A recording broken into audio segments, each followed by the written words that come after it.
Hello, sumo fans. We're here. We're live. Actual live this time. Part of me can't believe that we're doing this, but we 1,000 subscribers. Thank you, one and all, for getting us this far. We are celebrating by changing up our routine. We're doing this Sunday live instead of recording it. Which we don't really like to do this necessarily because it can get a little crazy. A little nutso, but we've planned for most contingencies, except the one that's going to happen during the stream. Yeah, anything can happen. I mean, anything can happen. If you've been to any of our midweek live streams, it's usually pretty insane. But, you know. Anyway. So, a lot of stuff happened. Let's talk stuff. Right.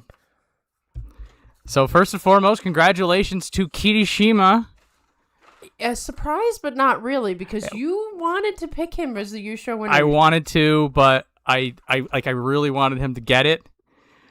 But I'm like, I don't want to pick him to win because then he's gonna get like a 6 and 9. Does that mean technically you did win this whole thing? I want a half point. You're getting a half point. It's not a whole point, so it doesn't count. 0.75.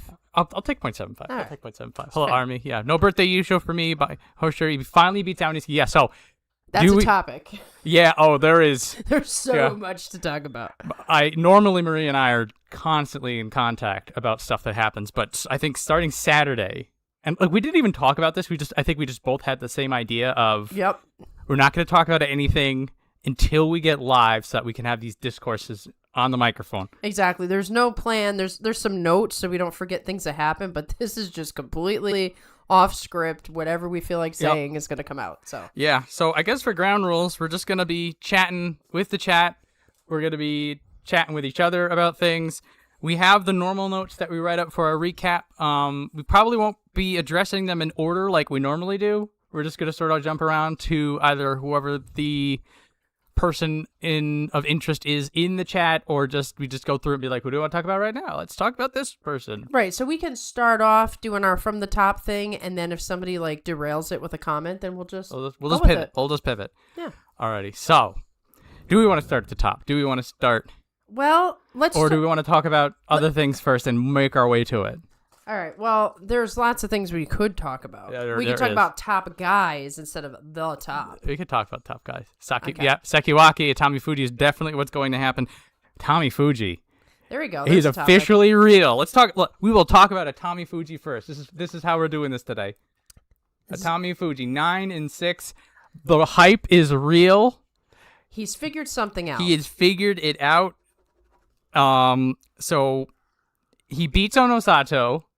Now, Onosato was not the man that he was, but it's still a Yokozuna win, and he's not been able to get that done. And he gets both Ozeki wins. And most importantly on Vol, we've seen with Atami Fuji this sort of deflation.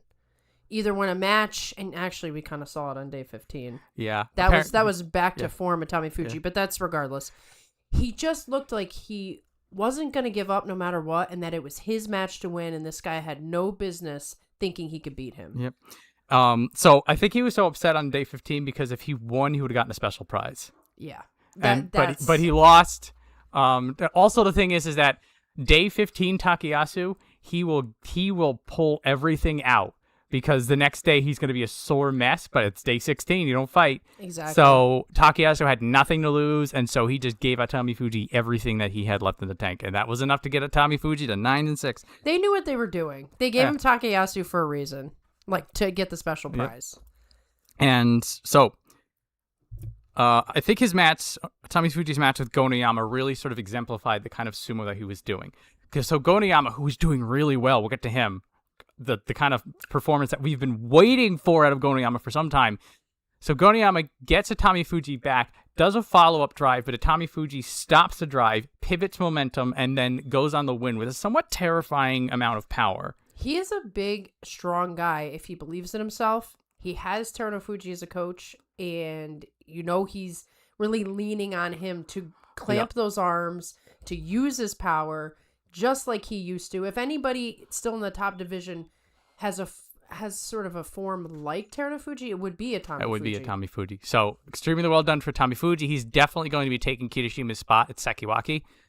He'll probably going to be Sekiwaki 1 East, and Takayasu's going to hold rank. So that's what's going to happen. Beautiful Takayasu. It's going to be... he's not moving. At that 7, he's not going anywhere. They're just going to leave him. Which is probably also why he really wanted that match on the final day. Yeah. If he was... 6 and 9... We can we'll get into it when we start talking about Takayasu and other things. But at 6 and 9, he may actually have stayed in Kamasubi. True. But it's just a lot cleaner for him to be 7 and 8. Might take the chance And just stay at Sekiwaki. So we have, I think for Aonishiki, it was a combination of factors. He put too much pressure on himself. People figured him out, and he got injured. There's a lot to talk about. There's a lot to talk about there. Subject for the end of the show: Teru punishment incoming. What will it be?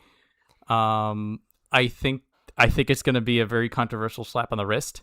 I do too. I think what ended up happening is, and this is just reading between the lines and not understanding. Anything, yeah. But I think what happened is that there was what had happened is what normally happens behind closed doors, is that Ochiai no Ochiai I mean Haku Haku no Fuji, third time's the charm, was acting out or doing something inappropriate, and then Terunofuji cracks him one upside the head.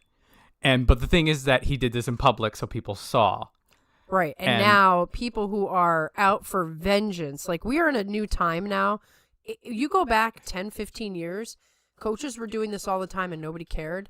Now everybody cares, and everybody's out to after what happened with Hakuho, they are out to get the next guy. So, I mean, this is even deeper than the actual punishment itself. Yep, there's a lot of things going on. But there's a lot to talk about with Hakuno Fuji. So when we get to him, remember that I said there's things I want to talk about. So congratulations to Koto, double digits. Yes, Koto Shoho and Koto Nowaka, both double digits. Good day for the Koto stable. And Koto Eiho Kachikoshi. Yeah, that's right. They're having a party They're having a good day today. Wow, look at that. Average wins per Koto, 10. Yep. Koto Zakura has a lot to be proud of this tournament. He does. And everybody was getting on the 8 and 7 train, talking crap about him, and he ends up 10 and 5. Let's talk about Koto Zakura. Why not? Let's scroll up here. Don't worry, we will talk about Aonishiki, but he's so important that we need to wait a second. Yeah, we'll just jump from jumping. Okay, so Koto Zakura, 10 and 5. So these last 2 fights, technically these last 3 fights, really showed what Koto Zakura can do when his body allows him to. Mm-hmm. He almost won that Aonishiki fight. Yeah, could you imagine if he won that too? He's 11 and 4. He's 11 and 4. He tied with Hoshoryu. Mm-hmm. So he gets the final day against Kirishima. He was really good looking.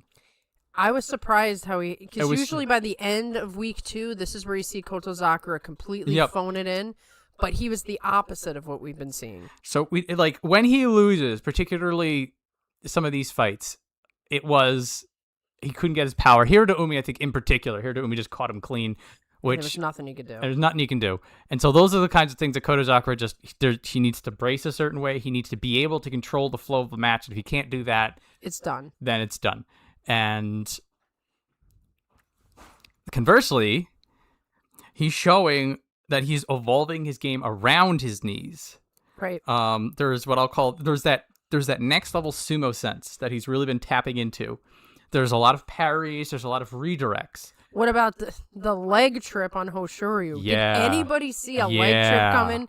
Even Hoshoryu's kicking himself. We talk about him special as well. Yeah. But that was a brilliant piece of sumo because Hoshoryu really allowed himself to get in too tight. And Koto Zakura just took advantage of it, and that is not something we're used to seeing from him. So, I mean, he leveled up. It was very exciting. I'm happy to see it. I would say that May is going to be sort of an expectation check because right now 10 wins seems to be about as good as he can get. Right, but at least that's the Ozeki Kachikoshi. It is yes. Instead of, we have a scenario if he didn't turn it around where we'd have 2 Kadoban Ozeki. Nobody wants that. Yeah, that would be a little rough. But super well done, Koto Zakura. This is the kind of performance that speaks to growth. Yes. And now in May, we'll see if he's back to his 8 and 7 ways. But I feel like the way he was fighting is that he's adapting, he's evolving. And it's just not an overnight change because of how much he needs to change what he does. I think sometimes we all forget that injuries are just as much a part of sumo as anything else, and every guy is injured. So there comes a point where if you're going to be elite, you have to learn how to fight injured. You do. You have to make the appropriate adjustments. If you don't, you're out. If you do, you could wind up getting 10 Yusho in like a couple of years, like Terunofuji did. Yep. It's so this is something that he's adapting to, and this is a very positive sign that he's working through it. So we have Koto, Atami, Sekiwake. Whether Koto Shoho gets to Sekiwake is going to be, we're going to have to do, that'll be a guest Banzuke discussion about where that is specifically. He's definitely in Sanyaku. Average wins per Koto is 10.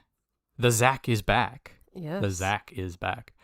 I was on the 8-7 train. He proved me wrong. Yeah, well, particularly when I knew he was going to fight Hoshoryu and Kirishima at the end, I'm like, he's dropping one of those. Yeah.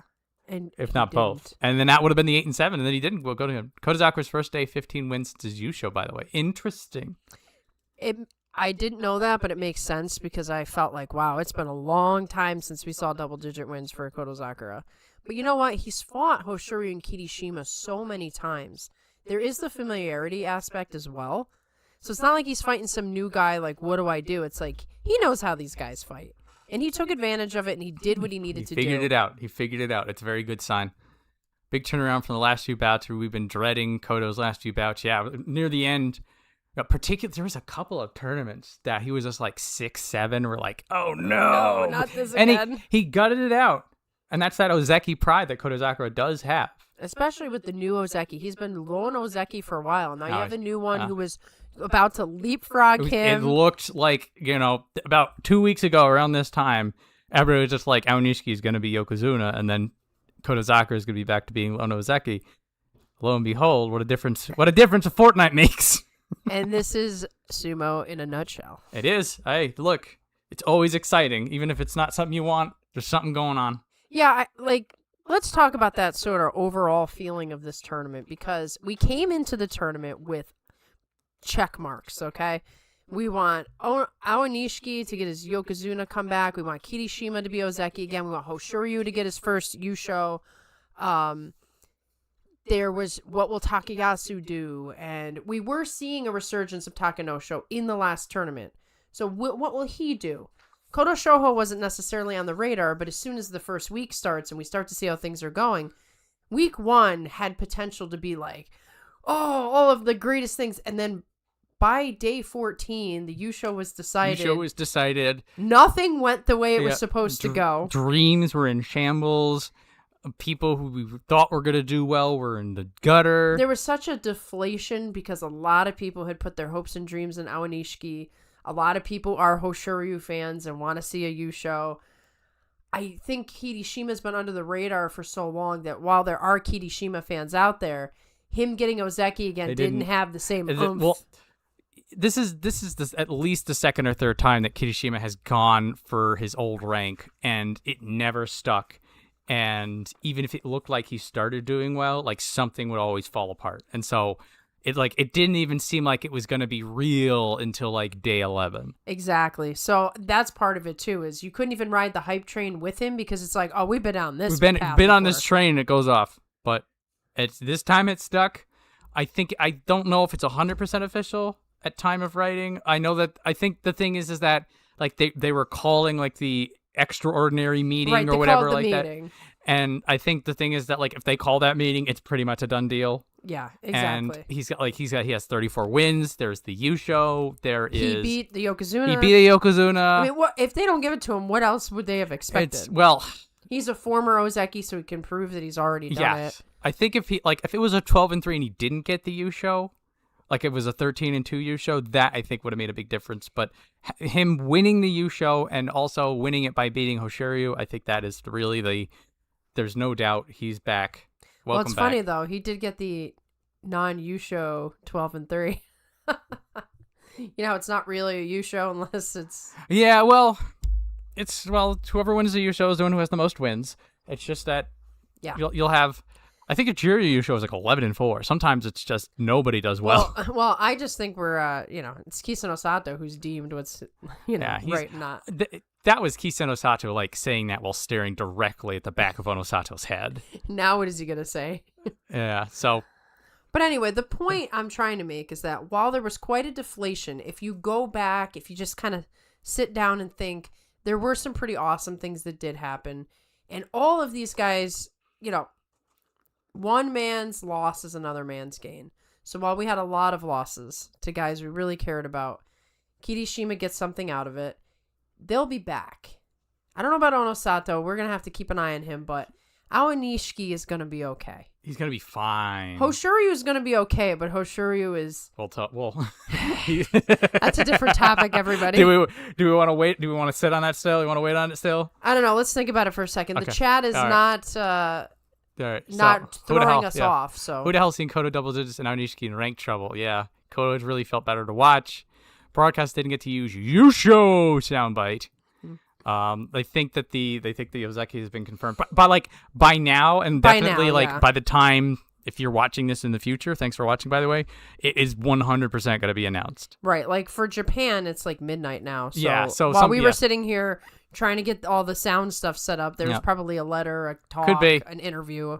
Might be the most perfect way of describing this Basho. It might be the most deflating tournaments I've started watching sumo, which is less than a year, but it was just a minefield of things. Yeah, there was a lot of problems, and then a lot of good things that happened. But the deflation, I think deflation is definitely the word. And because we got really gassed up, and then it was everything we wanted started to fall apart. So I think we should talk a little bit more about the overarching themes before we get into specifics. Okay. And I had a thought that's going on in my head, which is great about lives, because there was some specific thing I was going to get to, but maybe I'll kind of throw this in there. So, we have the Enho situation, too, where people want him to get to Juryo so that he can be an Oyakata. JJ in the chat. Hey, JJ. JJ! Hell yeah! Oh, yes. We are actually doing a live show, JJ. This is not me typing on the computer. We will react to whatever silliness goes on in the chat. But anyway, we had the Enho situation where we were really hoping for him to get to Juryo, and even he is sort of on the cusp. He lost his match today against Nishikigi. Yeah. So lots and lots of people's dreams got crushed. Absolutely crushed. But Kirishima, I love this story. He wanted to win another Yusho for his daughter so that she could go... Yatta! Banzai! Yeah. So that warms the heart. Yeah. Yep. I'll give it to Kirishima. Get surgery, Hoshoryu. I'm going to keep saying it. Kick time off. So this never going to happen. Never going to happen. Like a good comeback storyline, Kiri deserved it. So this may be into a topic that either you were thinking about talking about, or is another sort of larger overarching theme. I hope so. Peeps be injured, yo. That was the thing. I knew it. Thank you. You read my mind.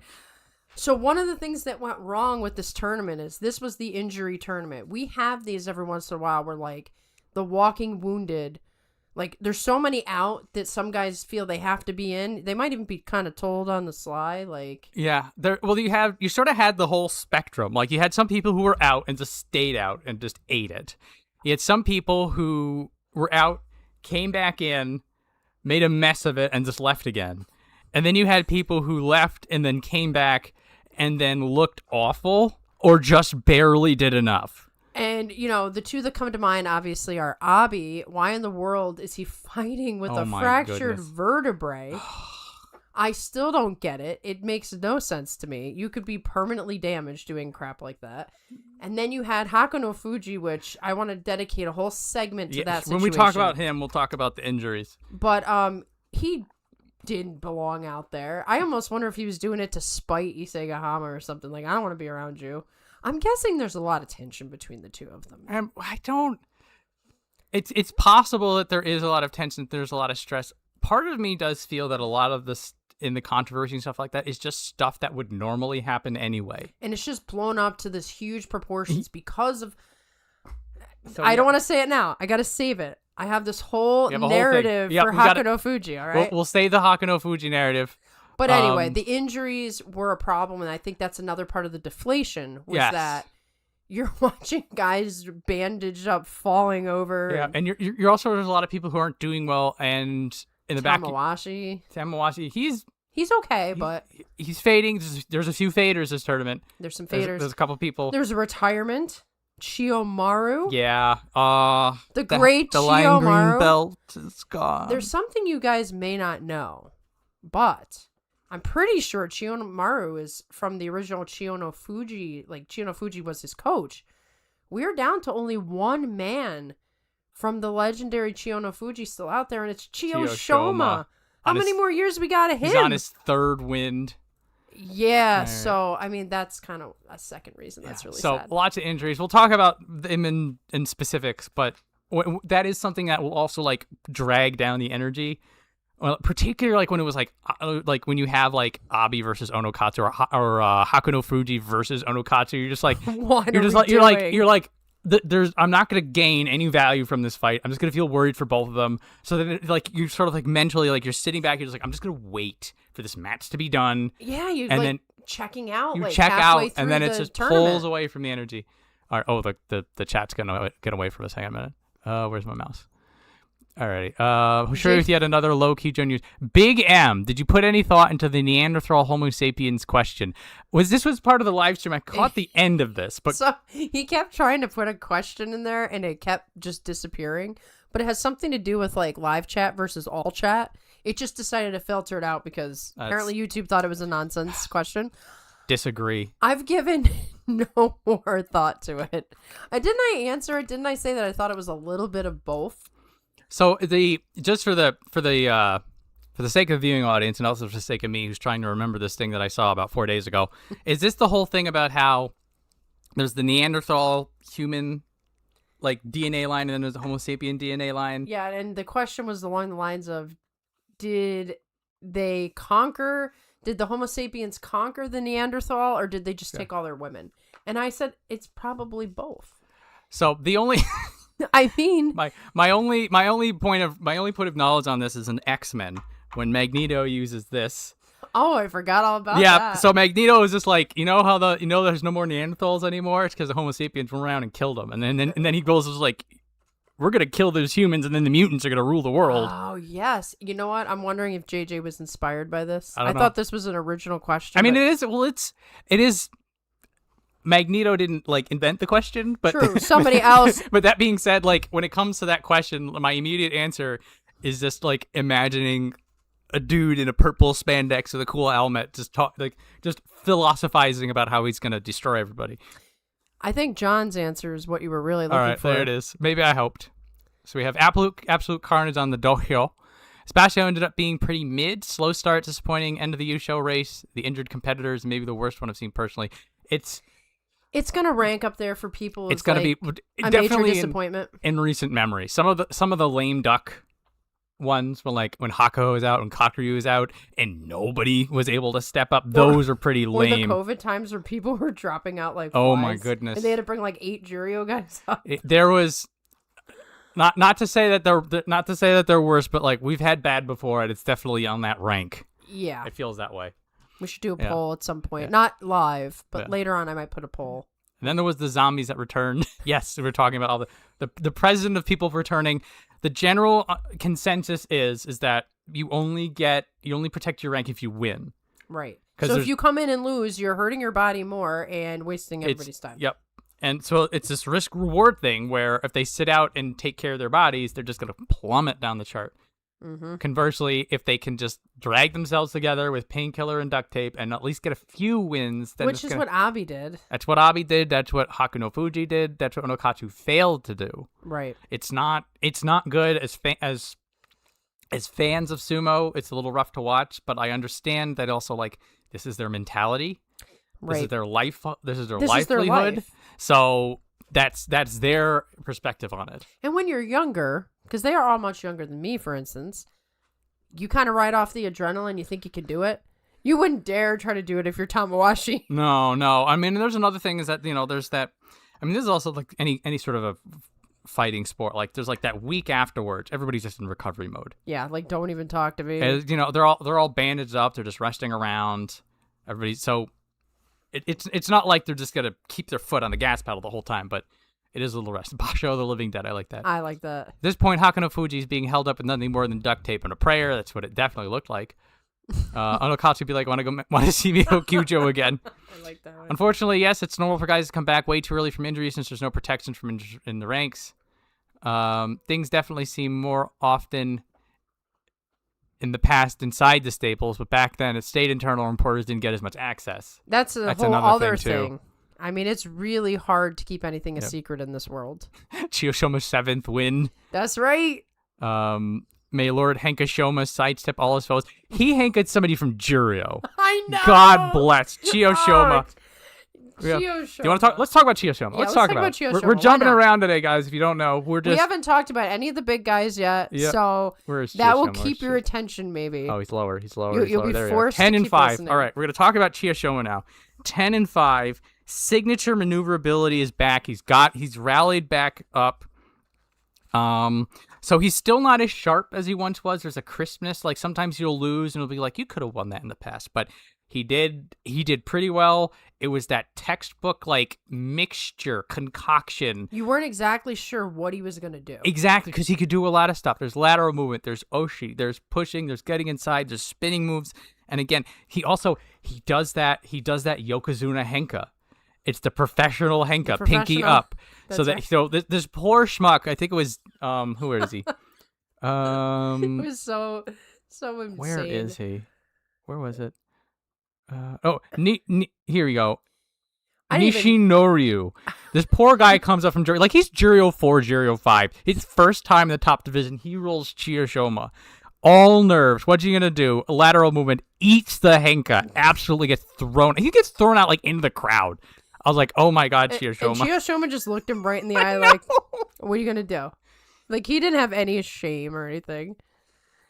But 10 and 5 for It's looking good. Chiyoshoma. When you got to imagine he woke up day one of this tournament and his body was feeling pretty good. And I think there's certain tournaments he wakes up and he's like, this ain't going to be it. Yeah, well, it's for these veteran guys, it's like sometimes you don't get all 15 days, and then sometimes it's like you have a good one, you have a bad one, you have When an you're okay feeling one. good, you just go So, for it. Chiyoshoma was able to get things done. He's going to be single digits Mm-hmm. next year, so he's going to be fighting some really fun people. May not be good news for him, but he's gonna fight. I mean, that's also a great thing about Chiyoshoma. He's always fighting. Yeah. You got to imagine he now knows he is the last member. I'm sure he had quite a good strong feelings about his coach. Mm-hmm. He's the last representative. Once he's gone, that's it. That's it. So well done, Chiyoshoma. Really good stuff. Based on one of the comments here, we might go to Hakuno Fuji Maybe. soon. Hakano Fuji career will go the way of the dodo bird if he keeps racking up injuries. It's actually just a huge big nerd when it comes to paleoarchaeology. It's a good hobby. Yeah? A nice historical hobby. And another one of his hobbies is asking me questions that he knows there's no way I know the answers. So let's see. Chiyo will be like slide to the left. Slide to the left. And then a step to the right. Put your hands on your hips. Okay, no, we're not going to sing the whole thing. Big M, do you know that there are populations in West Africa that have 2 to 19% DNA of hominids that we've never found in the fossil record? We call those the ghost hominids. I did not know any of that. This is fascinating stuff. Yeah, well, it's not like there's like a single Homo sapien line. Right. There's been evolutionary breaks this whole time for the last hundreds of thousands of years. And Yeah. so there's all sorts of secret DNA lying around. You would have to do a lot of testing to really understand the big picture here. But That's cool. I know very Ghost little. hominids, though. That's a pretty cool. That's a good like band name. Ghost hominids, yeah. Definitely got to be a metal band. Yeah, get your LP going on that. Yeah, maybe we'll write a song, Ghost Hominids. This is going to turn to a whole big thing. It could be, JJ. maybe. Let's let it go. The only thing missing is Nishonryu's face fading out into a giant lollipop with sucker on it like an old cartoon. Somebody needs to make that meme. I would love it. That's a good gif. It's got, I don't know, 15 minutes. Kodoshoho's Mata into Henka on Asakoryu also felt personal. That was actually, like, he gave him a look. He gave him a look like, I hate you. I don't know what was going on with Koto Shoho and that. I'm sure he was channeling his anger about what went on in the Yusho race. But, like, he really didn't seem to like Asakoryu that much. That was, like, disrespect. Like a backhand in the face. Sometimes you'll have those those madas where the other guys is like, yeah, I ate it, and the other ones will be like, how dare you? Yeah, like what We are were you gonna doing? fight. Yeah. It's been Mata heaven lately. There were a lot of Matas that were not called in this There was, tournament. I think there was one that Yoshino Fuji had. There was a That couple that Yoshino Fuji had. where is Yoshino Fuji? Here he is. That I think it was against Wakamoto Haru. So just by the nature of Wakamoto Haru's performance this tournament, I'm like, I don't know if you really would have mattered if he was a clean Tatsui or He not. probably would have lost. But anyway. Yoshino Fuji was definitely He was off the cheating starter. up a storm. He was off the starter's block before Wakamoto Haru touchdown. Now on those things, and Hiro to Umi, this happens a lot too as well. It's on the refs. It is on the refs. It's on the refs. So if somebody starts early, somebody starts late, that's just a timing thing. Right. I don't know that. I mean, you could say that maybe Yoshino Fuji realized that they weren't calling it, so he's like, "Let me see how much I can get away with they're it." not. Yeah, I wouldn't say that these people are blameless in this, but But it's not like a big conspiracy type Yeah. thing. I had Canon. He was thinking something like, "Let's see how you like it, tiny." He did seem like he was out for vengeance. A little bit. JJ says, I mean, yes, there's only the Homo sapiens line. That's why Homo sapiens, Homo longi, Neanderthal, Homo floresiensis, Homo naledi. We've got dozens of cousins out there. That's worse than trying to say sumo names. Well, there's some. Yeah, if you get into some of like the Latin things, you gotta get a little stumbly. All right, I want to move to Hakano Fuji Okay, we're because on I have Hakano some Fuji. things to say about him. Or is Hakano Fuji on this list? Yeah, it's like actually hard to find them now because. Yeah, because we're not going in order. We would just go top to bottom, and that was so easy. Okay, he's Okay. M7. All right, M7, 5, 6, and 4, so that's a 5 and 10. 5 and 10. So for a man with one ankle, not bad. There were shades of his non-injured self in there. Interesting for me is that if you go back in time, here's this kid Ochiai who gets selected by Hakuho to be his pupil. Then he names him after himself. And then Hakuho gets in trouble. He gets forced into Isegahama's stable where they're super cramped in there. And they're kind of played with for a long time. Yeah, you're going to get the stable back. You're going to get the stable back. So now you're training with new people. The guy that you admire, the guy that you were so happy chose you, is basically not around anymore. He's there, but he's under Isegahama's thumb. There's tension. There's frustration. And then he quits the sport. Which makes sense to us that he quit the sport. But how does a 20-something-year-old feel about this? I feel that he talked it over with I'm a certain sure people. he did. I mean, but internalizing it is definitely a different story. Well, and I'll tell you why. And this is me spinning some yarn because this is Okay. the stuff I love. Yarn spinning time. It's time for some yarn Time for the spinning yarns. from the fantasy author.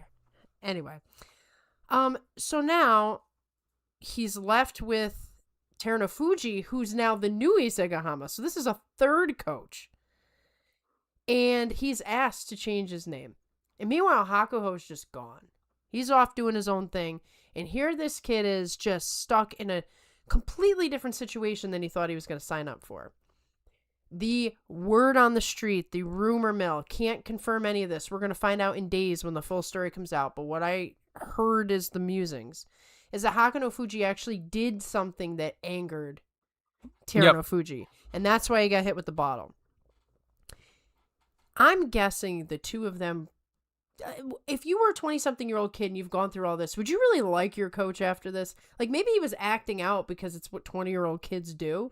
And it's like, you know what? Screw you, Dad, because everybody's messing with me. Nobody cares. And he goes and he does this thing.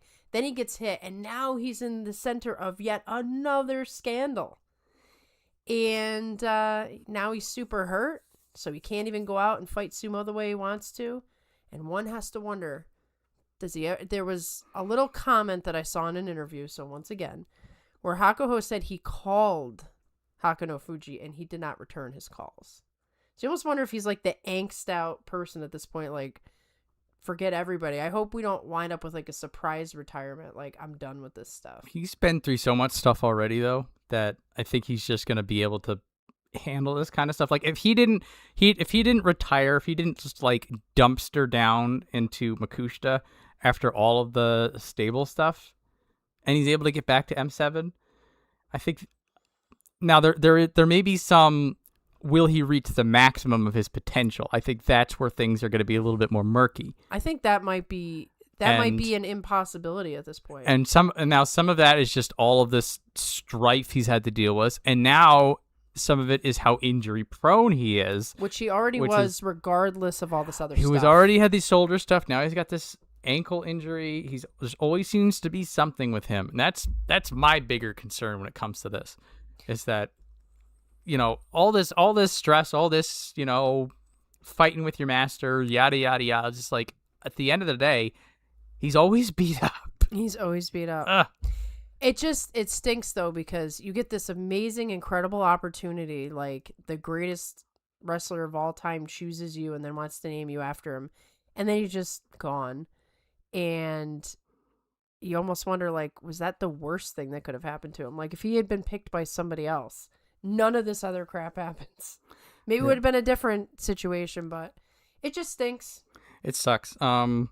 So from the sumo itself, when he was able to fight, first off, the fact that he was fighting on one good ankle, pretty impressive. And he did have some pretty good moves through the tournament, particularly against Ura. It was a very Aonishiki style backwards drag pull. So he's still fighting creatively. He's still dynamic. So he still has some of these pieces. So from the optimistic spin is, despite everything, he did not too bad. Right. He did much better than I expected. Like a 5 and 10 can happen on just an off Basho.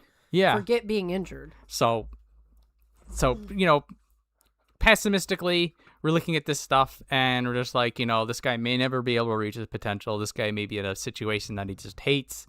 And I wouldn't rule out just one day he just walks away from it all. Like, I could see that happening, particularly if there's like a really bad injury.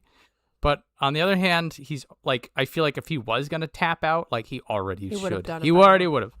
So it's somewhere in the middle of it all. Or he's going to just like hang out with reptiles with Chiyoshoma someday. That'd be nice.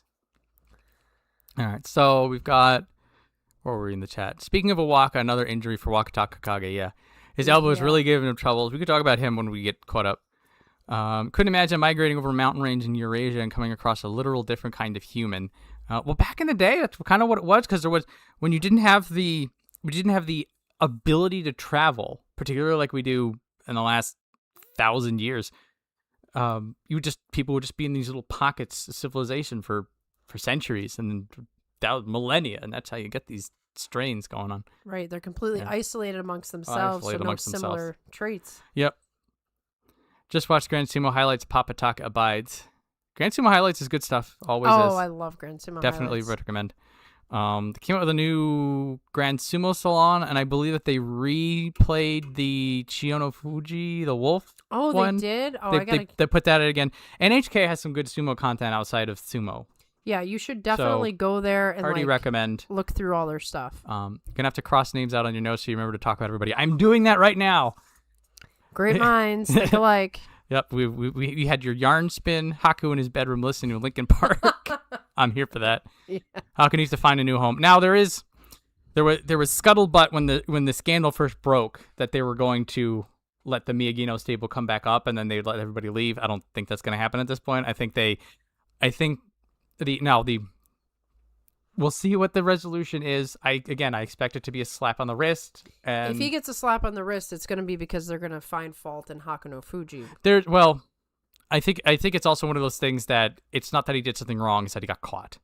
Right. And it was in a public place, and so also it was the fact that Isegahama self-reported.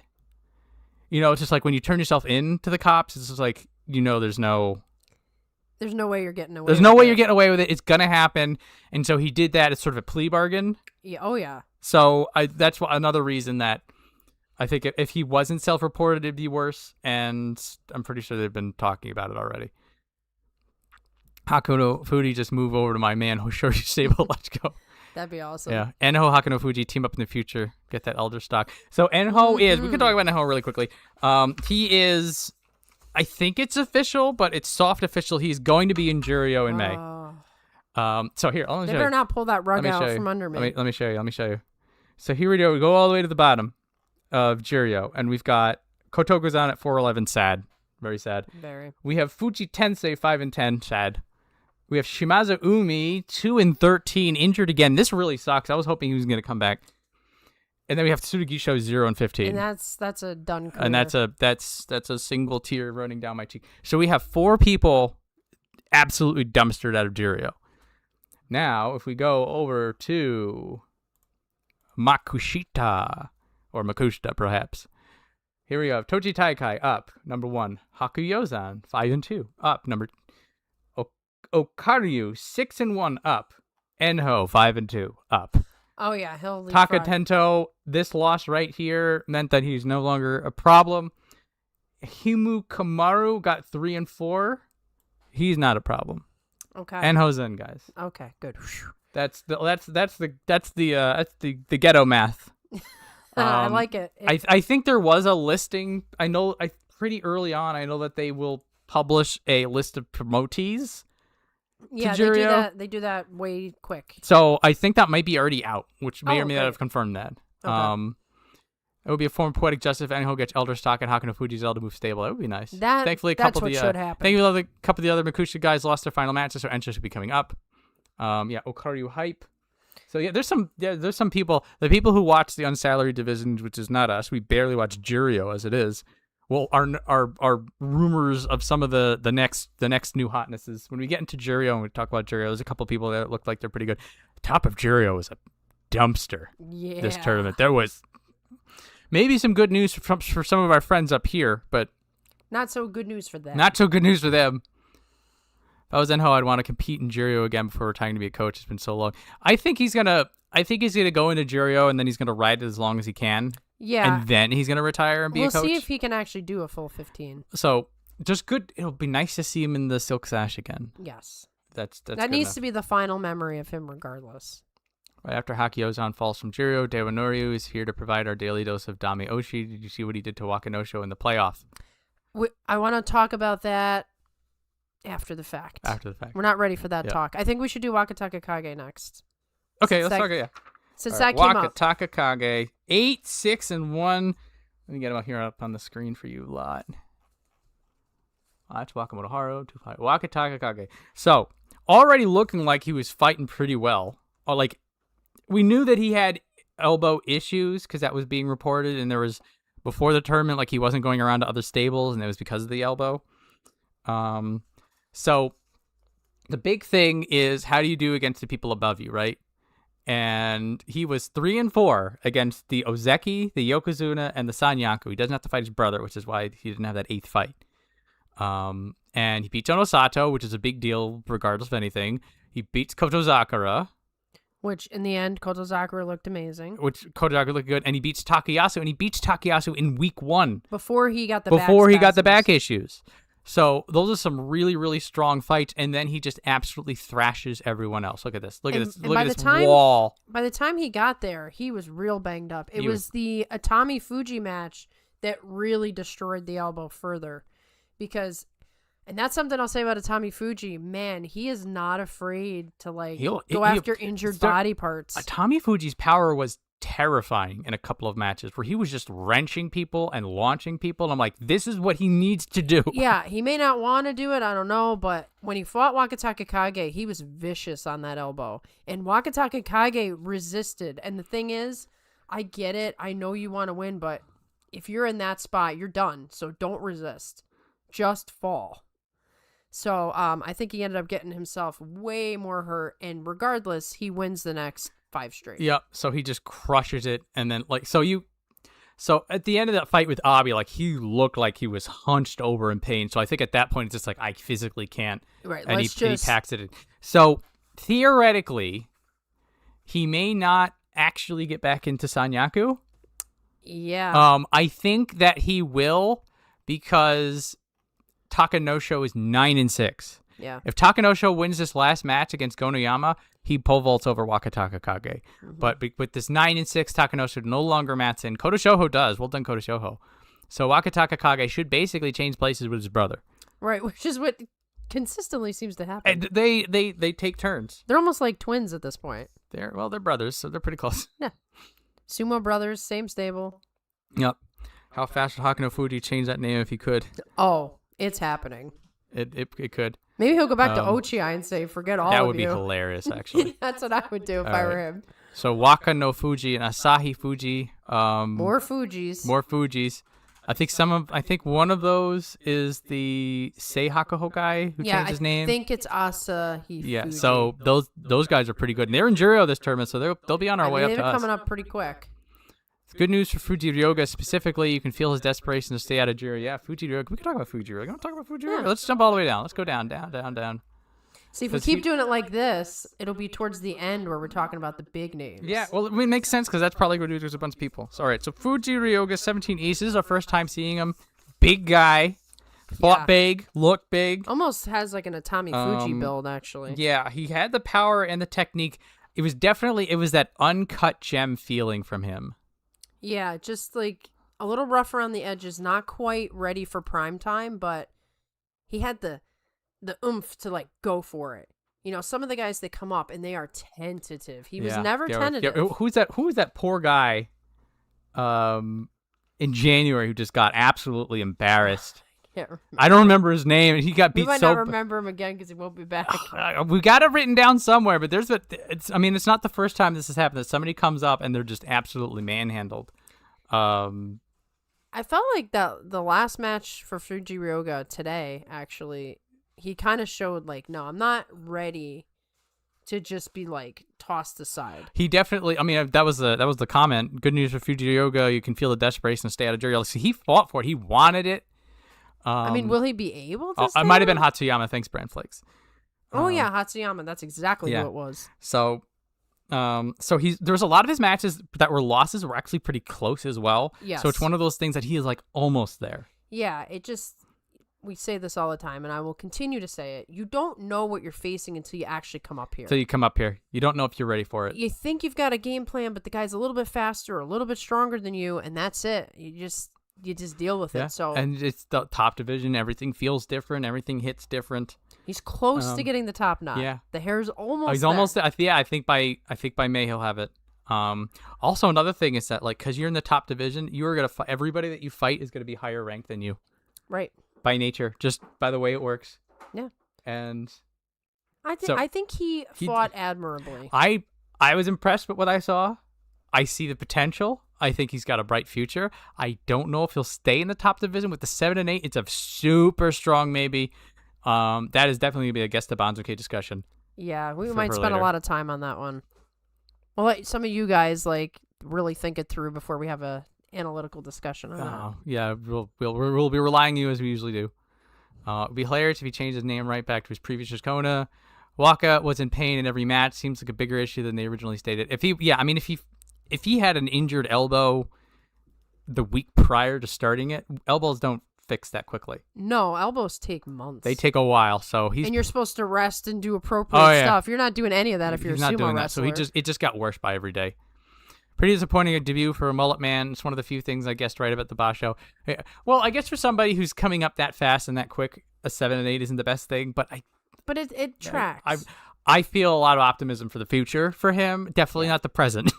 No, the present. But it wasn't like a Hatsuyama. It was not a Hatsuyama. That is a new standard. Or a Tamashoho. Though Tamashoho, I think he was only like 6 and 9. He wasn't thrashed out. But he's not doing so well right now. No, he did not. He was never ready for prime time. Yeah. Ochi is still his coolest Shikona. Ochi, the OG. I agree. That's his name too, I think. I think so. He should just name. go back to Ochi. He's a strong name.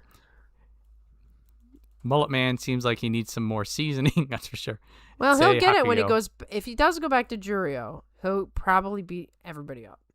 Yeah, although that's the thing. Like, I expect him to, if he goes down to Juryo, he's going to thrash and just come back up in July. Then he'll have to have a new game plan. And then everything's fine. He doesn't seem to have any plan B when things don't work out at the start. This is the uncut gem part. This is why I'm like, he's still working on it. He's not quite ready out of the oven. Fuji Ryoga seems to be more like a Gonoyama Oshi gorilla, but just can't put it all together. Once he does put it all together, though. Yeah, I didn't see as much from him as I expected in that area. Like, I expected a lot more, like, back and forth, really in it, Oshi, and it kind of deflated very quickly. Yeah, and then somebody was under him, and that was... Yeah, also it's one of those things that as the fight evolved, he wasn't able to adapt the strategy. So like I think most of the fights that he lost were slightly longer fights, or somebody was able to crawl it back. Right, because it's like child's play to somebody who's been doing this for a while. Like, oh, look at the little guy. Yeah, I definitely got that feeling too. Oh yeah, there was some like rubbing him on top of the head, like, you're cute. Yeah. I knew the Fujinoka would win because Dai Seizan had to fail just enough to avoid promotion as his character arc dictates. I don't think there's going to be an M17 next Basho. Not M7. We're gonna lose 17 West for sure. Yeah. Because we're gonna have an extra Ozeki. The Ochi and Ochi is the kanji for reading for falling, collapsing, so it's bad juju attest. Interesting. Wow. I know.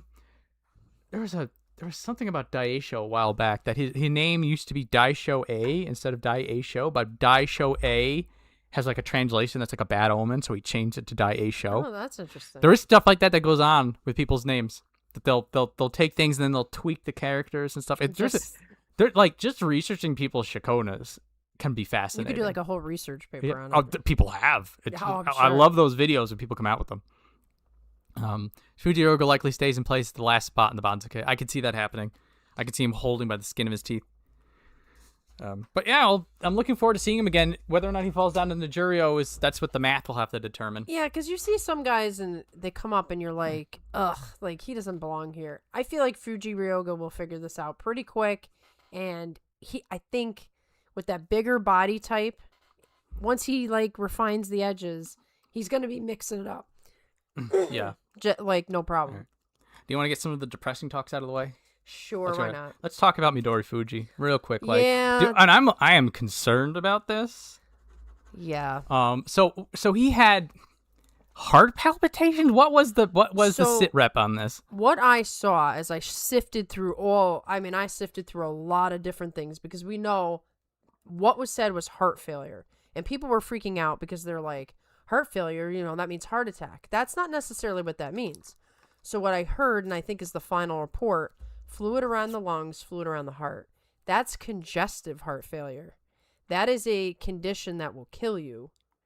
And if he has that, his career as a sumo wrestler is done. Yeah, that was my immediate thought. Because we were already talking about him sort of fading into Juryo, and then maybe he comes back and maybe he doesn't. When I'm hearing he has heart trouble, I'm like, dude, please don't die on us. So they were talking about him getting a heart test, and I know a little bit something about this, actually. They wanted him to do a heart test, like a stress test for exertion to see what his heart does after exercise. There are certain rhythms that when you do exercise, if your heart fails to go up the way that it should, it could lead to heart, like, just dead, cardiac arrest. Not necessarily heart attack, but heart failure, which is a different thing. So he could have just congestive heart failure, which is causing that, or he could have two things at the same time. Either way, I'm not trying to be a Debbie Downer, but I've already pretty much decided he's probably done. I would. Just the fluid around the heart and lungs alone, when that I doesn't heard resolve. When I heard that stuff, I gotta. I mean, we were worried about his physical body, but if he has that, he's had it for a little while, which means he's fought all this time with a serious heart condition that could have killed him right in the ring. There's a lot of things you hear about that you're just like, oh dear, but I hope whatever it takes to get him to be a functional living human being. That's what Let's matters. do that. That is the only thing that matters at the end. We want these people to have lives after sumo. Exactly. And certain guys, like when it came to Taki Keisho, for instance, it had become clear that fighting any longer was probably going to kill him. And so, like, as much as it was hard to say goodbye to a 28-year-old, it's like everybody was looking forward to him losing the weight and just healing. This is unfortunately going to be the case for Midori Fuji. If he comes back to fight, I'm going to think there's some serious malpractice going on. Yeah, well, unless it's actually all cured and not some fake report. Like if he comes back in 6 months and he's thrashing people in Jonidan and everything's fine, and all the medical records are just like, oh no, he just needed to have XYZ done. Like, Here's some modern medical science. Sure. The only thing I could think of that would be something that could clear up is if it was an infection of some kind, like, I don't know, myocarditis or something. I don't know. I don't see any scenario in which he can come back from this without risking death in the ring. So anyway, yeah. let's hope for a good life for him. I'm in that mind too. So we can save our formal tributes for when he actually does give the announcement. But for now, well, if nothing else, he's not going to be in the top division in May. No, and that's an automatic gone. We just wish him the best, hope for the best, and then if we do ever get that message, we can reflect upon what he's done for us. Yeah, one of the best small men in sumo I think we have seen. He came in and took the mantle for Enho without all the glitz and hype surrounding him. He's a working man. He just did the working man sumo as the small guy. He gave us a couple of really good 10 and 5s, like in the Yusho race kind of deal. He's awesome. So we'll get more into that when we get the official word. Right. But okay, let's rough stuff for Isuke Hamabeya, huh? Whew, yeah. Let's. So you had mentioned Takakeisho, which makes me think about Takanosho. Let's talk about him. Let's talk about the Minato Gawa boys. This is a pleasant surprise, I will say. I did not expect him to do this well. And we have written him out of contention so many times, and he just keeps coming back. He just keeps coming back. Hello, Shiapi to you. We can talk about Ura after this. Yes. We can go up and down, up and down. All right, sounds good. So this was an evolution, I felt like, of Takanosho. This reminded me of his Sekiwake days. He was looking that way. But the thing, like, when he was in Sekiwake, it was a combination of power and technique. So the thing is that he would just crack somebody, and he would hit them with such accuracy that they would be going. Like the Onosato thrust, even though like that was during his not so good time, the way he hit him so sharply and cleanly knocks the guy down to his knees. Knocks the guy down. He has less power these days, but then he's counterbalancing it with the way to make every single hit have impact. No wasted moves. So he had the leverage, the angles, the timing, and that reminded me of the Takanosho from like 3 years ago, who would never leave Sekiwake because he never got anything worse than a 9-6. Right. It was so good to see. And so up until the very, very end, the only people he lost to was Kodo Shoho, who ended up being in the Yusho contention, Hoshoryu, Yusho contention, Kirishima, Yusho, and Kodo Zakura, who, as we were saying, had a really good time. So the only people he was losing to was the very, very best.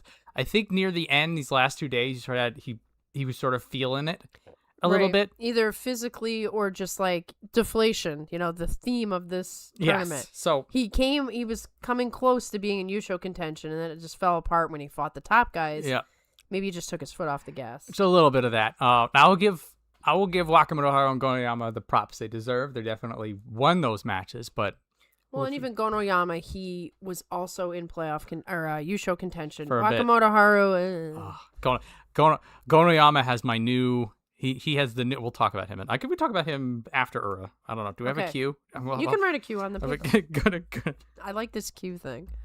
Hang on. We'll talk about this. We're jumping around. Jumping around feels weird, but I'm just embracing the chaos right now. Yes. The fact that you can cross names off. Yeah, I can just cross names off. All right. But yeah, Takanosho. He almost was back in Sanyaku. I would have lost my mind.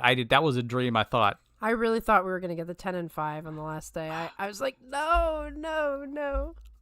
He was trying like super hard for his coach. But super well done, Takanosho. You could definitely see the coaching is helping, and he's going to have a Wakanosho to keep him company in the top division later. So which might help this whole situation. It may help this whole situation. 42 tomorrow is my birthday. Happy birthday, Army. Where's my Hoshoryu handprint and alcohol? Would be nice. Sad for Hoshoryu, happy for Kitty. Sad for Aonishiki, happy for Koto. The ups and downs of sumo. There's a lot of a mix. Yeah, there's some tournaments where there's mostly ups, and like you have like the top guys. For a while, we've had the top guys are all ups, and the bottom guys or the middle guys are all downs.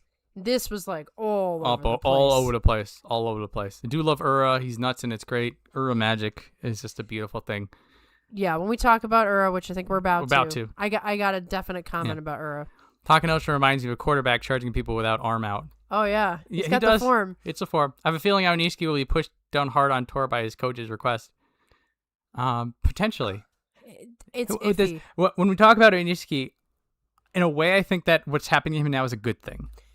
I do, too. As much as that might sound to not be the case. A bit of tough love, maybe, but in any case, we'll get to Aonishiki. I don't know, a little bit later. We want to talk about the top guys together. Yeah, because they all are intertwined. A big old cluster. So anyway, so we get the lower guys done first, then we can have the big epic. Yeah, we'll keep jumping around. This is silly. This is the live stream. Ura magic, but not as much. I think that was the real factor for Ura this time around. I have to say, maybe I shouldn't feel this way. I want to be completely wrong, but I feel he's slipping a little bit. Something to keep in mind, and this is something that's very easy to forget. Yeah, so let's look at the record. He is 36. He's 36? I didn't know that. He's 36? 34. Can't do math. Oh, okay. 34. 34 is still pretty old. So, again, if the over-under is 30 years old for a sumo wrestler, he's 34.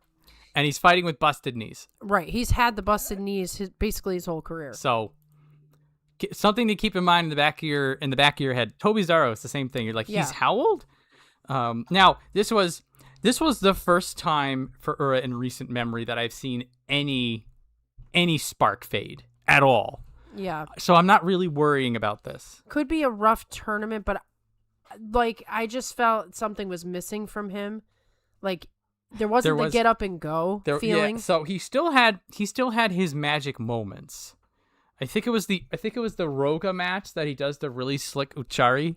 Oh, that was sweet. And then there was the match with Mitakayumi that he does the thing that he did against Terunofuji those years ago, that he's just hanging off the belt, and then like during the slow-mo, like you can see Mitakayumi looking down, he's like, "What are you doing?" And then he just takes his left hand, he just pushes down on Ura's face. And one of the commentators, I don't know if it was Hiro or if it was Ross Mihara, he was just like, that was the only safe thing to do. If he did anything else to Ura, he was going to injure him. Yeah. So he had to push his face to the ground and be like, take a seat.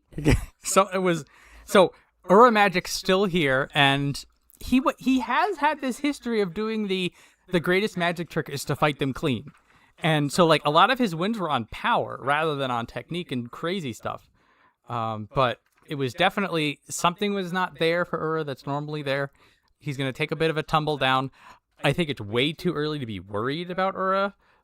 But again, sort of just as a reminder of the sort of the larger context that, like Terunofuji, his knees were sort of built back up from dust. And he's getting up there in ages, so it gets harder and harder on the knees as you get harder older. and harder on the knees. Just for the larger context, I will not be worried unless this keeps happening. And so I think everybody's allowed to have their one bad boss show. Right, and maybe with knees and stuff, it's a little bit colder. Maybe he does better in the warmer months. Maybe.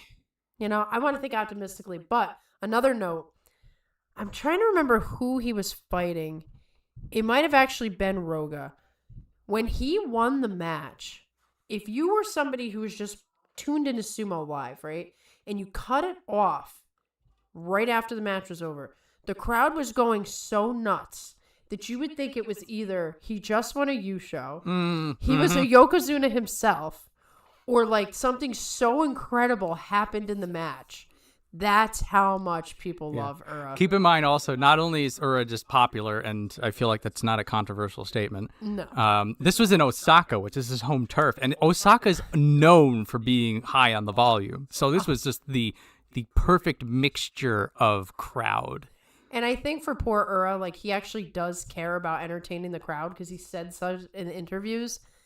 Maybe he was a little bit harder on himself because it was the hometown crowd and he wasn't doing the things he needed to do.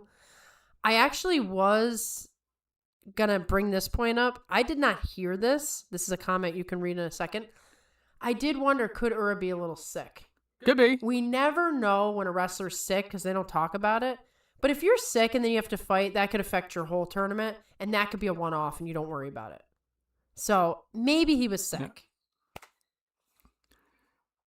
Where did we leave off? We left Ura off. getting old. He's 34. He looks 25. Coach Ura would be amazing. Bro life does get harder on the knees. Ura gets sick before last Basho and lost a bunch of weight, so he may be trying to build the physique back up. Gaining weight and rebuilding at an older age is also something that's more difficult. Yeah. I think that's something that both Mitakayumi and Shodai have said. Right, like when they're in their challenges. 20s, like you get the flu or something, you bounce right back. Yep. You're in your 30s, it's like you're done for 2 weeks. Sure is. I feel like a Coach Ura training session would be as fun as a sumo training session could possibly be. I hope so. I'd like to think that too. If Ura becomes an Oyakata, you know people are going to be like, I want him to be my coach. This is not unusual for Ura. Yeah, It's not, but I felt there was something even different. And I'm not even saying like, oh, this is it. This is a warning light. I just felt he seemed zapped out there. A little bit. So being sick would fit for me. Yeah. Talking about Ura, but I can't stop staring at Shodai, Lord of Chaos, on the stream. Yeah, you know what? We'll shift to Shodai. We'll just shift to Shodai. Why not? So Shodai had He's staring at us with that mug of his. Shodai had one of the most Shodai tournaments in ever there was a Shodai tournament. Whenever you think Shodai has Shodai'd, he can Shodai more. He Shodai's more. I think very equal parts. I used to be Ozeki. This is why. I'm going to give you a really good fight. And I need to show up today because I'm a sumo wrestler, but I'm not going to really fight. I'm going to check my watch. I'm going to check my watch. What perplexing young man. I was almost baffled about how well he fought on day 15. Because looking at this, I mean, the two Fusensho aside. So, like, right here, he's 7-3. And in the back of his mind, he must be like, I can't win too much or they'll promote me. Right. So then he starts losing a whole bunch. And in the back, he's just like, oh, no. He's just going to be 7-8. He got ahead of himself. He got too excited. He's reeling it back. So like I had the notes written up for this. And I'm sort of just like, keep in mind, guys, he just realized he was doing too well and he took his foot off the gas. And then on the last day, Daisho gave a good fight. Like, that was a legit, like, time machine. Both of them, like, not just Shodai, but Daisho, both of them fighting the way that they were back in the day. I was shocked with how fun that was to watch. Maybe that's one of the things for Shodai is, like, if his old days kind of trigger him, he gets a little extra hype for those matches. Plus, he needed the Kachikoshi as well. Yeah. I picture, this is horrible, especially as a woman, but I'm going to say it anyway. I picture his wife saying, as he's walking out the door, you better win today, or you are out of the house. If you don't get a Kachikoshi, you're sleeping outside for a week. Yeah. Shodai has, like, one of the most vicious no-sells. He will pull some of the sickest sumo moves and then walk away like he's bored. He always looks bored in a win. And until when he loses, sometimes he'll be frustrated or he'll be like, "Oh, I guess that happened." But like sometimes, like now and again, he'll be fired up. But more often than not, like he'll win and then he'll walk away and be like, "Oh, I guess I kind of have something to eat. I guess I don't know." When's the last? I mean, I feel like Shodai has to have been fired up at some point. I'm gonna go back in time and see like some of his losses against some of his old opponents. If you look at those, that gets pretty upset. Like, we're not talking like you're upset, like that's just the sadness, but like him like wanting the win and not that you have to go back to any time he's fighting somebody like he's fought for a while, and that's when you see some sort of passion. And particularly in matches where he really puts it in. Yeah, that's when you can get the passionate Shodai to come out. Would fit the whole Daisho match. Yeah. It's funny to say today, like we're actually talking about today. Anyway. Yeah, Shodai looked bored when he won today. Yep, someday Shodai will finish 8-7 with 8 Fusen. 2 is a big number for him. Shodai has diabetes. Did not know that. Pretty bad. Probably explains his energy level some days. That actually would track pretty well because if he's got a low blood sugar day, he just can't fight that day. And if he's stable, he's feeling a lot better. Like diabetes will wreck your whole. See that. Yeah. 7-3 with 2 Fusen, lose 4 in a row, humiliates Daisho on the last day. That's what the Shodai fans. Again, this is one of the most Shodai tournaments I've seen because it hits all the notes. Every note. All of the Shodai-isms.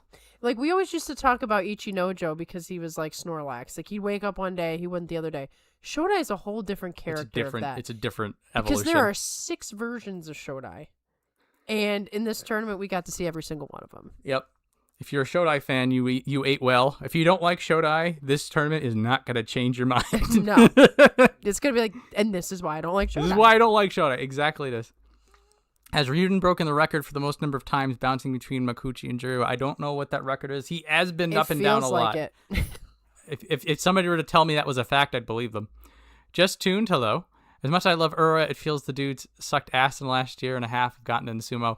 He's slowing down a little bit. That was most of what we were saying. He's definitely not as good as he once was, but he's still evolving his game around it. He's still doing new things, which is interesting. Yeah.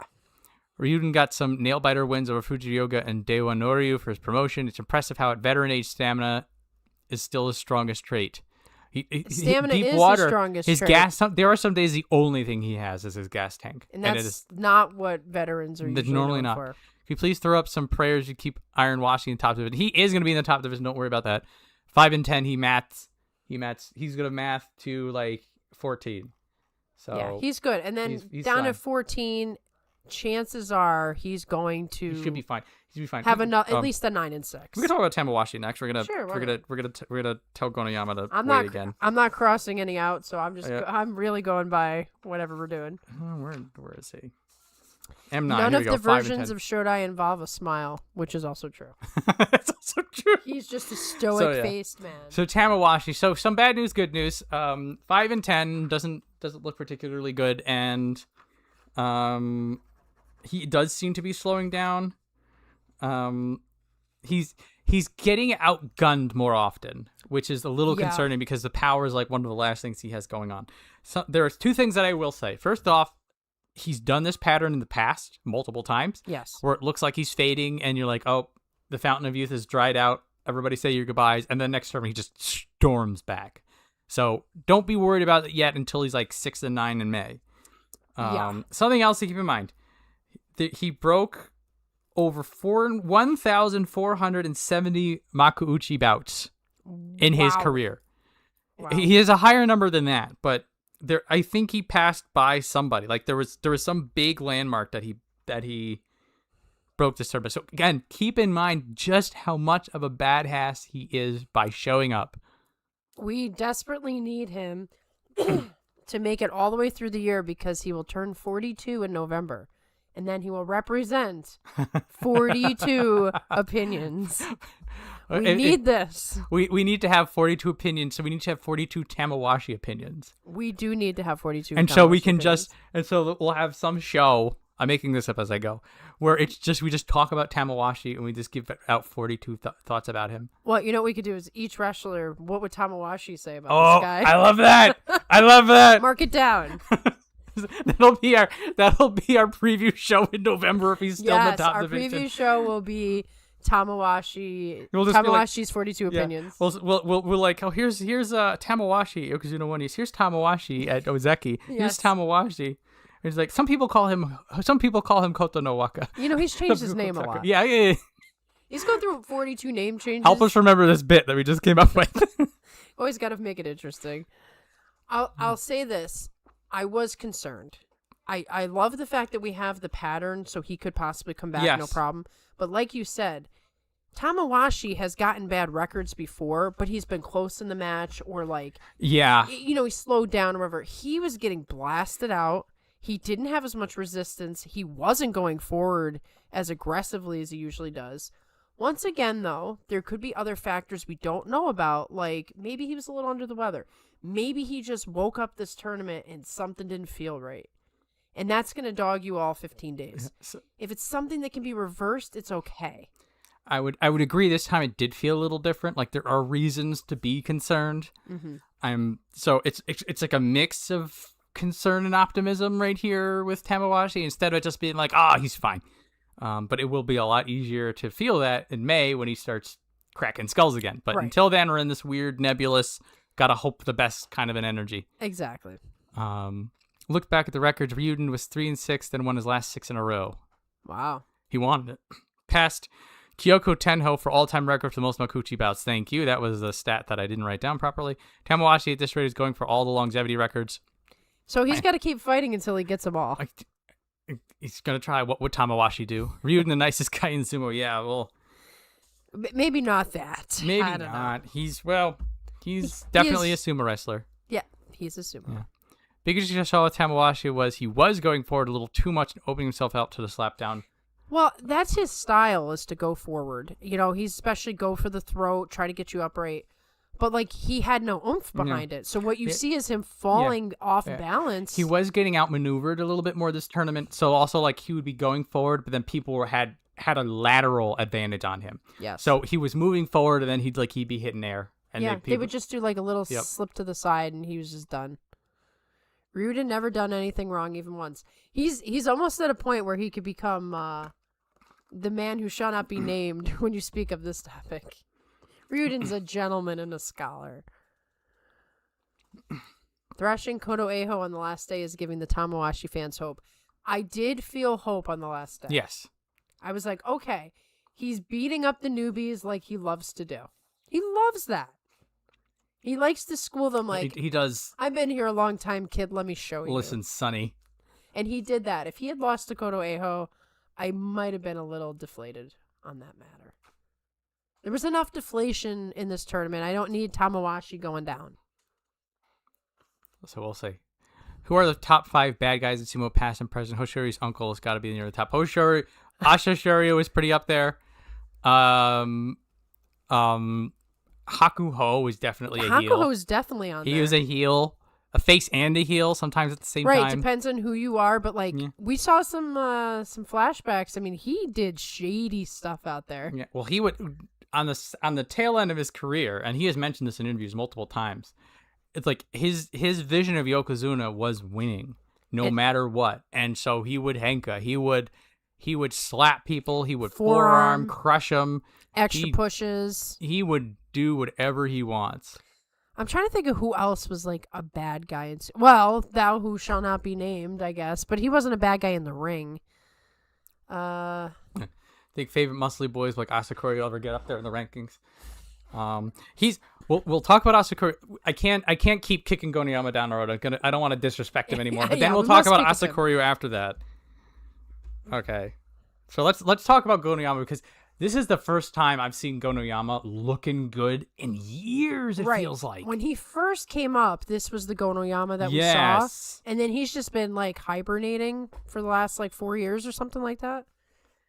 So the thing is with Goniyama is that it was always it was live and die by the Tachi-ai, and his Tachi-ai was killer. So like that's something you can bet on.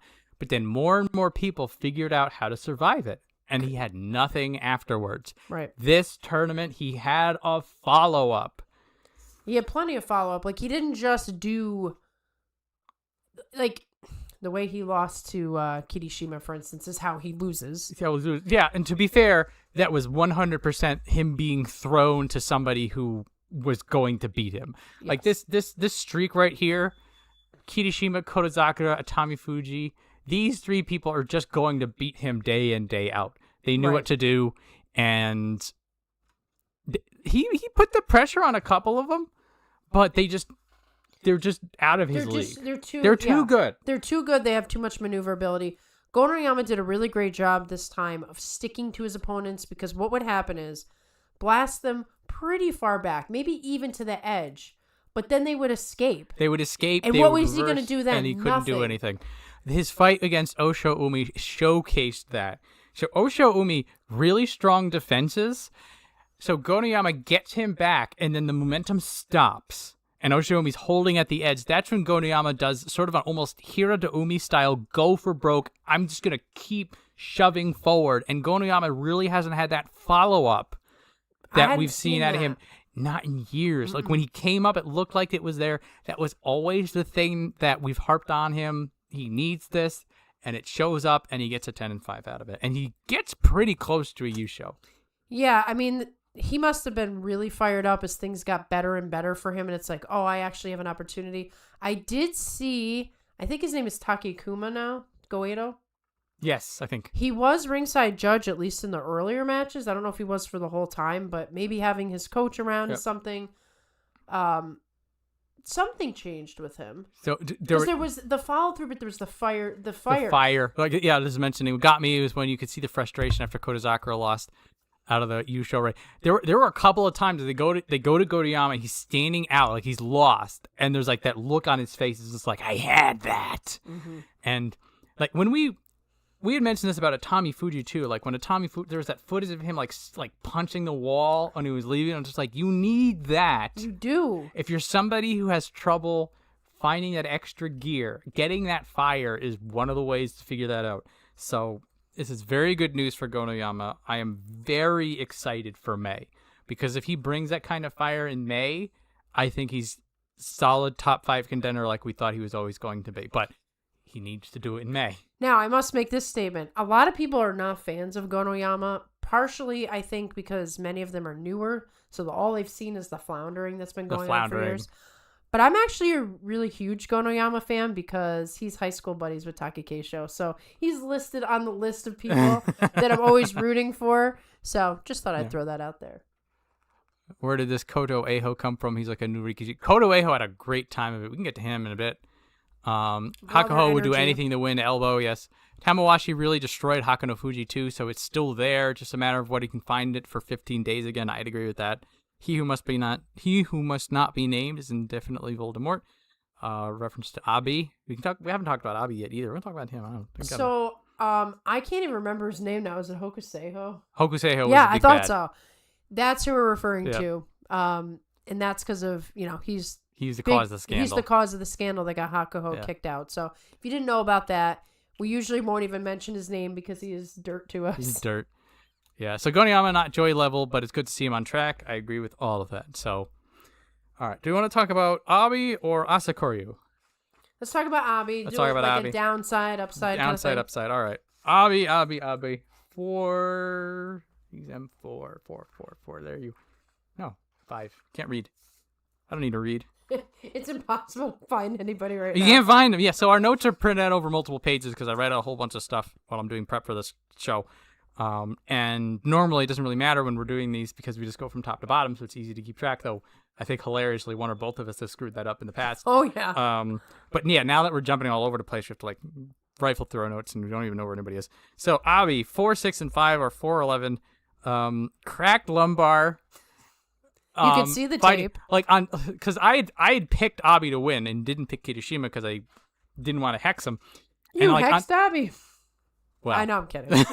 I'm sure he was already injured. Well, it was great because on day 1, it is such a one-sided loss to Koto Shoho. Like immediately, I'm just like, pick the wrong guy. Well, I did Jason's sumo contest and I picked Abi. I'm like, forget this. Immediate failure. I think we just want to believe that the old Abi can come back, but I think this tournament has solidified for me that the old Abi is not coming back. Oh, Abi, like Sekiwaki Abi, I don't think that's going to happen anymore. Yusho Abi, gone. Yeah, because he's got his elbows, now he's got this clearly injured, cracked lumbar. That terrified me when I heard that. I'm like, what are you doing? So then he's out for 5 days. After losing twice and pulling out. And then he comes back and tries to do... So there were a couple of matches that he was hitting pretty good. But then the rest of it was just crap. But yes, so I was very upset with Abi. About this, like, just please, can you just go rest up? And then he hengas Asanayama. And I'm like, I can't stay mad at you. Oh, Abi. I should have seen that coming. He's fought Abi how many times? Come on. The classic villain move. Because Sanayama is a public darling, too. I know. And to hanka that boy. Abi has decided to be a villain. It's so good. That's what it is. He doesn't care. He won me back over and was like, you know what? You wouldn't have, if you weren't here, you wouldn't have hanked. So I can't really be mad at you. I am still upset that he even showed up. Right. But, so in any case, there's not really much you can talk about because he clearly was not fighting at 100%. He got 4 wins, so he's going to save some tumbling down. But really, it's the larger issue of how many parts of your body are broken, dude. Right, and how much more injury did you provide for yourself that will make the next tournament that much harder to fight in? Like, So at 5, what's the worst that would have happened if he didn't come for 15 days? they might have kicked out. Onokatsu might be gone. Yeah. It's so I mean, he's definitely, with 4 wins, he's definitely safe. Yeah. I think 2 wins is about as far as he could have gotten. So like, there is an argument that he did need to get something, which is why he came back. Right, because Which is, he had 2 wins as soon as he came back. yeah. So like, he could have, yeah. I mean, right after Wakamoto Haru, he could have just packed it in, but it was one of those things like they're just crawling and scraping for whatever inches they can get out of it, and they just want to fight too. Some of these guys, they just want to fight. They don't want to sit around. They don't want to sit around. No. They don't want to watch the sumo on the boob tube. They want to get in there and get destroyed. get destroyed. Apparently, it's their It's in their nature. So I'll snap the stable that closed down. Yeah, the Miyagino stable that got merged in. And it was it was brand new, practically brand new. It was practically new. It was less than a year in. Yeah, broken freaking back. I don't understand what Abi's doing. Abi out there legitimately risking potential paralysis or even death with an injured vertebrae. I agree. That face is the face I was making. Yeah, I'm like, what are you doing? Also, yes, JJ Ichi Yamamoto injured both of the people who goes cute, like the injury. So back in the day, it was Tamawashi, but he was destroying people's elbows and he was doing it like intentionally. Ichi Yamamoto was just fighting, and he's just so good at fighting that people crumple under him. Yeah, it's a new era for Ichi Yamamoto. It's like, I kind of feel bad for him because this is 100% not his fault. He's not something that he like. He's not aiming for it. It's not like I'll win no matter what it takes. He's just going forward, and then people just buckle under the stress of him. I'm like, I really hope this doesn't get to him, because it's just it feels like it's just a coincidence that it's him. Right. Let's talk about Ichi Yamamoto. We're why already not? talking about Ichi Yamamoto. Bro did good. Oh my God, I'm so happy. Yes. Abi would have been demoted if he didn't come back, but I'm going out on a limb and saying fighting with a cracked vertebrae is still a bad idea. Still a bad idea. All right, Ichi Yamamoto 9-6, looking so good. Oh my goodness, this new Ichi Yamamoto, he keeps getting better. Right, and the consistency is now there. There was a time where he'd have like a good tournament and then off. How many good tournaments has he had in a row now at this point? Consistency is the name of the game for Ichi Yamamoto. And so we're going to look at these, and he's going to beat Makakoshi down here. Oh, they took the pictures when he had the What's up with suction that? cup spots. It sucks. So right here, Megashiro won in a 4-11, but like I think we had mentioned in January, like this was a really good 4-11, all things considered. This one not as much, but also he's M5. So the records are not as consistent. The records are proving me to be a liar, basically. Well, the numbers aren't quite there. What I'm saying. The thing is that his forward drive is always going forward now. And so, like, beforehand, if he couldn't go forward, he'd go back, and then he'd lose it. But now if he can't go forward, he goes into the belt, he goes to the side, or he just keeps pressuring until something breaks. And that kind of power that he's getting is why he did so well as he did. He did pull once, but the pull was reading the situation. Like, it was an appropriate time to do the pull. It was appropriate time to pull. Ura was locked in. He was low, he was braced. Ichi Yamamoto reads the situation and pulls Ura down onto his face. So when I saw that, I'm like, that's a tactical pull. He didn't pull on reflex. He pulled because he read the situation. So Ichi Yamamoto is really getting better, and is very exciting to see. And sort of like Hiro Umi and a couple other people up here, like he's in the process of figuring out, how do I break up to the next level? Right. He seems like he never stops. There's some guys, like, they hit their ceiling. I'd say like maybe a Roga. Yes. Like, this is what I do. This is as good as I can get. It's almost like Ichi Yamamoto's like, I can do more.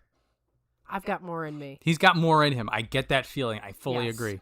He is I got more in me, and he's really manifesting it. So good stuff for Ichi Yamamoto. I mean, he's out that door. He is not getting stuck in traffic. Okay? Yeah, there's that too. There's the broke some record about leaving the dohyo after a match. Suddenly, Ichi Yamamoto is a much more intimidating guy to see on the other side of the dohyo. It's like looking into the eyes of the old Tamawashi. Kind of is. It's like, oh no, don't hurt me. Yeah, or the Abi days of old, where you just cracked out. All right, so let's talk about Asakura now, because we said we were gonna, and we got sidetracked. hanging out with his boy Sanayama at Megashira 12. He was 9-6. So I'm enjoying how all of these new little guys are having their own brand. So they're building their own worlds. So now, like, it's not like all the little guys are all fighting the same way. Nope. Sort of like when it was Enho and Ishiura and Midori Fuji, all sort of little guys together. Like, they had different variants, but they all sort of had the same brand. Right. But now we have Ashikoryu, and we have Nishiki Fuji, and we have Toki Hayate, and we have Fujinokawa. Fujinokawa, and all of them are doing their own thing. It's so fun. Right. You would not mistake any of those guys for each other. And so what Ashikoryu has been doing, and specifically what he did this tournament that looks so good, is he's getting little super strong cannonball power. Like, he's a battering ram. He really does, like, launch into people to knock them upright. Yep. It's like a little dog that's going after a big dog, and he, like, goes for the stomach. Boom. And, like, knocks him on his back. It's insane. So there was a lot of nerves. There's a lot of, like, sidestepping and lateral movement. And Ashikoryu, like, it seems like either he didn't have the power or he didn't believe in the power. But this tournament, he definitely did. Yeah. Now, I felt like belief was a huge part belief of it. is definitely a thing. So he's still doing a lot of lateral movements of stuff. And some of it is a sidestep on the tachi, but mostly it would be pivot throws. It would be he hits somebody and then he goes to the side while they're upset balance. Yes. So he is attacking from all angles and he's crushing them really good. It has been really fun to watch. And I feel like this is the version of Ashikoryu we all saw underneath the stress, underneath. We're like, I think he can do this if he wanted to do well. Well, when he first came up, you were immediately blown away by his aggression. Physique, yes. His physique and his aggression, and it looked like this guy's going to go far. And then predictably, a couple tournaments in, that's when you see the hankas and the weird flaily stuff. And you're like, what happened? It hasn't been that long. Now he's embraced it. This is who I am. This is how I'm going to do it. Don't know if it's going to work, but I'm going to stick to my brand, you know?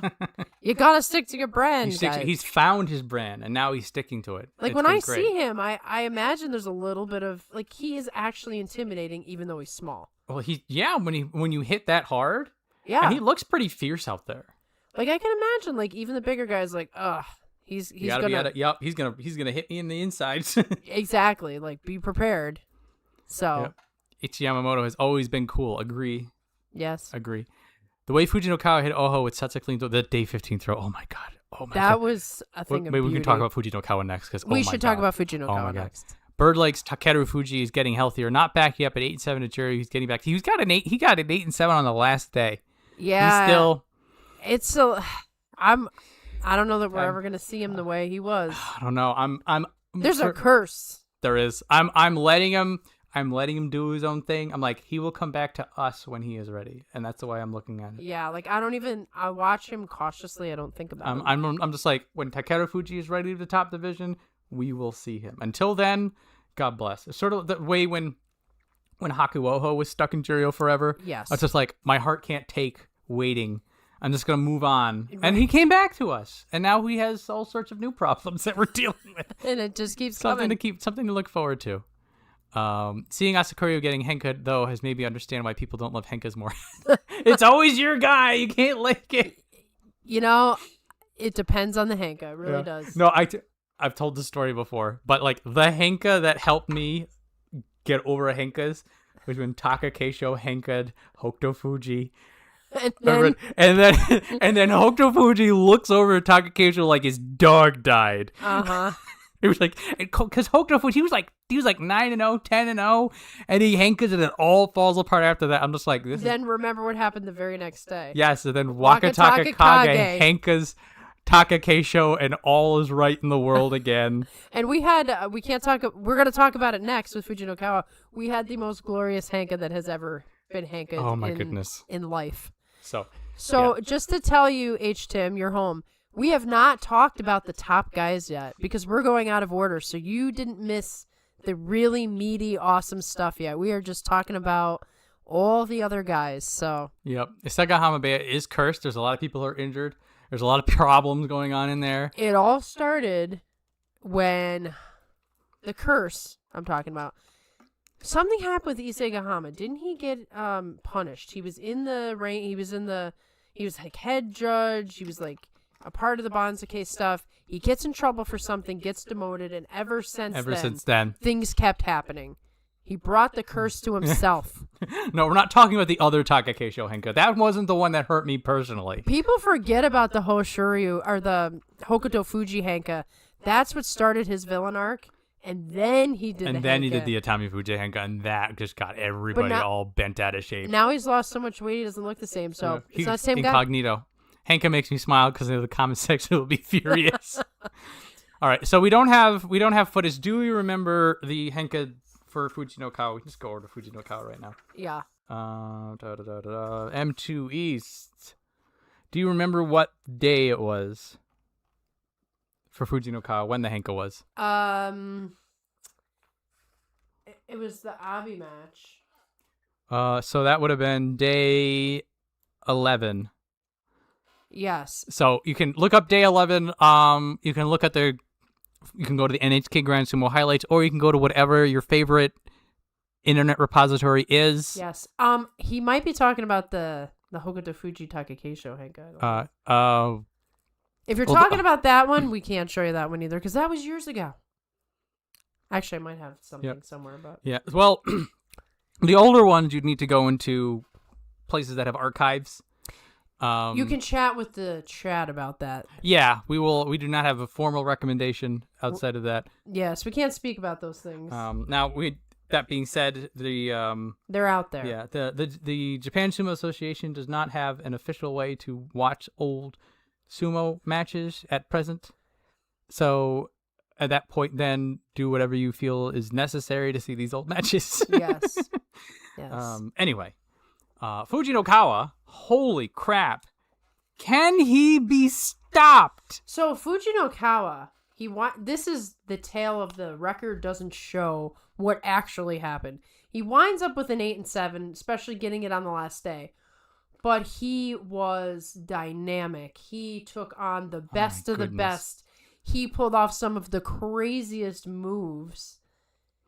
And I don't know.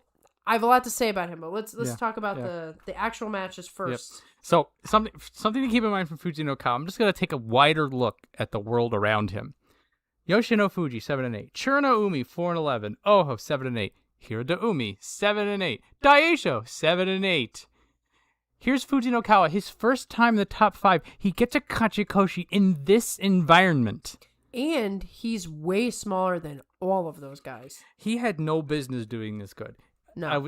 And we had said this in the preview show. We're like, on paper, he's toast. But the last time we bet against him, he got a 10-5. Right. So I was like, I can't bet against him anymore. I'm just going to open the door and let him run out. You knew there was something in him from the moment you saw him that's just different. Yeah.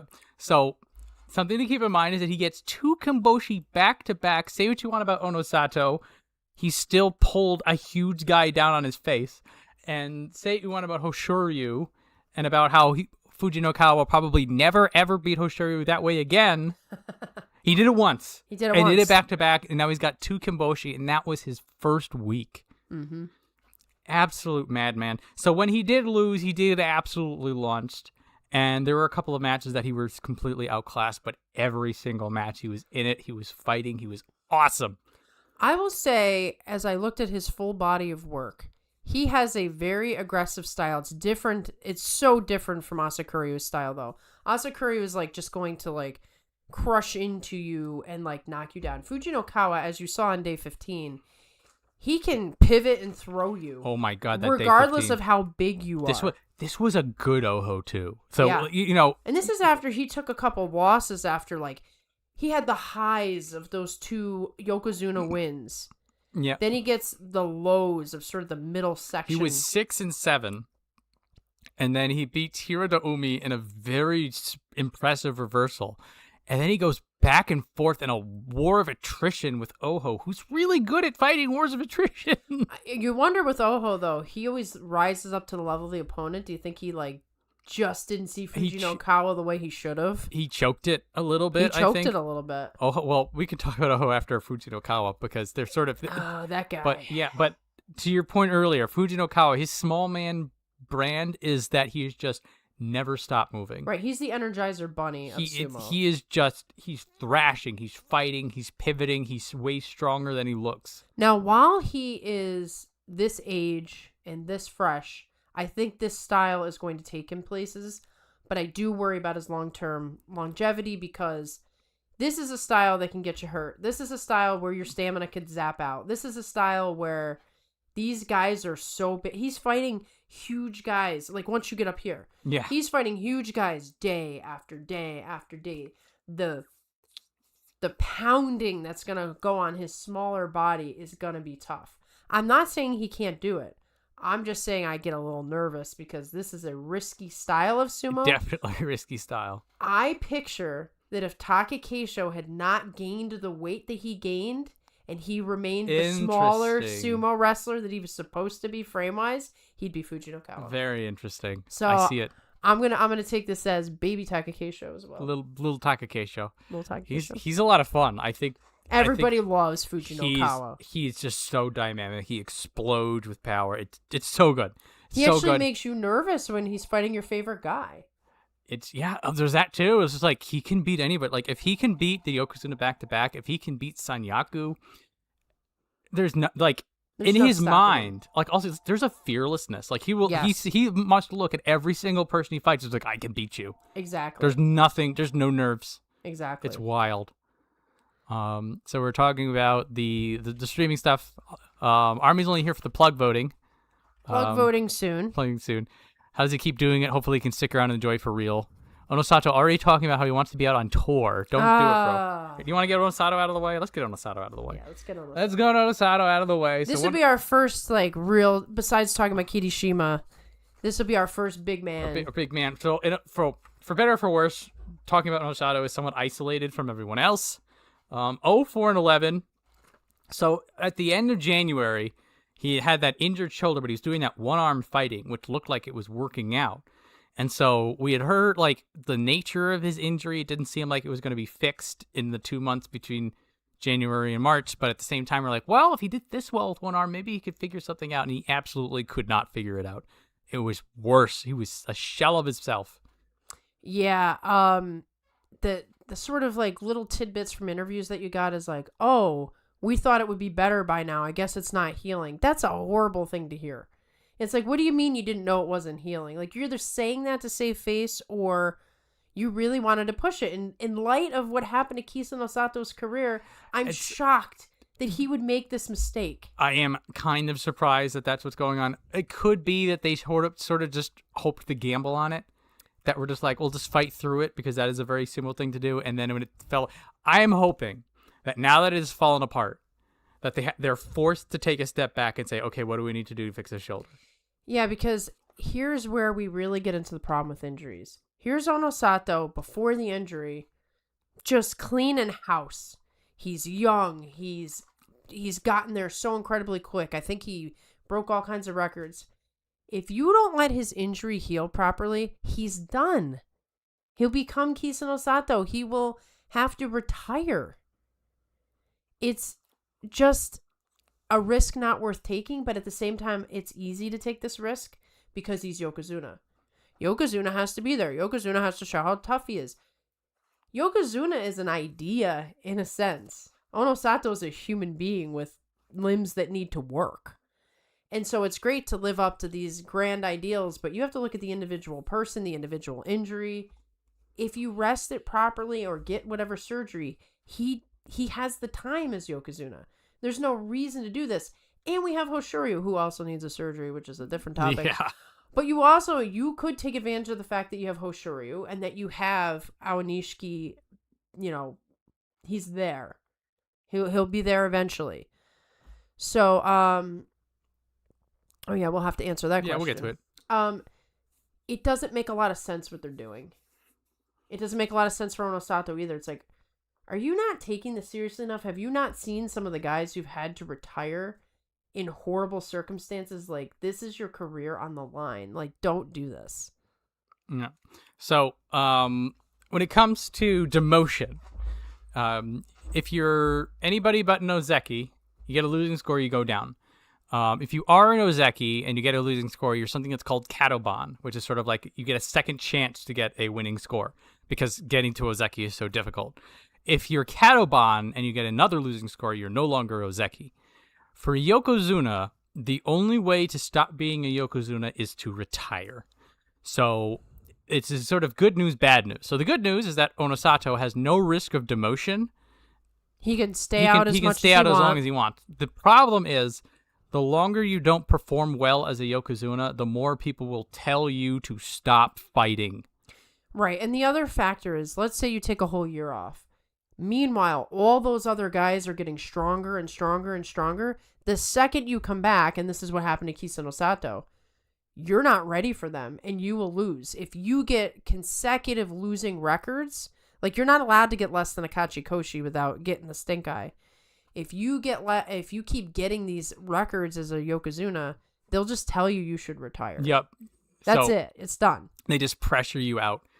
And there's also a lot of this is sort of like the expectation of the rank and the honor of being Yokozuna and representing the entire sport. So there's an enormous amount of pressure on these people to perform at the very best possible. And this is why both of the Yokozuna right now are fighting injured and perhaps against their better judgment, trying to get away with things. Well, another factor too, especially with the tours, because you brought up the tours, everybody wants to see the Yokozuna. There's that too. He's supposed to represent the top of the sport. We want him. Yeah. So they sometimes show up to these tours, and maybe they just let people push on them. Maybe they just do the Dohyo Iri. But like they should be resting. Yeah. Terunofuji at the tail end, like he'd go on tour, like he'd do the ring entering ceremony. He'd chest lend, but he wouldn't do practice bouts, and he would just be like standing on the side doing stretches, and then he would only be as involved as they would allow him to. Right, and so people could get their pictures of him, and they could see him up there, and it's not ideal, but I guess it's better than nothing. But Onosato's got to be careful. He's got to be careful. I'm worried that his career is in serious jeopardy. So we'll see what happens during the spring tour. We will also see what happens in May for him. This is the first losing record he has ever had. So I feel like he has a lot of slack to work with. Right. That being said, if he comes back in May and he's looking horrible, people are going to be like, you got to get your stuff together. So it's sort of now we're going to hear about this long before May, because he'll either be on the tour and he'll be a mess, or he will be sitting the tour out to get whatever surgery he needs. So more to come when it comes to Onosato. The worst part about it is that there are people who are like, Onosato is the next coming. He's the greatest man ever. And then this happens. It's like, he's trash. He's a loser. I never liked him. Stop it. If you're one of those people, just stop it. He's a human being. Leave him alone. All right. Comments. Just like Hoshoryu, Onosato will keep pushing it because the rank requires it. So, so they don't get demoted, they get retired. Hoshoryu haters were eating good this Basho. That's unfortunately true.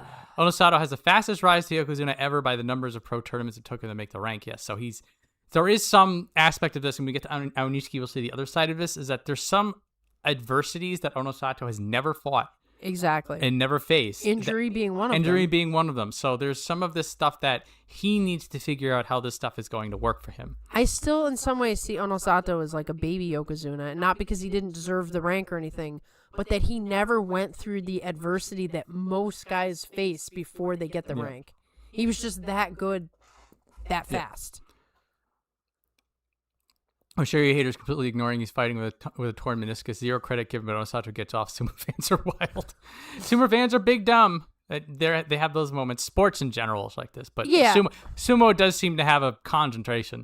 If I had it my way, Hoshoryu and Onosato would sit, get surgery or whatever is needed. It won't happen. Probably not. JSA. So some of this is the culture of fighting. Some of this is just martial arts in general. So and something else to keep in mind, this is before our time, is that there used to be something called a kosho status, which was you can say that you're injured, and then you get to sit out.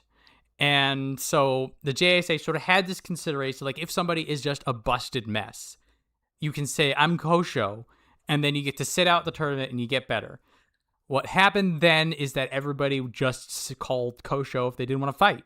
And they couldn't really, and you couldn't really prove it because everybody's all injured. So, like, Right. how injured are you? It became such a mess, and the system was abused so much that they got rid of the Kosho system, and they never replaced it with anything. They could have come up with some middle ground. Now, will they ever replace it with something? Will they bring Kosho back conditionally? That much I don't know. It's hard because it's a human judgment call, right? So even if you said, okay, the doctor needs to write a certain thing, you could pay a doctor to write a certain thing. Yeah, I mean, you can just ask your doctor to fight this, or it could be that your doctor's telling you have this problem anyway, and you're fighting through it normally, and then you just go to him and be like, oh yeah, that thing that I have, can you just write a note for it? Thanks. Exactly. So, if there's a will, there's a way. People will take advantage of it to the detriment of the people who actually need it. Correct. So the GSA, I wouldn't say that they're mainly faultless in this. It's part of the culture of sumo, and which again is largely the culture of martial arts and contact sports in general. Right. You're supposed to be this big badass. You're a badass. So you better get in there and fight, basically. Unfortunately, there's hypocrites in every combat sports fandom. That's what we're going on. And don't forget internet culture. Internet culture is its own layer on top of that. So the rule of thumb is Kachikoshi is 8 wins or more wins than losses, or just 8 wins and then losses and absences and all that other stuff. So Kachikoshi will always be 8 wins. Yes. If you're anybody outside of if you're anybody Sanyaku and below, 8 wins is a Kachikoshi. Yep. If you're an Ozeki, you're expected to be in contention. So they say the Ozeki Kachikoshi is 10 wins. That means that you're doing well, that you're influencing the tournament around you. Yep. If you're a Yokozuna, you are expected to win the tournament every single time. Now, if there's more than one Yokozuna, obviously only one can win, so you're expected to be like Jung Yusho. Yeah, in terms of the Kachikoshi itself, it's always going to be 8 wins. But if you're Ozeki or Yokozuna, more is expected of you. But it's, I think Hoshoryu was like 9-6 on one of those. And they were just like, whatever. And it's like, still a Kachikoshi by the letter of the law, but Right. by expectations, you shouldn't be having 6 losses. Which is why Hoshoryu gets dumped on, and this tournament will be no different. Even though it is an 11-4, and well, we have to talk about the complexities of that. Yeah, maybe when we're done with the comments, we can consider getting into that. All right, so read all the comments, and then we'll talk Yeah. about the Hoshoryu situation. Anything other than the Gen Yushu for Yokozuna's losing records, the stuff that we're saying, that the comments already got there first. Some consider anything under 11 losing records. Anything less than a 10-5 is a losing record for an Ozeki. Rank names literally means champions. Hosh came close. For Yokozuna, there's a hyperemphasis and expectation of dominance. They're saying a lot of stuff that we just said. Yeah. We're on lockstep with our comments. I like it. That's very good. Rank requires them to pass push through, which makes Yokozuna a blessing and a curse. Sitting out 5 full basho in a row is about a limit of being asked to retire. Yes, but Kisano Sato sent out for a whole year, so it was probably like 7. And they kept kind of like, hey, you should come back. And then when he finally came back, it was like he lost the first 4 in a row. It's like, okay, we're done. Get out of here. Okay, so all this talk about Yokozuna and Yokozuna expectation and what it looks like means it may be time for us to talk about Hoshoryu at 11-4. And so my notes for this, and then I'm going to pass it over to you because I know you have a lot of notes to say, is yes. The main difference between Yokozuna and everyone else is what of those 2 numbers you're looking at. If you're an Ozeki or anybody below hand, you will look at the 11 in the 11-4. If you're a Yokozuna, you look at the 4 and nothing else. Yep. And the 4 is too much. And the 4 is too much. By the standards. And obviously, like, I don't want to not say he should live up to a standard, but the point is that, he did well, but not Yokozuna well. And that is a painful reality. So Hoshoryu comes into this tournament already with all of the pressure on him. Ono Sato at this point has won, 5 or 6 maybe? I can't remember how many Yusho this guy's won. Multiple Yusho. He's won multiple Yusho, including as a Yokozuna. He won 2 before Yokozuna. I don't even know. I don't know how many Yusho he has. Do you want us to look up? We need to look this we're up. looking it up. Because I'm trying to make a point, and it doesn't work without the info. Like the info. Okay, he has 5 titles. He had 2 or 3. I think he had 2 before Yokozuna, and then the rest. He had after. 1 as Yokozuna, and the rest were outside of Yokozuna. Oh, really? I didn't realize that. Yep. So here's his okay. Yokozuna Yusho. Here's the back-to-back Yushos that They got got him him in there. And then here's, yeah. So this is Sekiwake. This is the Yusho that got him into Ozeki. And then this is the other Yusho that got him into Ozeki. Yeah, so he's got 5 Yusho. Hoshoryu has 1 Yusho? One Yusho, and then And a one Jun Jung Yu- Yusho. and then a Jun Yusho. Several Jun Yusho, actually. Well, yeah, actually, he's a Jung Yusho machine. Okay. So that puts it into perspective. So Hoshoryu comes into this tournament. Every single tournament at this point needs to win the Yusho, needs to prove his Yokozuna pride for more than one reason. One, he didn't get the 2 Yusho to become Yokozuna. They counted the Jung Yusho. That's the first knock against him. He's got the fact that Onosato has far more than him, and then he's the fact that he does not have a Yusho as a Yokozuna. So every tournament he comes into, maximum pressure. Now he's got the new guy, Aonishiki, on a Yokozuna run. He can't beat the guy to save his life. I think at this point he's just in his head. I don't think it's that he is physically unable to beat Aonishiki. But I think Hoshoryu, especially based on some of the interviews we've seen, internalizing the pressure greatly. Knows he needs that Yusho, knows Aonishiki's a problem, knows that Onosato is just, zooming away. And it's getting to him. His coach said something to him along the lines of, just enjoy it. Just enjoy it. And I've seen the evolution of Hoshoryu's game all this time, despite the fact that the Yusho did not come. He's getting calmer in the ring. He's getting more confident in the ring. At least in the first week. He used to just crash in the first week. That's where his kimboshis would be. Then he'd just ramp it up for the big opponents. But it seems that no matter what he does, something gets in the way. And I can't help but believe that the internal pressure adds to that. It's kind of like the Vegeta syndrome. I trained even harder this time. I fixed X, Y, and Z, but then a new guy comes up that has something else. So in this situation, so previous tournament, it was Aonishiki. He was just on a tear. This is what it is. This time it's Kirishima coming back in an Ozeki run. Maybe Mei is going to be Onosato mysteriously heals and needs to prove himself. Maybe it's Takayasu. It seems to be, unfortunately for Hoshoryu, that the next guy is always on his run. And yet, Hoshoryu, Jung Yusho again, he's the second runner-up in this whole thing. If he beats Kotozakura, he's tied on the last day and they get to go in a playoff. How many playoffs has this guy been in?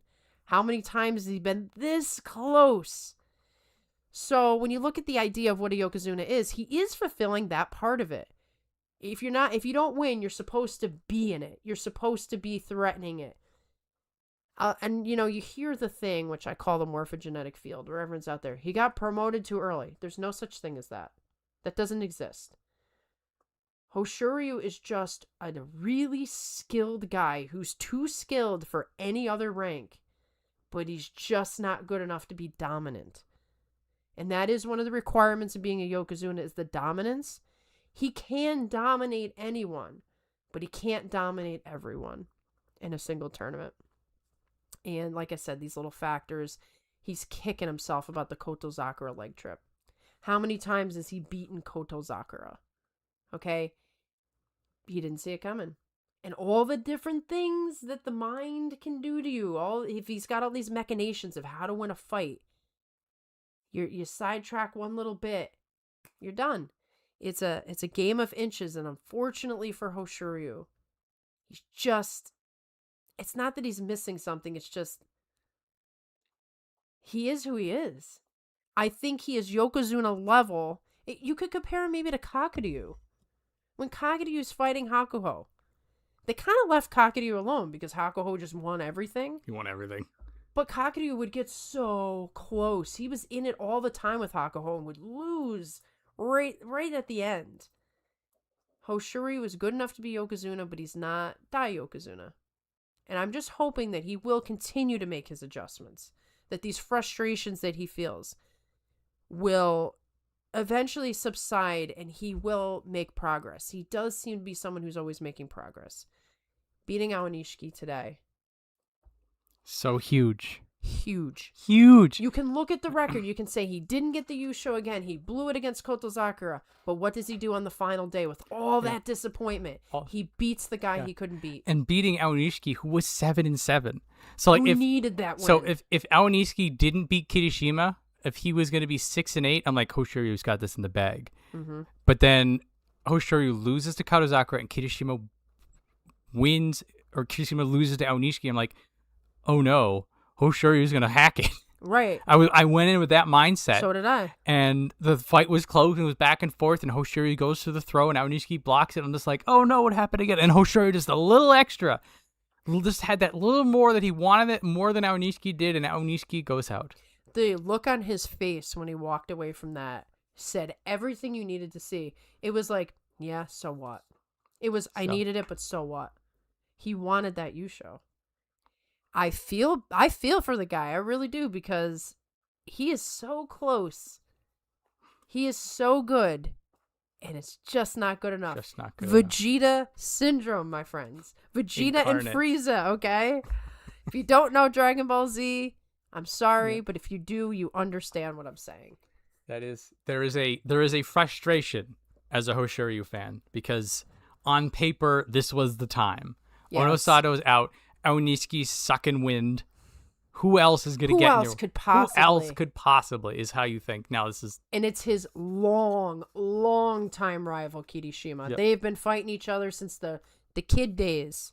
now I was thinking through this, and I was just like, I think Hoshoryu he's just going to be SOL until he goes on a streak of winning cups until everybody shuts up. Because think about this. Yes. So let's say he was 13-2 and he wins. What's everybody going to say? Oh yeah, he won, but Onosada was out. Now Aonishiki wasn't good. He wasn't good. It doesn't count, you know. Uh-huh. And then there was the Jun Yusho last tournament, right? That he lost. That was in the playoff, wasn't it? This one here, I think. One of these, he loses in the playoff. It's like, if he won that playoff, it would be, oh yeah, but it wasn't. Had to go to a playoff. He had to go to a playoff. There's just, Hoshoryu is just hounded by the haters, and so on one hand, it does suck. And I'm also a Hoshoryu fan. I'm a fan of everybody though. It does not know how much that counts. But like looking at this, you're just like, man, you had your chance and it got messed up. But I'm thinking about this. I'm just like, someone's going to complain no matter what Hoshoryu does. Yeah. And I think on one hand, and I think back to the win and what you were saying about beating Aonishiki, is just like, on some level, Hoshoryu understands there's no pleasing anybody, and so he's just going to do it for his own Yokozuna pride. And that's what he has to do. He has to just silence all of it, including his own inner critic. Like you said, there might come a time where he just outlasts everybody. Onosato just can't do it anymore. Aonishiki, he's used to winning. He's getting bored. Kotozakura's knees.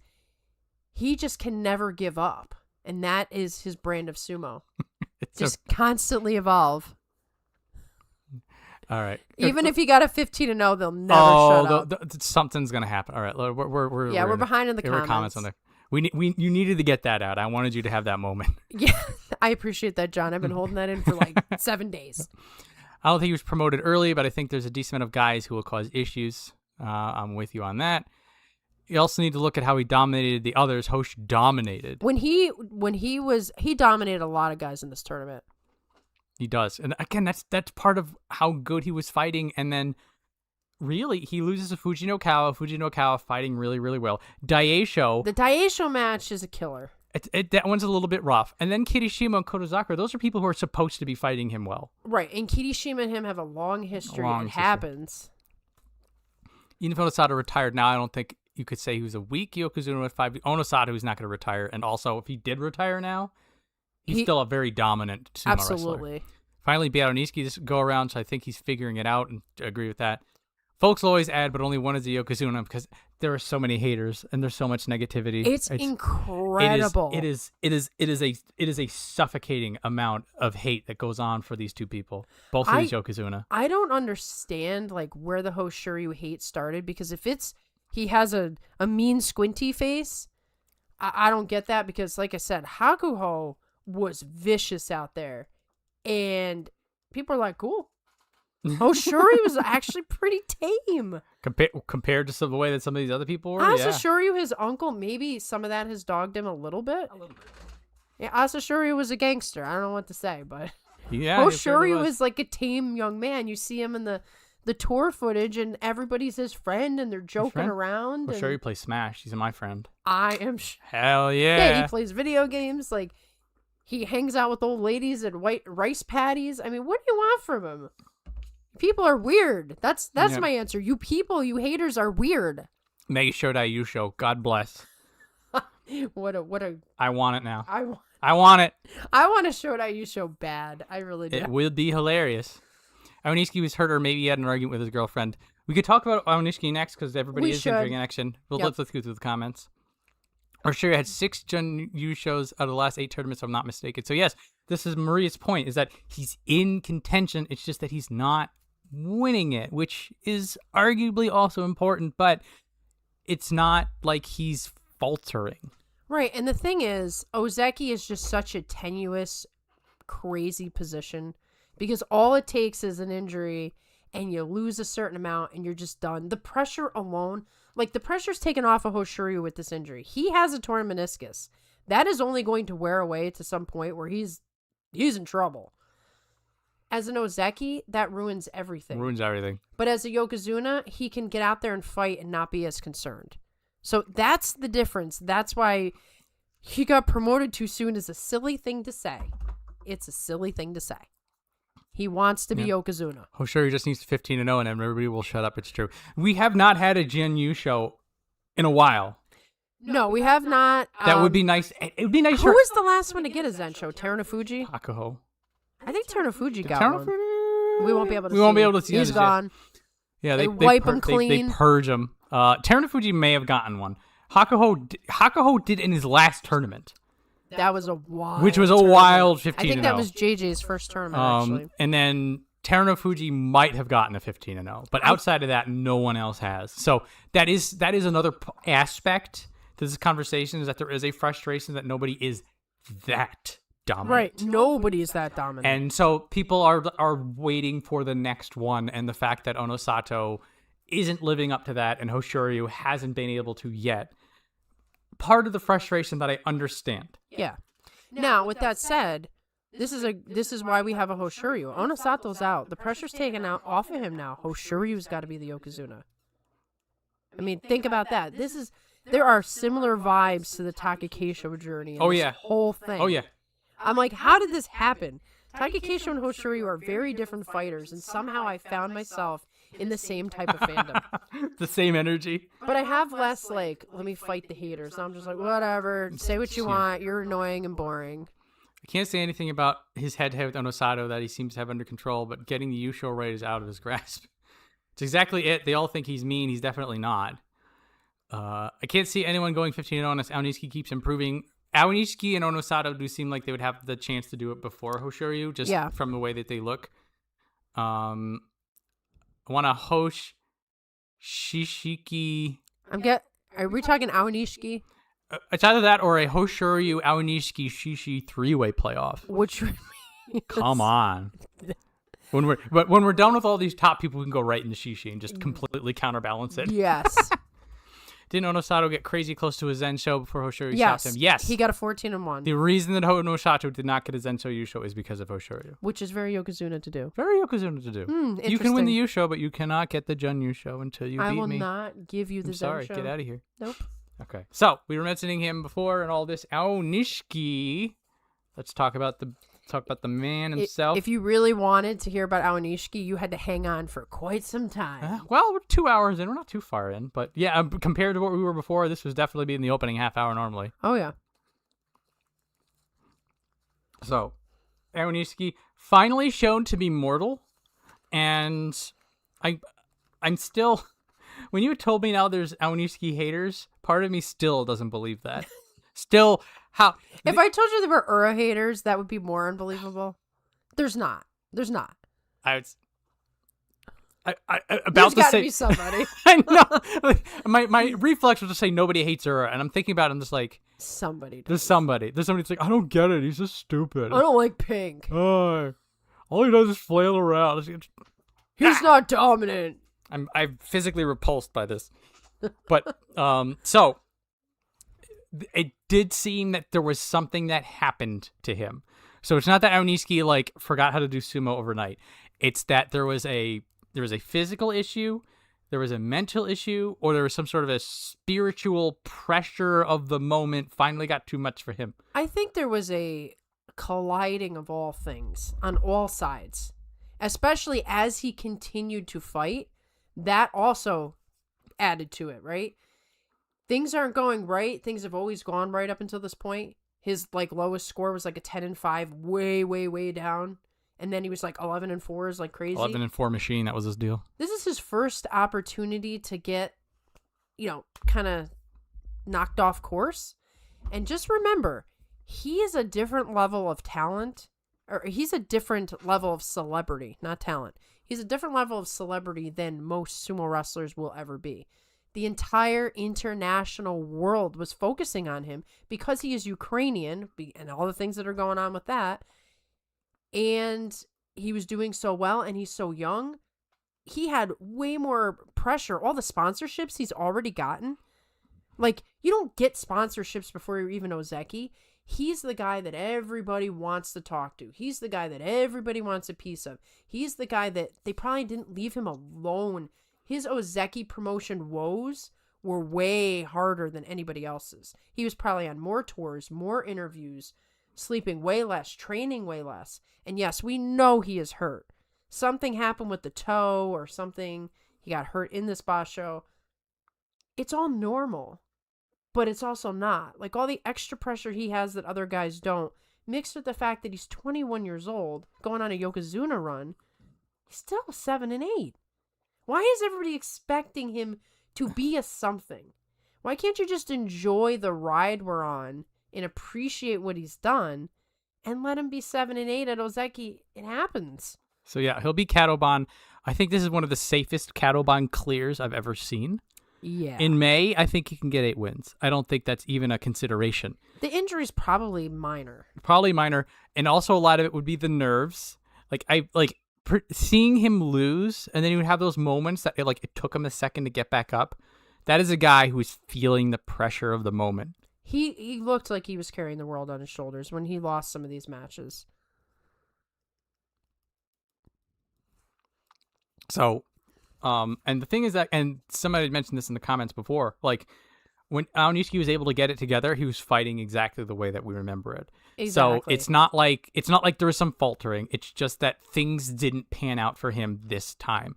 And I'd mentioned this before. I think him getting Katoban, him getting this kind of a failure is going to make him a lot stronger than if he were to just become Yokozuna in March. Yeah, this is not just platitudes. The truth of the matter is if you get thinking you're invincible, you're going to slack in some area. If you don't have an obstacle to overcome, you won't have gains. This is truth. Yep. This isn't just like, let's just say it because I heard it on a fortune cookie. It's the truth. This is also, again, keep in mind, and this is something that Aonishiki has been doing since we've started to see him in the top division. He expands, he grows, he evolves at a rate that is faster than a normal human. He has quite the mental game. He's a powerful, analytical mind. He adapts. The stress of the expectation of the moment does not affect him in the way it does normal people. So everything that is going on in March, he's going to internalize. He's going to let it fuel him. Mm-hmm. And I will not be surprised if he gets a May Yusho. I wouldn't be surprised either, but on the flip side, this is a moment for him to be very cautious. Yes. Not to let this avalanche, Hey, that fortune cookie thing actually just popped into my head. It wasn't actually a comment on you guys. Anyway. Yep. He has to be careful not to let the pressure avalanche here. He is still young. I put a lot of faith in him. But 21 years old, I mean, how mature were you? My goodness. And here you're going to take on such a huge obstacle. Massive life-changing responsibility. And meanwhile, there's now going to be a new Ozeki. 3 Ozeki now. 3 Ozeki now when we only had one for so long. And you remember what happened to Kirishima when his Yokozuna thing crashed out. You remember what happened to Wakatakakage when his Ozeki thing crashed out. Koto Zakura. Yeah. All of these guys had collapses after their Yokozuna promotion. So he just has to be careful. I think his coach, this is where the coach is very important. He needs to settle him down and say, look, it's fine. You just need to get 8 wins. Yeah. Anything over that is nice. Bonus. It doesn't matter. So yeah, I feel optimistic for the future, but I do agree with you. Aonishiki needs to respect the severity of the moment. Yes. Going forward, and I think that he will because of just his body of work before. Yeah, I mean, I think people in the sumo fandom are too either or. It's like he's either the greatest ever or he is the worst guy. He got my hopes up. It's neither. It's just him being a dude fighting in the sport. Let's see what he can do. There's endless possibilities here. Ultimately, March was not his tournament. No, and it crushed a lot of people. It crushed a lot of people's dreams, and I do understand that. As I think we both were like, oh yeah, he'll do it, he'll get it done. We were like, oh, who'll also get the Yusho so we can get other things that we wanted, and that's when we were like the Kirishima and the Hoshoryu and those. None of that panned out. Right. So that I do understand and I respect if people are upset and frustrated about this. We are inviting you to look at the larger picture as a way of getting your hope in Aonishiki back. Yeah, don't abandon him. Do not abandon hope. All right, we got a lot of comments all of a sudden because we've been rambling. Let's see. Apparently, his entire career, Shishi's been fighting with a torn biceps. Yikes. There's an example of something that will affect your entire career. Yeah. If there's actual mic echo, I've been moving my mic a little bit. I think we're okay though. Is this the first time we've heard this? It's the first time. Injured, he's hurt. Aonishiki definitely looked like he was hurt. Day 14 was the only day Aonishiki looked like himself. That his fight with Kirishima was top notch. He brought everything that he had. Can't believe it only took 178 to get a bunch of haters. I thought he was so exciting to be one of the guys with no haters like Midori Fuji. Doomers might be more accurate, I guess. Big M sounds like a skill issue. An is him, not an is me. Well, it sounds like JJ's just trying to poke at me, but thought the Midakiyumi Kadoban was going to be easiest clear ever too. Well, Midakiyumi did fall apart like overnight. He's somebody to not you don't make any bets on Midakiyumi. For a while we would joke about he would never get to Ozeki, and then he did, and then we're just like, oh yeah, then he did the Kadoban carousel. But he's somebody that his whole thing fell apart once he lost Ozeki. We talked about the fortune cookies. He will need to get past Shodai. Aonishiki does need to get past. Shodai's going to be in range Aonishiki next tournament with that Kachikoshi. The good old Shodai. Hoshoryu and Aonishiki stay off Twitter for a while. Hate to see Uncle's comments. Oh, I know. Uncle's got to be saying something. We'll be. Oh my goodness, yeah. I think Chairman Hakaku was getting over on him. So on Hoshoryu, I don't know what he's saying about Aonishiki, but I think people are just banging on Aonishiki anyway. But anyway. That was Aonishiki. So we can finish off the trifecta of top people by talking about Kirishima, our Yusho winner. Congratulations, Kirishima. We finally got around to you 2 hours and change into our show. We did mention you in the beginning, at least. Yes, we did. Yeah, I think we still got here. When we're talking, we'll get this picture. So we were discussing. It's not as bad as what they did to Koto Shoho, but this this is not great. It's not. He's not fierce. It looks like he's trying to figure out what he wants to have for breakfast. Yeah, or like he's sitting up at the bar and he's like reaching for his drink. I don't know what this is, but we'll look at this picture while we talk about Kirishima. So the Ozeki has returned, figuratively and I think by now literally. So what was interesting about Kirishima's rise to prominence? What guy wins on several of his fights was a lightning fast reflex that was almost hard to see. It was a blink and you miss it kind of thing, where somebody had him on the drive, had him on the move. It was Yoshino Fuji, Hiroda Umi, Daieisho, Takanosho, all these strong drive people. And I think against Yoshino Fuji, he was actually staggered.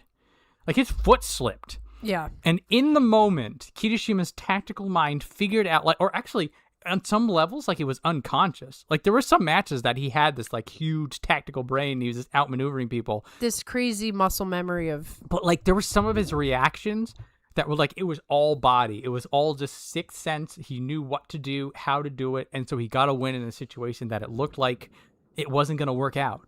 Right. And he kept doing it. What match was it? Can we look at his matches for a second? Yeah, we can look at his matches.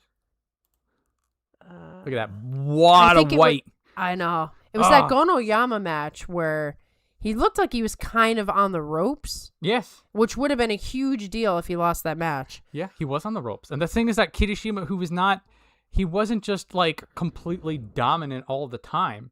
He was getting driven back. He was getting overpowered. He was getting outmaneuvered, but he just knew how to adapt. Well, that's the thing about Kirishima, right? He's not the biggest guy, and there are times where he gets blasted, or gets outmaneuvered, but it's always been his technical ability where he makes his adjustments right there on the spot that got him his winning record. So when he was either injured or whatever else was going on, you wouldn't see those adjustments in the ring, and then it would be like a 6-9 or whatever.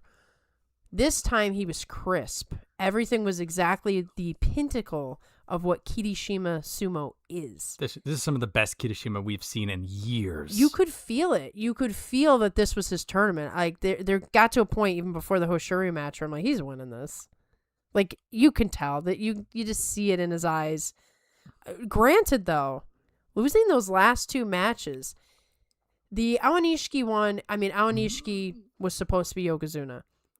Maybe the Kotozakura one was because he had already wrapped up the show. So the thing is that the Aonishiki fight was a legit fight, and I think Aonishiki at that point was 6-7. So Aonishiki is fighting like a man possessed. Yeah. And Kirishima at this point has a 2-loss buffer. Right. So he knows that he can lose this one, so the pressure comes off a little bit. Yeah. And then all credit to Aonishiki, he digs deep, he wins.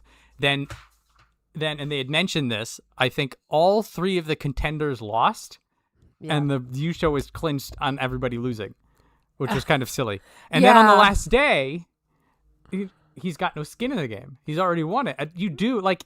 You can't help but take your foot off the gas. It is very hard to mentally regather yourself in that kind of a situation. Now, it doesn't look great. Sure, it's a 12-3 Yusho, but he still won it. He did it. The other 13 days he showed up. So right, and your Yokozuna unfortunately wasn't able to. It's what it is. So exciting for Kirishima. He's back to being Ozeki. I don't know what happens when you're returning Shin Ozeki.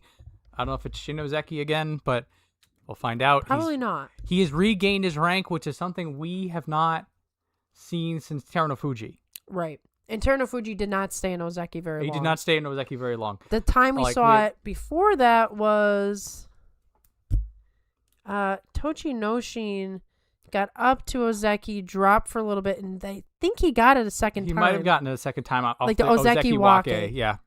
So this is a dream fulfilled for us, having seen Takayasu, Takakeisho, Mitakeumi, Shodai, all these people fall down. Everybody's just like, oh, he'll come back up. Mm-hmm. Kirishima was the guy who did it. Now, Kirishima has some massive pressure because if he does not get to Yokozuna, he will be the only Mongolian who reached Ozeki to not reach Yokozuna. I think you can just let that go. Don't bother with it. He should let it go. He should let it go. But I don't know that he won't. I don't know. I think he's keenly aware of it. Yes, I think he needs to be an Ozeki first. Agreed. So, now it does hurt that he was a single loss away from being a Yokozuna, and that it all fell apart. I think it all fell apart because he was that close. But now he's turned it back on. Now we are actually in a very interesting spot because we're going to now have 2 Ozeki, up to 3. I'd say 2 of these Ozeki are now Yusho contenders, and Kotozakura is making steps to becoming a 3rd. I mean, Kotozakura is just very physically impressive. So if he could get his stuff together, he's hard to fight. I mean, throwing in these leg trips and stuff like that, and Aonishiki's going to be all fired up. I'm happy for Kirishima, but I don't see this being any more than he gets another shot at Ozeki, and I don't know how long he'll last. That's sort of my mentality, but the way things have turned around over the last few months, I'm willing to be wrong, and in May will be his opportunity to see what he's got. And I'm looking forward to it already. Yeah. I mean, I would hope that all of his competition would get even tougher. This was like the golden opportunity for him. It's not always going to go this way. He's going to have to fight even harder. Yeah. Well, I mean, and fortunately, he's already aware of this kind of pressure. So right. He's not a new guy to this. He's like not a new guy to this. Aonishiki. He's just going to settle back in. So yep. I'm looking forward to him being back. I'm so glad that he's back. Let's see. Chairman Hakaku had a brief comment after the Kodozakura loss. And then Hoshoryu exists. Hoshoryu, damn it, boy, back in my day, angry face. Unfortunately for Hoshoryu, don't forget he has the pressure at home as well. The pressure at home. Salt Bay, Kirishima in that pic, yes. Should have put a picture of him and his daughter if they actually wanted to promote good things. That would have been cool. They I did see the picture. Yeah. She was so happy. It was awesome. Hakaku's quote, "It was a pathetic loss. He just wasn't fully committed." That's a bit rude, but That's Hakaku for you. Hosh pretty much beat himself by pulling Kotozaku into that trip. This is part of Hoshoryu's style, though, is that he will go for risks, and sometimes they don't pay off, and that's just the way that he fights. I think we neglected to mention that Hoshoryu will do things that most guys would not do because he's that committed to winning, and sometimes it blows up in your face. And that's, there is an argument, is that Yokozuna Sumo? Doesn't matter. That's part of what makes him him. He has to be him. He needs to be him first. And so I would rather he loses doing something wild than get too cautious and then just stop fighting his own brand of sumo. Because then he'll lose a lot more. He will lose a lot more. Exactly. Happy he got the Yusha for his daughter. Nice to see. I agree. Kirishima was looking so cool, and then losing the last two took a lot of the aura away from it. There is that weird... It's a weird thing when you lose on the last day, but you still get the Yusho. Yeah. To lose back-to-back is kind of a weird thing. If anybody else was in it, Kirishima would have been in trouble. Yep. Hello, Mega. In before Kitty 14 win next time. I would love that. I'm here for it.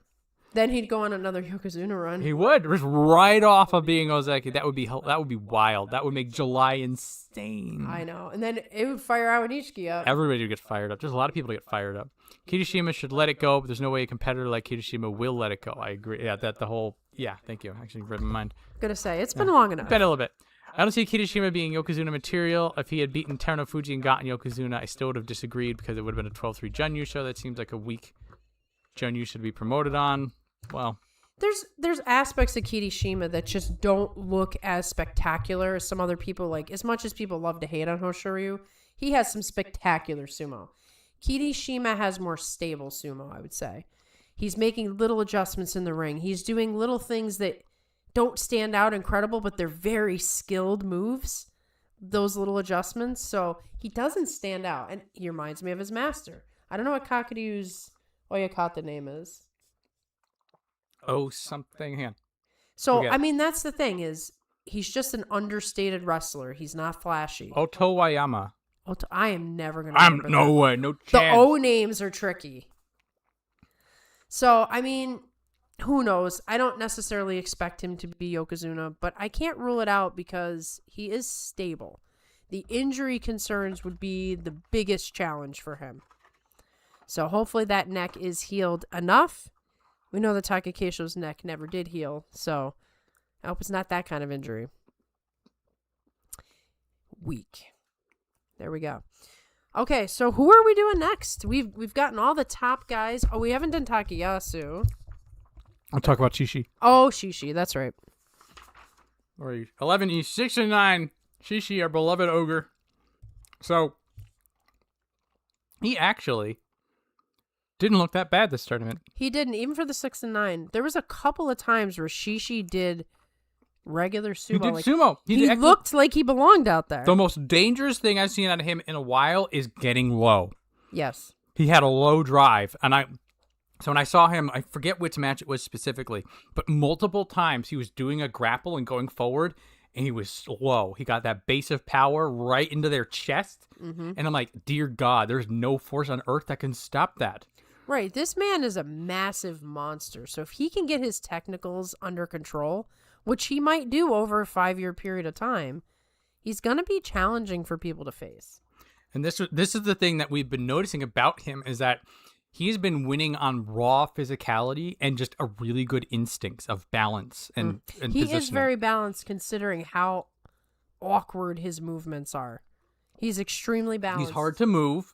He has that weird stagger that he does, that he can stay upright and he can stay moving even in positions that normally you should get thrown. So right. So it was this raw talent. And now we're starting to see a forward drive. Now we're starting to see him pushing with a little bit more accuracy. I'm guessing like when he was chosen to be in the stable, because they have that foreigner rule thing. So if they pick you, they think you have something over all these other guys. His coach must have seen those flashes of this guy could be great. If only I could teach him how to actually do sumo. And I think that's kind of what we're seeing here with Shishi. Give it time. It's not a guarantee with him, but give it time, he will get better. No, he's a slow grower. Yes. And so what does that mean in long term? Who knows? But there's potential there that you could say there isn't for some people. I saw a bit. So in the past, Shishi had these flashes of sumo, and then it was never consistent. Because he was like, oh, look at that. He did a thing. He did a good grapple. That was some good belt work. And then like it wouldn't happen again. Or like, was that an accident? Did he just like stumble? Did he just accidentally do that? Some of the stuff he did this tournament was like progress. Like you don't accidentally know how to lower your hips down into a chart. You don't accidentally do a good pivot maneuver. Like these are things he's working on. So this is a different kind of progress that we're starting to see out of him. And we had been saying this for a while. If somebody with this kind of raw talent can harness it, can hone it, Shishi can get really scary really quickly. Yeah. Now, is he in danger of being demoted at this point? No. Okay. No, he's fine. He's safe. He finds a way not to get demoted. Yeah, well, he the 6 and 9, like he's not even in contention. Also, the state of Juryo, I'll give you a brief look into Juryo, is so horrible. We have a Ryuden, then we have a Makakoshi, unfortunate for Sada Naomi. Makakoshi, 8 and 7. You're not going anywhere. 11 and 4, Wakanosho, your boy. Yes, so that's 2 people. That is 2 people coming up to Juryo. And then look at this: 6 and 9, another 8 and 7, 7 and 8, 7 and 8, 5 and 10, 7. Juryo is a wasteland right now. Yeah, it is. You're getting 2 people up. You maybe super hard, maybe go all the way down to J10 and get Dewa Noryu, the Yusho winner, to come up as number 3. I don't necessarily feel that. They did this with Oho. Yeah. And they did this with Ichi Yamamoto. So they've done it, yeah. They've done it. But what this means is then you need to go find 3 people. Right? So now here's Midori Fuji. Fine. Here's Fuji Ryoga or Onokatsu, who was 1 and 14. So then you have to look at Fuji Ryoga and say, do we demote this guy in a 7 and 8 to over promote the guy who won the Yusho from Juryo 10? Right. With an 11 and 4. Yeah. It's dicey. With this kind of a conversation going on, everyone here is safe. Also, look at this: 10 and 5, 9 and 6, 8 and 7, 10 and 5, 9 and 6, 9 and 6. Everybody did really, really well at the bottom of the top division. They knew the assignment. And everybody in the top of the second division did ass. So if you're worried about your best boy being demoted, not happening for Shishi. No, he's fine. You're fine. So anyway, well done, Shishi. With a 6 and 9, a weird well done. But keep an eye on him. If he keeps that lower drive, if he keeps that focus, could be spooky. It could be. Could be spooky. Comments, let's see. I think you're on Kakuryu hasn't been in his master for long. Kakuryu was an era of Hakuho.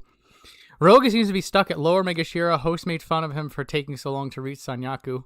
He made fun of him? That's interesting. He beat Shodai.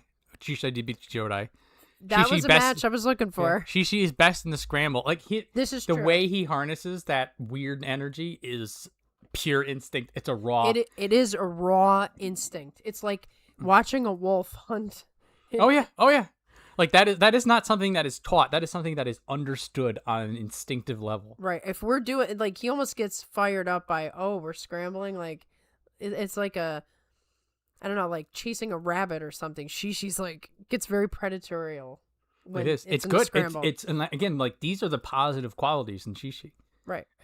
Somebody saw in him when they were like, "Hey, take a look at this guy. Let's get this guy in here." Many stables don't even have a Sekitori, so him being at Juryo could still be better than most at all. That's true. Enho coming up to be certain. Yes, we believe we did talk about that a little earlier. There may be an announcement like out there right now saying who the Juryo promotees are, and I think Enho is on that list. If you guys are out in the internet world, you can search and let us know. It probably for Enho that also it's going to be making the big sumo news rounds right. as this soon is as it's a big announced. deal.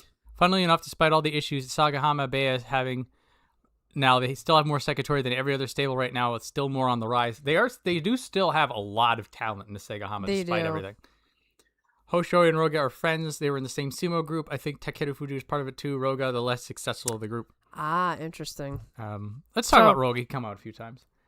So why not? Bit of a Debbie Downer on Roga, unfortunately, but this is Roga. Yeah.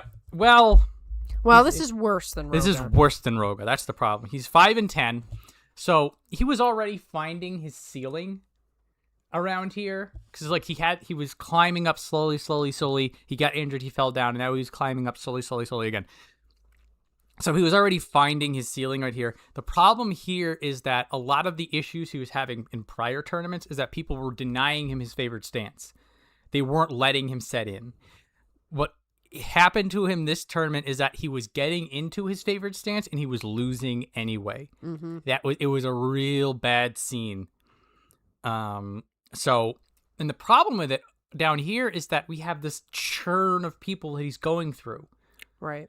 And he's at risk of being outpaced by all these people coming up and going down. Especially if you look at this group they're talking about here. You have Hoshoryu, Takeru Fuji. Like, it's a competitive group. The whole sumo landscape, you can't afford to be left behind. And Roga is just kind of floundering at this point. He did have his good matches. He put the Asanoyama match. He put the pace on Asanoyama. That was a really impressive. So it's not like he's fading.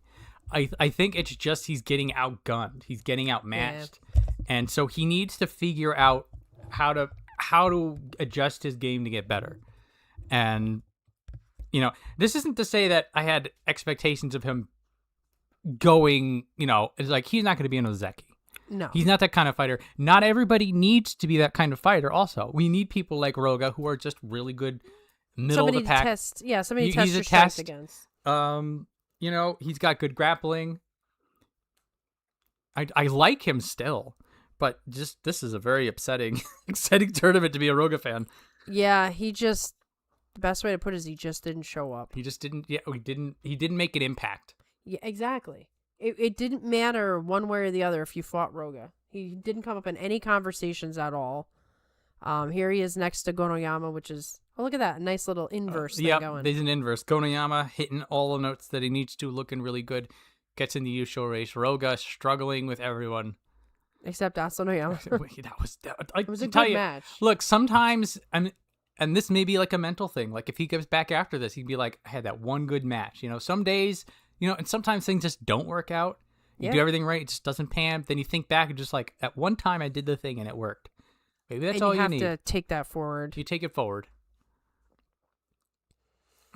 Abi comes back from a fractured vertebrae to win the next Yusho. Will be the most Abi thing ever. I wouldn't rule it out. He may be past his Yusho winning days, but I would love it if he gets another one. He's at least going to show up and he doesn't want to give up yet. He's going to show up and cause some sort of trouble. That is within the Abi brand.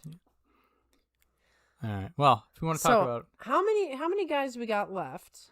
Let's see. Let's do 1, a count. 2, 3, 4, 5, 6, 7, 8, 9, 10. 1, 2, 3, 4, 5, 6, 7, 8, 9, 20. Okay, we got 20 guys left. A little more than halfway through.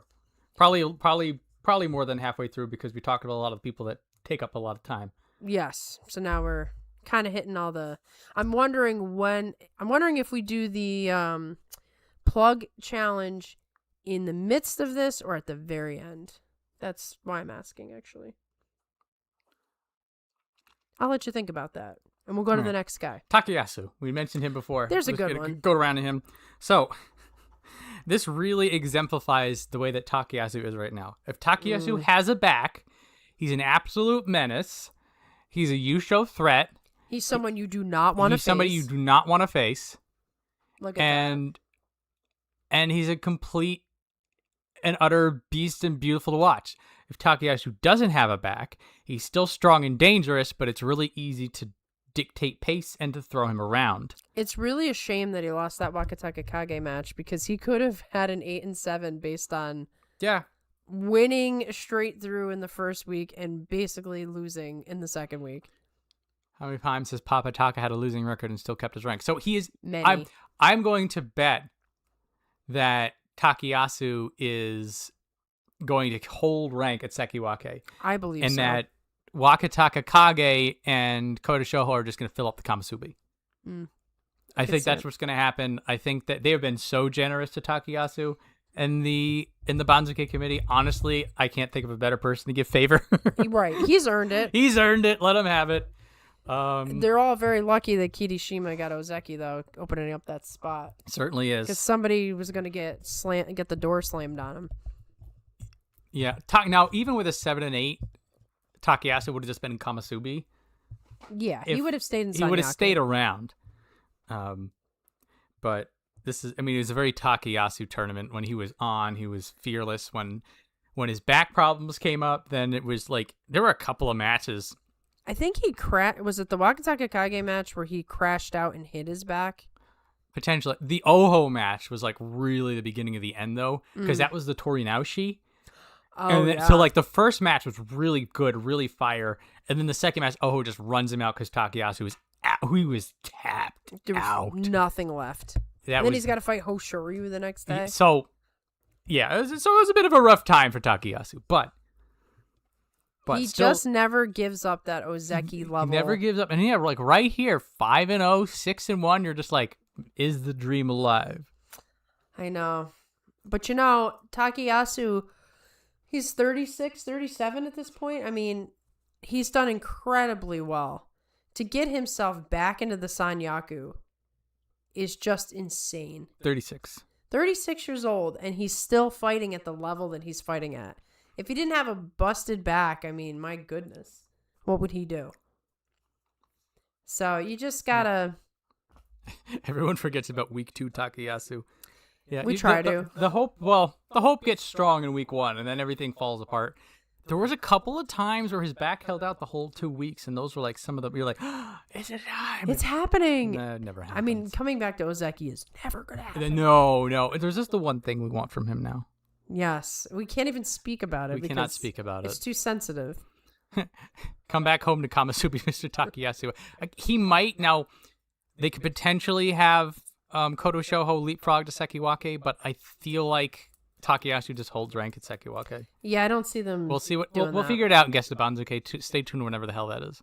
Yeah. Tommy Fuji to Sekiwake seems a given. This would also make him the top ranked active wrestler in his stable as well. I feel like there is an actual competition to be the top guy in Isegahama right now. Yeah. Well, we could talk about the other top guy in Isegahama, Yoshino Fuji, who has finally hit his ceiling.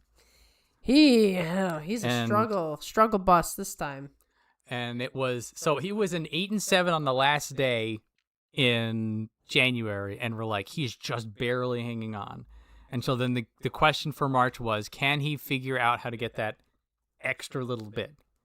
And he got a Fusen win, so he actually did quite a bit. So it was a Fusen win against Onosato. Yeah. Yoshino Fuji has beaten Onosato normal. Good point. Now, to your point, every time you get a Fusen, it's a day off. So that is always that extra factor. You. It should always help you a little bit. And then he got run over by Takayasu. So the big thing for Yoshino Fuji this time, and I don't remember this being as glaring of a problem, is that he had footwork issues. When he fought Wakatakakage and Abi of all people, he had that weird slip. Yep. Now, it could be the Osaka Clay. It could just be that he was overeager. It could be that Wakatakakage and Abi were both people who have the ability to do parrying on the Tachiai. There was that one time Abi hit the I think it was Yoshino Fuji. He hit Yoshino Fuji he charges forward, but it's an angled hit. So he just causes him to ricochet to the ground off the Tachiai. Some of that is just Abi being good, and some of it was Yoshino Fuji just being a little bit too ahead of himself. Right. He was out of position multiple times, and that's where, when you ask the question, was he just a little too, excited? There could have been the factor of the clay was rough on him, so he was more cautious in some ways. I don't know, but he seemed very unsteady, which is not something I normally think of when I think of Yoshino Fuji. He's always, the thing is that a lot of his power, particularly when he was growing up the ranks, it was just it was unshakable. He would always go forward and you couldn't stop him. Like how he's beaten Aonishiki, including on day 2 of this tournament. Yes. I mean, that was that was a huge win because Aonishiki, if he just sort of braves the situation in that week 1, maybe everything is a little bit different. I don't think he would have gotten the Yokozuna run, but maybe he winds up in 8-7. I feel like that loss was a real sinker for him because Yoshinofuji is his, the Hoshoryu Aonishiki thing. I'm trying to say it right. Aonishiki to Hoshoryu, this is Yoshinofuji to Aonishiki.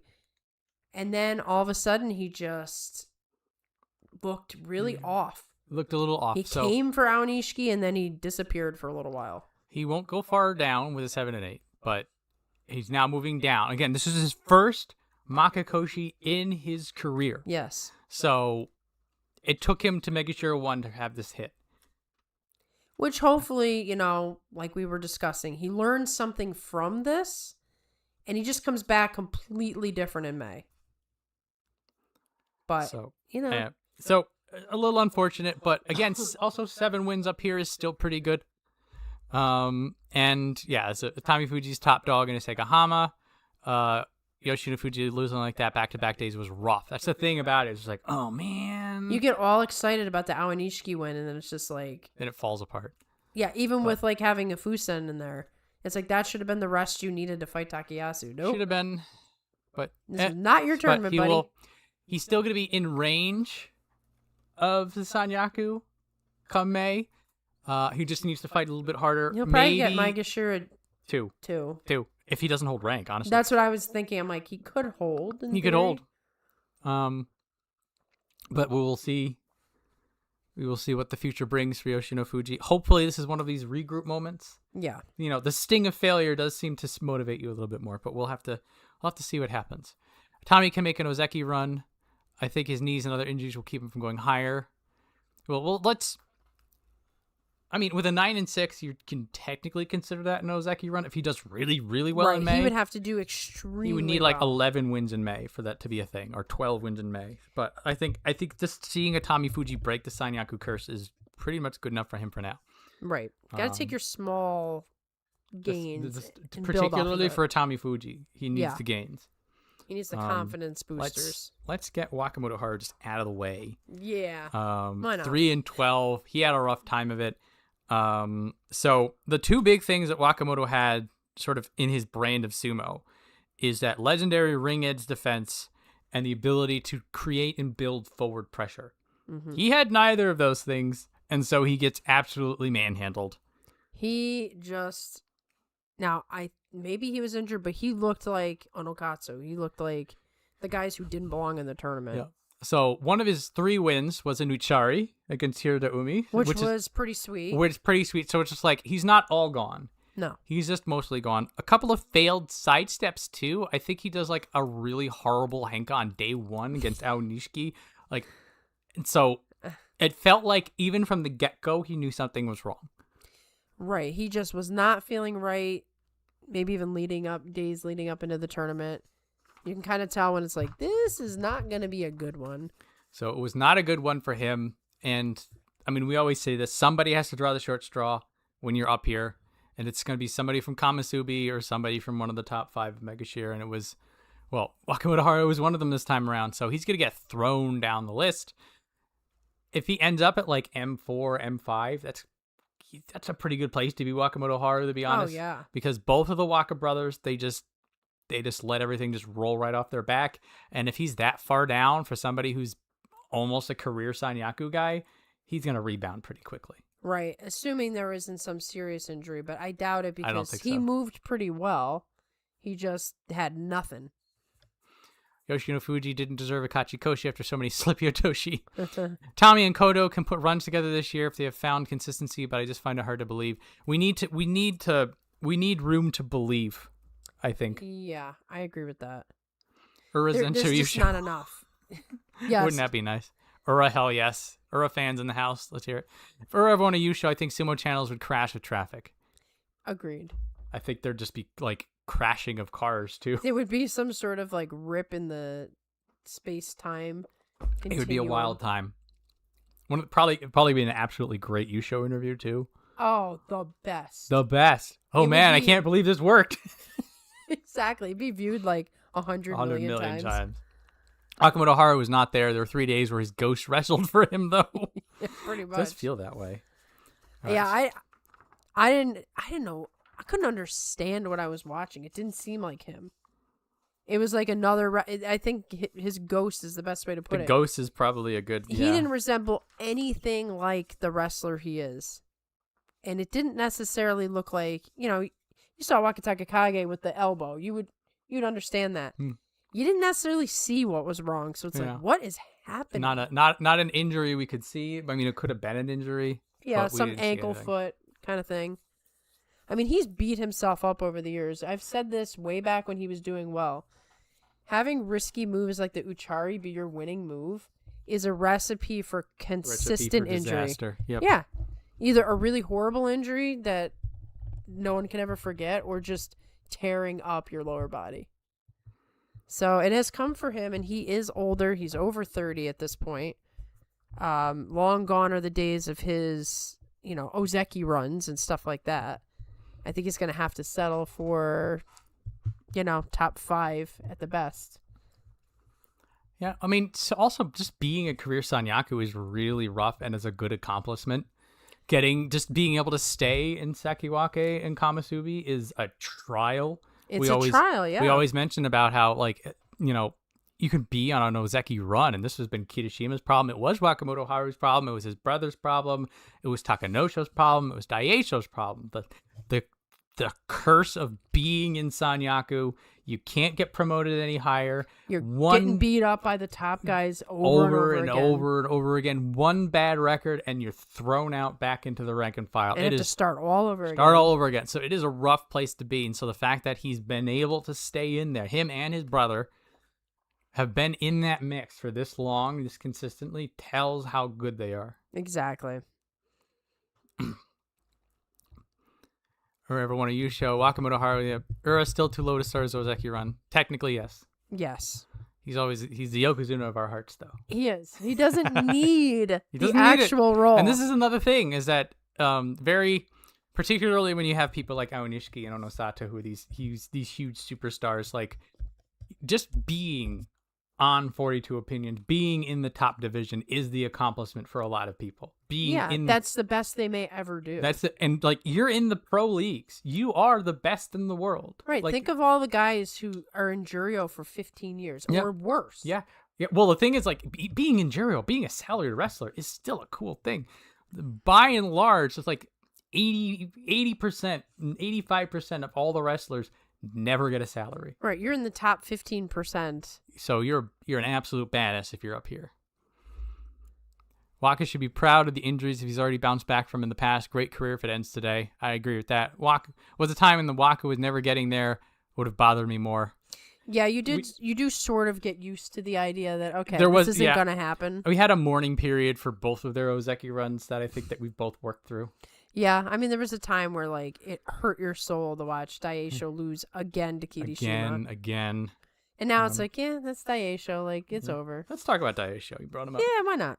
Daieisho 7 and 8 loses on the last day to Shodai.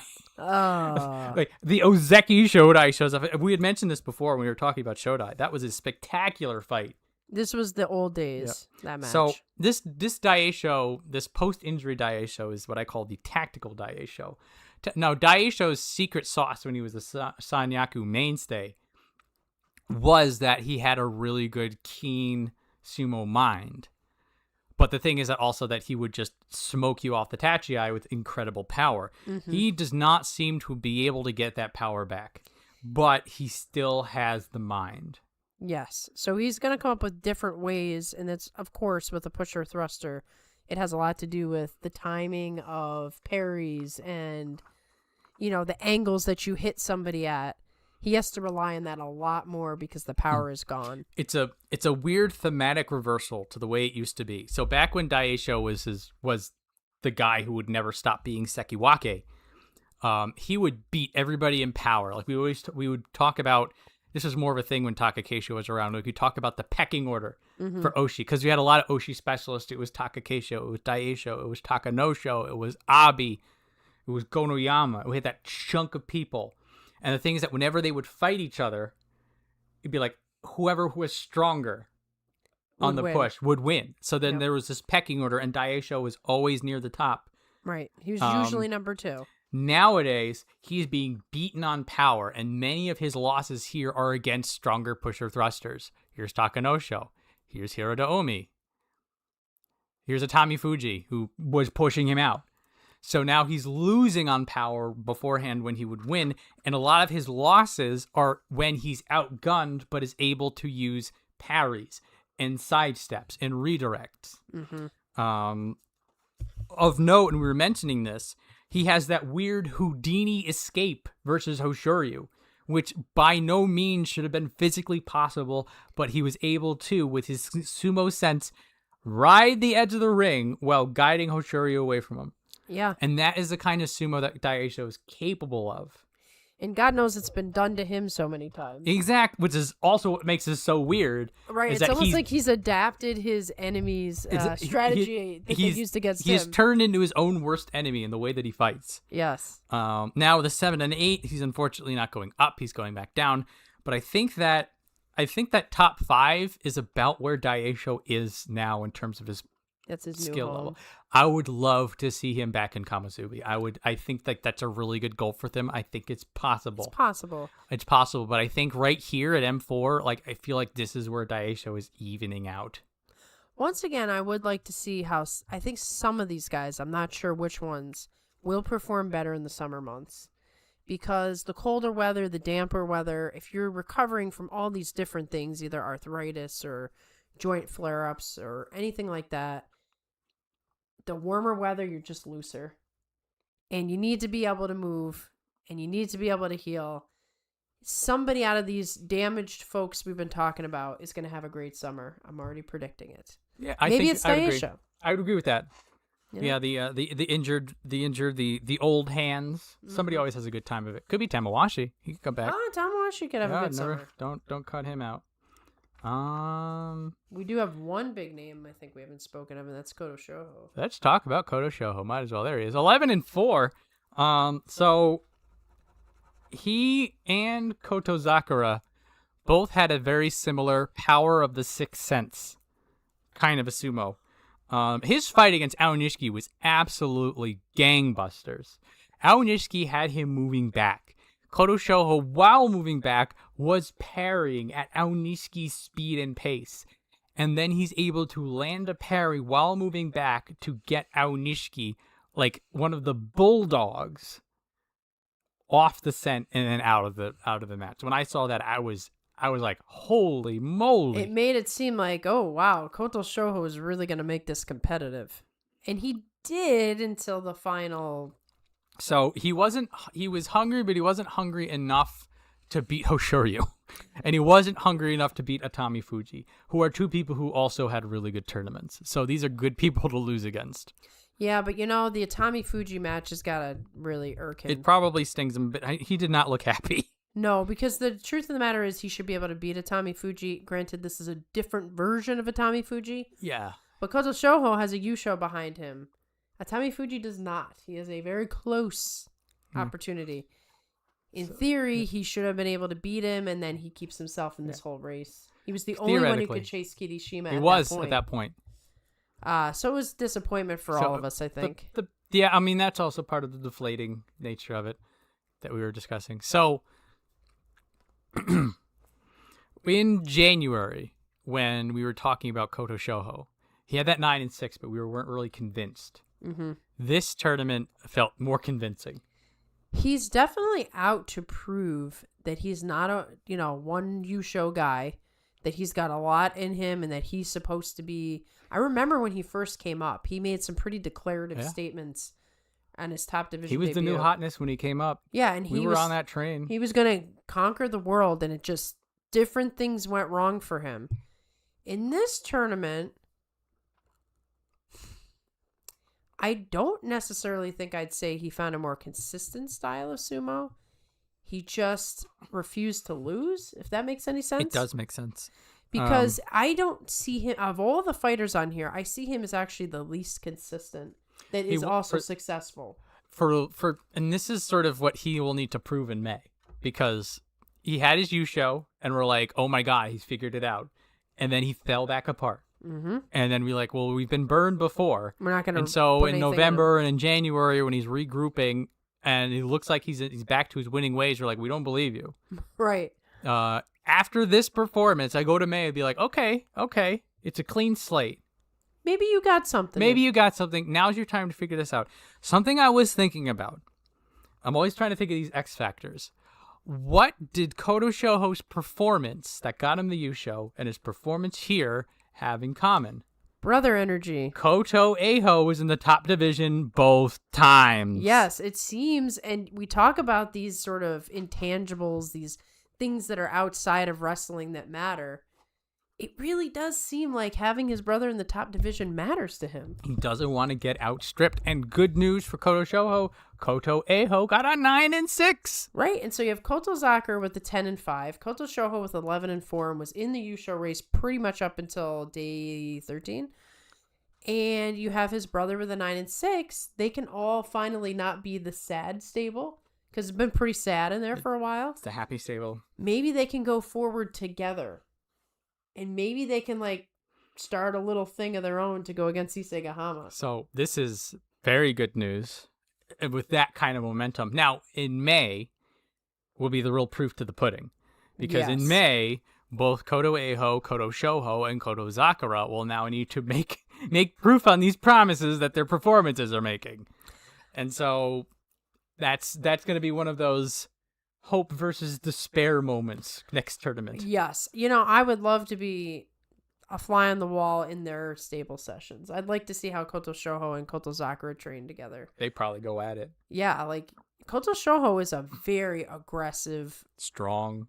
Yeah, he reminds me of the Chiyo no Kuni days when he's consistently doing that style. I still think about Koto Shoho and Chiyo no Kuni and Yu Takayama just going. Yeah. Going! We miss those types of fighters that would just come in and we are going to fight this match like it's a street fight. And Koto Shoho's the last one left from that. He's not even from that era. So Oho does bring that out of Koto Shoho. Those two have a really good They have a nice little rivalry violence going on. Somebody's always bloodied by the end of that match. So all right, check the comments. Waka and Daisho forever the bridesmaids, never the Ozeki bride. True. That was the case. Yep. Even getting promoted is proof you're top 50 in the sport. Even the Jurio lifers only make it once or twice for the elite. I agree with that. Sumo needs bridesmaids. Controversial, but I agree. Mm-hmm. Guys, you can almost make the higher ranks, but just can't. They're there to battle, test up-and-comers. Right. It's a time for Koto Shoho to realize his potential. That's what we'll find out in May. Comment section justice would be the haters of people like Hoshoryu, Atami, Shishi, and the others actually get on the clay with them. This is something I always think about with these keyboard warriors, and this is an internet thing in general. Like when the Olympics were going on, you have all those people who's like, "Oh no, it's so bad. How could you screw that up?" I'm just like, "You do it, right? You do it." I mean, this culture has always existed, right? You sit down in a room with a bunch of football fans, and you have the people who either played football or they understand it really well. And I'm talking about American football, not what we call soccer. And then you get the random guy who's never ever even stepped on a field. It comes in, he's like, he dropped that? He sucks. Why does he suck so bad? And you're like, why do you suck so bad? You suck so badly, and you're not even playing. I will say this, as a martial artist myself, I'm starting, I'm getting up there in age. For the first time, I'm starting to have knee problems. Oof. And it stinks because my knee, as we speak, is hurting, and I'm not doing anything. So I'm like, I can't imagine when I go in, we probably spar almost every time we're in there. I can't imagine if I needed to win my sparring matches to keep my belt. I come out of sparring sessions sometimes just so what is wrong with me? I have no pressure. There's nothing on the line besides my own pride. Don't get in here and talk about how horrible this guy did because he wasn't a good enough court jester for you. In the grand scheme of things, there are people consuming sumo they're there to entertain them, and that's their sole purpose, and they were not entertained, so they get to say whatever crap they want. There's a lot of people that are like that. I challenge any of you who are like that. Go and train in martial arts. You'll get a different perspective. It's very difficult. Just one day. One day. Yeah. Take one class and see if you get to the end. I still remember the first time I stepped into a class. I'm like, okay. Didn't know if I was going to last. Taking it does really internalize it. Even just watching, attending it, seeing what people are going through. There's like a nervousness you get when people are sparring that's like, we're not going to hurt each other, but I'm still nervous. There is I would say doing the class is worlds different than watching the class. There is a romanticization of watching it. You're just like, oh, these people are so cool. Look at them go. Like, I could do that. I could do that. Like when you watch there's a lot of, particularly these days, it's with all of the sumo stables having YouTube channels. Like you can watch training. And so, like, you see everybody doing the foot shuffles, and then there's the Butskari, and it goes like, ah! And then you're watching, you're just like, yeah, I could do that. I remember the first time, and you did this too, trying the sumo training. I could not get through very much of the sumo training exercises without being like, whoa. And they train until they are exhausted, till they cannot even breathe. Yeah. I had to quit, like, very early on. When I did sumo exercises just for personal health reasons, it was 15 minutes. It was 15 minutes. I would just use it as like a stretching routine, really. Yeah. Because it's particularly good for the legs. Well, the actual Butskari, like, I was like, let me try this. If you don't do it right, you will not even come close to pushing the person. Mm-hmm. You really have to, like, use your entire core, all the strength in your legs. And that's just to do a couple shuffles across. So the training alone, many of the keyboard warriors would not survive. They wouldn't survive it. With a regular sized person. So it's just kind of like, they're not court jesters. They're not here for your entertainment. They're doing their thing and they're allowing you to watch it. There's no... Yeah. It's a gift that you get to watch it. Not the other way around. You know, especially if you're not paying for it in any way. You're consuming it for free and you have expectations. Yep. Leave the dudes alone. If they ever came across you, you would run in fear. Yeah. Okay? Yeah. Michael's gym is welcoming all comers. For people who are interested, definitely look into martial arts. There are some amateur sumo places. Oh, all over. Amateur sumo is becoming quite big. Yeah. Some people don't seem to understand there are levels to everything. I would love to be in Delta Force, but I'm not in the 0.0011% of the 1%. It's so true. Well, that's another thing, right? So the sumo wrestlers of the elite, and there might be some guys who train their whole lives, they will not come anywhere close to a Hoshoryu. Absolutely They couldn't even, like, wipe the sweat from his brow, okay? And yet people will go, Hoshoryu sucks. What? Don't understand it. Don't understand it. This is you can only get this type of extended analysis of the haters on a live show. It just comes out, you know? Amazuma is the way. I like it. Amazuma. Roller Town coming up, right? Roller Town. Shout out to Roller Town.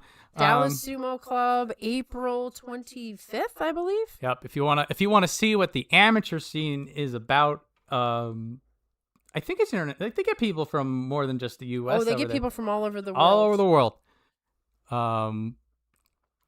There's also going to be, and shout out to the Sunday morning sumo show, our homies on the other side of the internet. Yes, who both participate in amateur sumo and commentate at the Roller Town extravaganza. So. I think they'll both be there. Also, keep an eye out for JJ's videos over on Sunday Morning Sumo Show. In addition to doing live broadcasts, they've been up in their game. Yes, JJ's showing his video skills. Badasses. He's making an Amazumo documentary. I'll be checking that out for sure. All right, let's talk about another badass. Let's talk about Fuji Seiyun 10-5. All right. This dude, he gets a special prize, by the way. I know. I was like, all right, there we go. So now, did he get it off of the win on the last day, or did he already have it? I think he got it off of the win. Okay. And this guy, so he was a guy who had been denied promotion to the top division multiple times. Mm-hmm. And then he gets out 11-4 at Jirio 1, and he just basically forces his decision. So for me, I'm like, okay, let's see if you're all you're cracked up to be. He absolutely is. This dude was a badass. But you know what? That obstacle, like, getting the door shut in your face, like, it made him have to prove something. I feel like that way as well. So it wasn't just that he was good at the belt, because there's a lot of people good at the belt around here these days. He adapted to the situation he was in. So a lot of his wins, and this is part of the reason that they gave him the Fighting Spirit Prize, is because like he'd be winning on the attack, he'd be winning on defense, he'd be a grapple, he'd be a shove. Like he was always doing something. And I saw that and I'm just like, I am now a fan of Fujiseiyun. This guy's got it going on. So we have a prefix Fuji instead of a suffix Fuji, and that is a different stable. Yes, and also, frustratingly now, there's Fujiseiyun and Fujinokawa. And a Tommy Fuji. Ryoga. And Fuji. There's a lot. There's so many Fujis at this point. Guys, I get it. It's a good mountain. It's a great mountain, but it's going to get really... we're just going to be like, Fuji. Something Fuji. Yeah. We've got 2 Fujis on the screen right now. There's just Fujis everywhere. But this Fujiseiya, let me tell you, he's good. He's some good stuff. I am looking forward to what he does in May already. With the 10-5, he's going to get probably... He's single digits. Yeah, and that's going to be... From getting the door shut in your face multiple times to the top division... to putting out a performance like this and pole vaulting over, and then having to go fight the top guys right away. He better get training. Yeah, he's gonna find himself in the best of the best, really good. Oh, don't worry, Alex. We'll be here for a while still. Yep. This is the live recap show, which means we are taking our time reading the chat. We haven't gotten through all of the wrestlers yet, and we still have to do our plug. Amazumo scene has been growing. That's good to hear. One of the reasons sumo recruit numbers keep dropping is because it's a brutal lifestyle and there's easier sports to play that allow for time off for injuries. That is something and pay better. Exactly. They don't get paid nearly enough for the amount of risk that is involved in sumo. I don't know why. Honestly, you'd have to. Many sumo wrestlers are there because they're legacy kids. Sumo was in their life. Yes. If you choose sumo for another reason, you either really, really like sumo, you like to fight, or you got nothing else and you're like, let me give this a whirl. And that's how you sometimes get like a mass retirement of like 20-year-olds because they give it a shot and they're like, this sucks. Yeah, sometimes they just bounce right off of it. But like you're living with these guys, you're training with these guys, you're in cramped quarters. You don't get to choose anything in your life. You don't get to even live in your own place. You got to be a little nuts to do the sport. And I mean that in the best way possible. All right, Fujiseiyun is a good one. Also, hello, Alex. I think that's what separates sumo from other combat sports in a sense that it is truly a lifestyle in a way that others aren't, from the stable system to the investment that it takes to build your body. Well, and let's consider the fact that sumo was supposed to be like ritual religious in nature.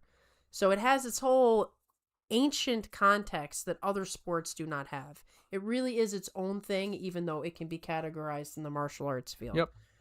So maybe we should do the plug voting since Army's got to go. Do the plug voting. Let's do it. I got to find my paper. Hold on. It's on the ground over there.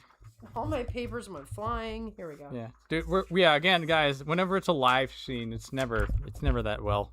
No, there's papers everywhere, drinks, food. Yeah. Okay, so first I'll say happy birthday a day early to Army. We're going to do the sumo plug voting, and then we'll get back to our sumo wrestlers.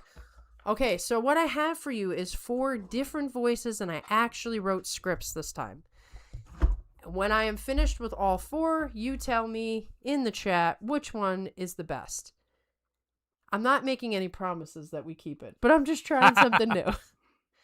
Okay, let's see if I can get my head into this. All right.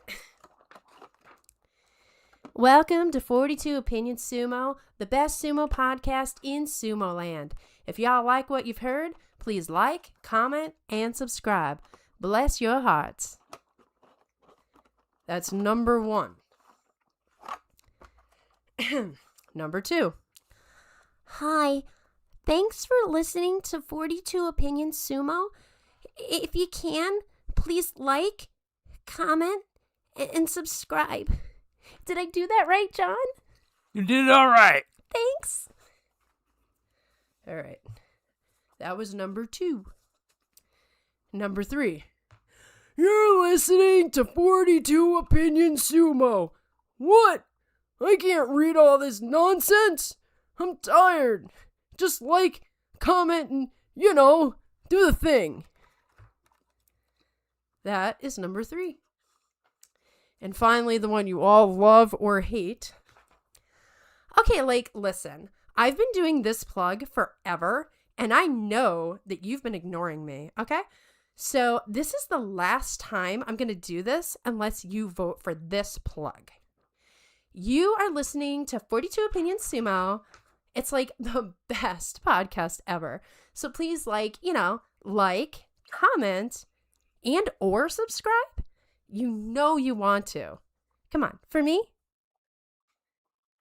And that is number 4. You guys can take your time and vote. And we can start talking about other stuff while we wait for them to put their votes in. If you're watching this after the fact, please comment with your votes. Yes, please do, because comments will count. The second one is to practice. That's got to be an old voice. I did do kids' voices for a very, very long time, but I haven't pulled it out in a while. So yes and no. Okay. Oh, we got some, We responses immediately. I love it. Let's read the responses. Let's see. So Army is happy that we did it. Valley Girl wins. That second one is too practiced. Valley Girl is undefeated. I'm a Southern boy, so it's got to be that one. Number 4 is my immediate decision. I refuse to be dissuaded otherwise. Valley Girl, Valley Girl. People love the Valley Girl. That's awesome. I want to do a reiteration of the Valley Girl. I got to work on that, though. There's a slight tweak I can do where she's not necessarily a Valley Girl, but she has the same energy. But I need to do some mental prep for that. JJ also likes the Valley Girl. Much to Goose's chagrin. Yeah. We have an early lead going on. Yeah, Valley Girls. Yeah. I tried to pull out some new voices just to make it interesting, but she is a favorite. H. Tim says 4. It'll be interesting to see in the comments what people vote for. I'm glad there's at least one vote for the Southern one because that's the first time I've ever done the Southern one. I like to practice accents, but I'm not really good at them. So I was a little nervous to do that one. All right. We can go back to sumo. See if anybody has anything else to say. Thank you for your interest and participation in the plug contest. Yes. I was asked by some of our subscribers to do it. It was not my idea. So I give the people what they want. Alrighty. Let's talk about Mitakayumi. Why not? 8 and 7, he did it. We were afraid, but he's made it there. He survives another contest. Yeah, just enough talent. It was interesting to see the power come out of him now and again. Right, see glimpses of the old. A little bit of the glimpses of the old. It seemed basically if you put enough pressure on him these days, he'll just pack it in. Yeah, so it's like if he thinks he has an opportunity, he might put it all into it. Mm-hmm. But if he knows he's outclassed, he's like, forget this. But so my personal annoyance is when he fails to Henka Asanayama. So like if he succeeded in the Henka, like Abi did. Poor Asanoyama getting Henka twice. We haven't talked about Asanayama yet. We can do that next. Yes, we should talk about him next. So, like, most of the other Henkas in this tournament, I'm just like, actually, the Henka success rate was actually really low. There was a lot of failed Henkas this tournament. I was going to do a tally of Henkas, and then, like, they weren't so pronounced that it mattered. We actually forgot to talk about this. I'll throw it in real quick. Fujinokawa Henking Abi was the most Henka in the world, and it was the most justified Henka that's ever happened in the history of Henka. Abi ate so much dirt. He even kind of like looked at him like, man. Yeah, what's Abi gonna do? What's Abi gonna do? There's no complaining from Abi about a Henka. But it was failed against Asanayama, but like almost to a rule. Every time you pressure Mitakayumi hard enough, he gives up, and I think that's just you hit a point that you just can't dig in anymore. Right, he's beat up mentally, emotionally, physically. But like that Sekiwake energy is still in there now and again. It doesn't just disappear. It doesn't disappear. So 8 and 7, he's gonna stick around at least one more tournament, and I'm glad to see it. I remember we were concerned from January, like we thought we might see Juryo. This might be the last bit of him. We get one more stay of execution. I'm I'm hoping this becomes a trend. I'm not ready to say goodbye to Takayumi yet. Yeah, I that thought would I be had sad. to. I thought in March I'd have to be, and there was that stretch right here Where it's like, where okay, he was 2-5, and I'm like, I may have to get prepared. And then he comes back, I'm like, okay, not quite yet. So, well done, Takayumi. Let's see, death metal or mad scientist for plugs. I should write these down. Where's Okay. my pen? Where's your pen? The pen went flying too. Uh-oh.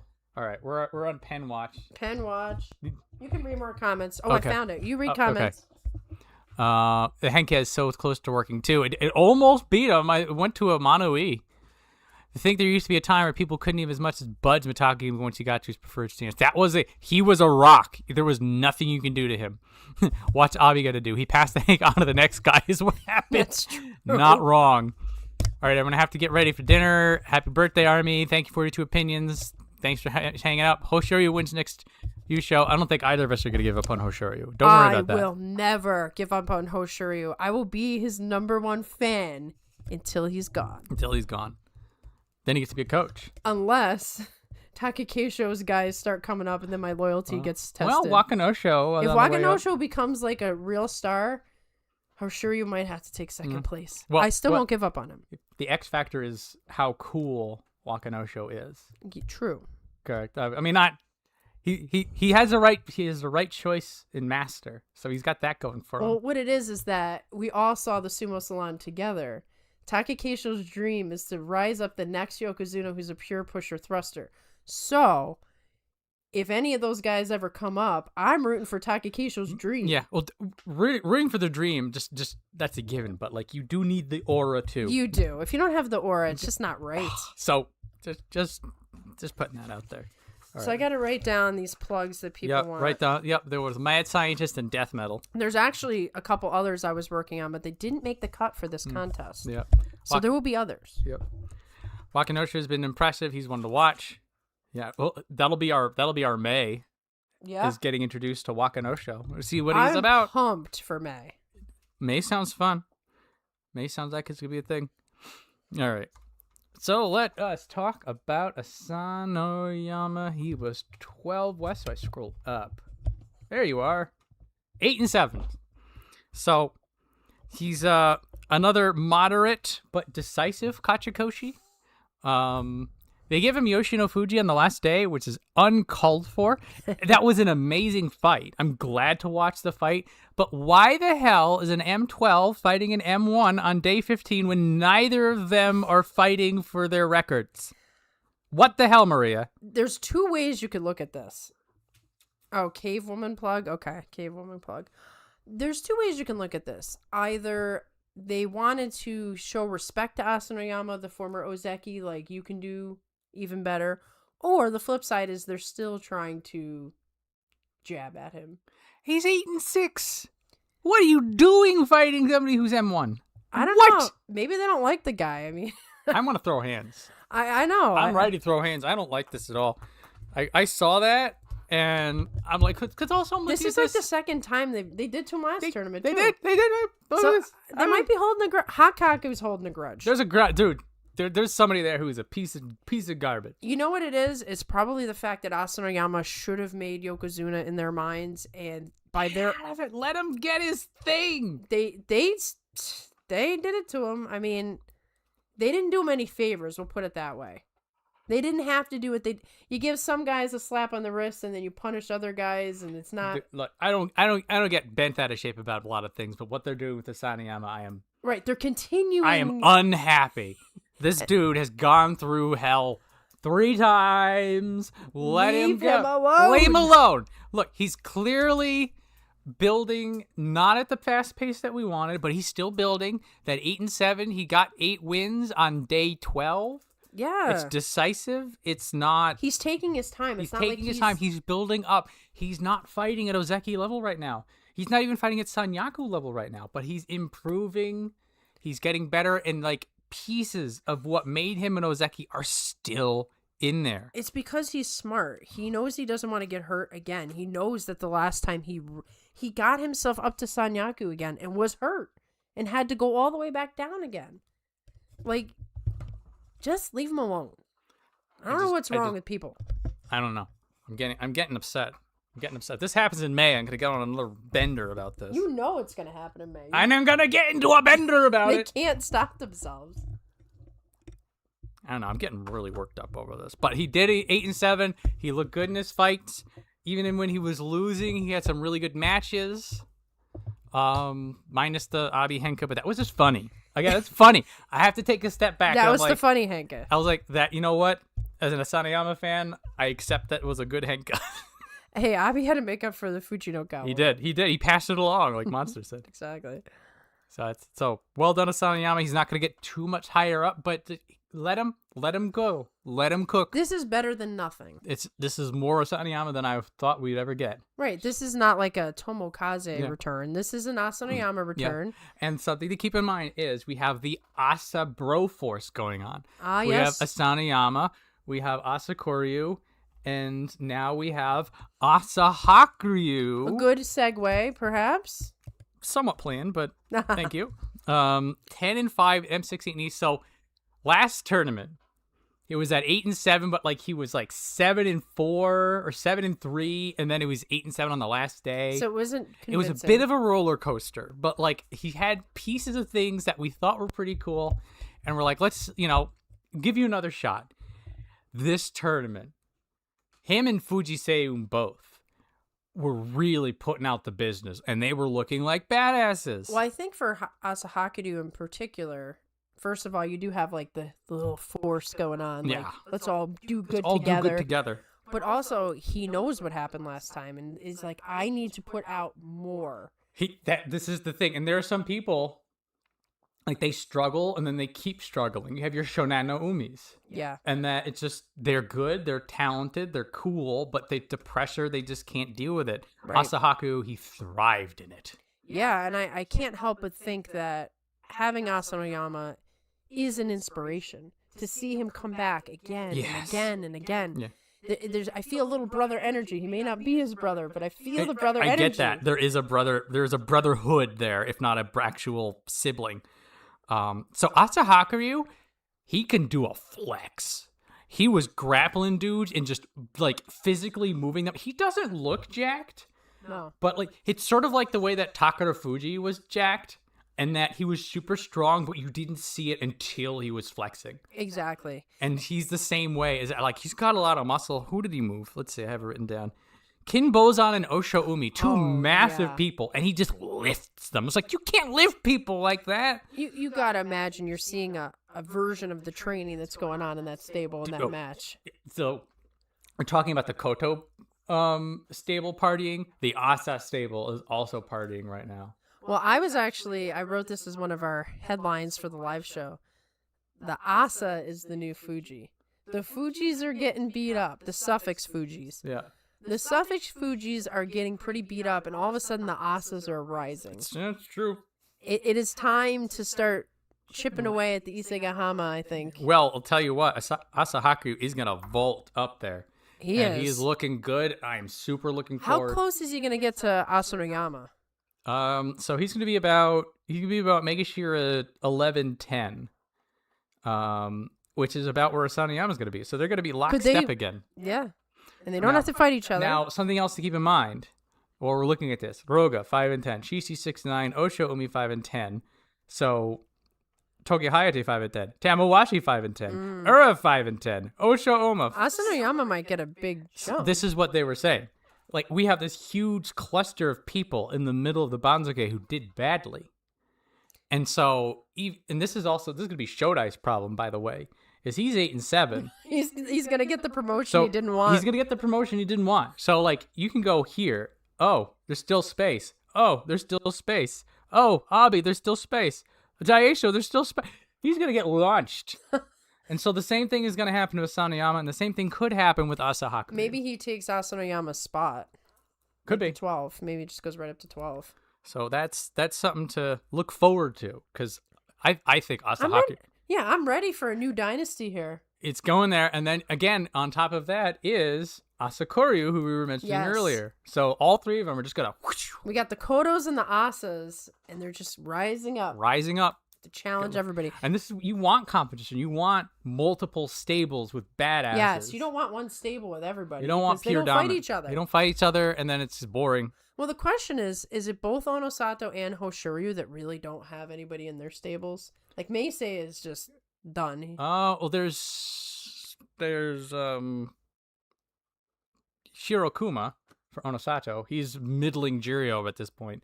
I don't think Hoshoryu has anybody. It's Meisei and it's no one else. So yeah, Right, and Meisei's career is but, pretty much done. And then this is why then they go travel and they go train with other people. And for Hoshoryu to like come on in and to slap Aonishiki around, you know, Right. that's what he's like, I have nobody in my own stable to slap around. So I mean, some of this is definitely the intimidation factor. Some of this is just Yokozuna's donating to the community kind of thing, and some of this is a practical need. Right.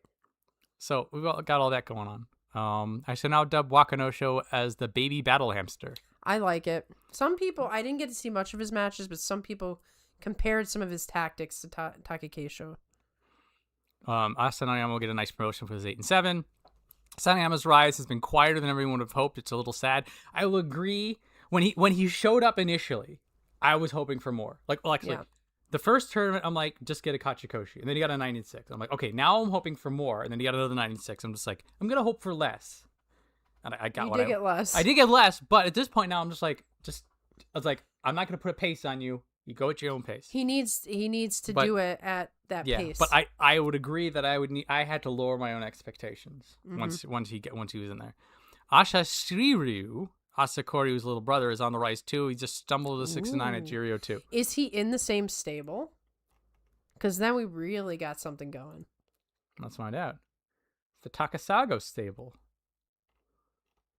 Oh yeah, look at that. It's Asakoryu, Asanayama, Asahakiryu, Asashiryu. We got something brewing. And then we've got some mid Makushita, so they're not really going to be a factor until later. Look at all those asas. That's a lot of asas. The asas are a big stable. Look at all these names. Yeah, the asas are coming for the Fujis. Takasago is a thing. Switch to all messages. If you don't do all messages, we actually don't see all messages. I don't understand it, but that's how... We're on live chat. You got to click up on it. Watch that there's a thing. Yeah, all messages are visible. Oh, okay. We're not on top chat. Okay, so what that means is maybe somebody's chat has been deleted. Not by us, by YouTube. If we have moderation on, we don't. I don't know then. Sometimes YouTube just does what it wants. I don't know. It's all, through the computers. This is live chat. So, according to YouTube, we're seeing all messages in the chat. Right. So if your message is not showing up, we're YouTube sorry. is lying. Yep. Or deleting it. Well, could be just deleting it anyway. I don't know. But in any case, it's coming after us. Yeah, who knows? Alrighty. Who we got now? We're out of asas. We're talking crap about the Fujis, but let's talk good about the Fujis with Nishiki Fuji. Nishiki Fuji, a very big surprise. This has been very promising because his return was a little rocky, but now we're sort of setting it back to straight. Especially because we are used to somebody who gets injured like him can't ever recover again. He's recovered, yes. So he's sort of breaking the script on this. And he's showing that power, the grit, the technique, the tiny Teruno Fuji essence is there. If he's not strictly fighting like that these days. He's a bit more grappling, where Teruno Fuji sort of just like threw people around. Mm-hmm. But he's it's really good on offense. He's good on defense. He's good on pressure and balance and positioning. He's improving, and he's not injured. And I feel like this is all the more important that he's doing well with the departure of Midori Fuji. Right, he's the last small guy in that stable. And if he can keep getting higher, then he's going to be able to hang out with the other Fujis up top, Yoshino Fuji and Atami Fuji. He has the ability. I mean, you saw how he handled Asakoryu. There's potential in here for him to do that. But there's caution. It's cautious optimism for Nishiki Fuji. The thing is that beforehand we weren't really sure, but I think his march is very good. Yeah, we're going to have to see how he sort of endures over time. I was very surprised to see him get the 9-6. I was very surprised to see him looking well. I expected some sort of like one-sided matches. Yeah, he was in a lot of these matches. I'd agree with that. That he was. It was like a little bit like the old way. It was present. He was present in the way that he was before all the injury stuff hit. I still think he actually was more cautious, less risky in his behaviors, but it was encouraging. This was not an Ikioe situation. Not sure what attempt 2 is, but we see attempt 2 at least. We see the words attempt 2, but not the comment. Sometimes if there's certain words, it'll just automatically get deleted, so I don't know. Nishiki Fuji is another guy like Tamawashi that's been around for a very long time. He was part of when we were watching him when he was a young hotness, but this was like early, like when he started doing the show. Mm-hmm. And so he's been hacking at it for a while. He was stuck in Juryo. He's back with us. I'm glad to see him. I think he still has the potential. I feel like the potential. If he can stay healthy, he's a solid fighter. And in a time where we have a lot more small guys, he's going to have an easier time because when he came up, there were very few small guys. Midori Fuji, who he's never going to fight. Enho was gone by that point. He's used to fighting the biggest guys. So it's to his advantage, I would think, to have the smaller guys. Wakanosho does not have sufficient width to be the Neo Hamster. Well, that's true, but I don't know that many would. Because Takakeisho, he's even said, I think he said in the sumo salon, he did not have the type of body that should have been carrying that weight. So he did something against what he should have done for the sake of competing. So I don't know that we're going to have many guys that have the frame that Takakeisho had. I think he might be unique for all time and eternity. All right, we are running out of people eventually. We've still got. I think. Did we talk about Koto Eiho? Koto Eiho. We've not talked about Koto Eiho. I'm in a circle. Let's talk about Koto Eiho. Let's just talk about him now. Yes. Koto Eiho 9-6. Second time's a charm for him, definitely. The first time he was up in the top division, it was a 6-9. It was a very decisive 6-9. Mm-hmm. It was a get out of here 6-9. But he improved on both offense and on defense. And he's showing a very mobile fighting style, which is fun to watch. It's also distinct from his brother in Kotozakura. Very. Because he's more nimble, he's agile, he's more like stringy. And it's very fun to watch, and it was successful. It did mean that he was vulnerable to being overpowered. Now, some of that is just he's Megashira 17. Let's not worry about it. He's brand new to this thing, like the increase in power between Juryo and even though this is a second go around, but you have to wonder, what strategies they all sat around and talked about because you have Kotozakura, who has been Ozeki for a long time now. He's got the most wisdom in the higher rank. You have Koto Shoho, who's definitely trying to make his mark. What do they say to the new fresh guy who's a very different body type, who's a very different fighter? Yeah. What kind of strategy did they give him? Well, they all have that. They all have a similar undercurrent of being able to adapt. Mm-hmm. And so they do have that sort of that shared sumo sense. Yeah, like we're going to kind of decide in the moment. The ability to react to the fight as it unfolds. And I am looking forward to him. The first time I was not convinced. The first time I was not convinced. I was just like, come back and we'll see what you can do. He's coming back and now we've seen what he can do. I thought it would be like a couple of tournaments before we'd see something from him. I wouldn't be surprised if he Makakoshi'd again. I will guarantee that. Yeah, but we'll see. I mean, his brother did do well. Kotozakura did do well. They guarantee they're having their party after the Yusho. Not the Yusho. After the Basho. And everybody's in good spirits. You have to hope that would do something for him. To be brought into that fold. I think so. I'm definitely getting that energy from him. Asa Shiryu has a pretty similar style to his brother, although Asa Koryu has better strength. That could change. Well, Asa Koryu is really hitting his stride too, so exactly. That's also good. Considering how Takakeisho's career went, you could say he ultimately made the right decision. I think we'd both agree to that. Oh, absolutely. One of the longer-standing Ozeki of all time in 3 different runs at Yokozuna. Think about how short the career was in the grand scheme, and he accomplished a lot. And then when he realized this is done, he got out before permanently wrecking his body, then loses all the weight so that he is not in that category of guys who are going to be in a lot of trouble when they get older. Like, he's a pretty incredible person if you think about it. To have that kind of determination to work against his own body, to get all the accolades he got, and then to be able to walk away from it, completely transform himself, and start a brand new life. Like, you got to be sincerely driven and focused to do that. Especially, like, the quickness of his career, the quickness of the change. And he's got quite the sumo mind. Every time you see an interview, it's like, wow, very intellectual. Yeah, my favorite type. My goodness. What an impressive young man. Anyway. Well, a bright future. We always have to have a Taki Keisho talk. Of course. It's 43 opinions at this point. It's 43 opinions. It's true. All right. Well, let's talk about Kim Bozan because of the difference between these two 9s and 6s, between Kotoeho and Kim Bozan. So Kim Bozan, I feel like at this point, like, he's proven he has the strength. He's proven he has the technique. I think he wins and loses based on vibes. It is vibes because sometimes, I mean, he's a very emotional wrestler compared to many of them. You always see on his face how he feels about the match. And there's a lot of frustration that comes out in a loss. That's the vibe check, right? If he's feeling good, he might string together a bunch of... But if he's frustrated, you see it. You shouldn't see it. Like, it's like he still has times where his Tachi will just miss.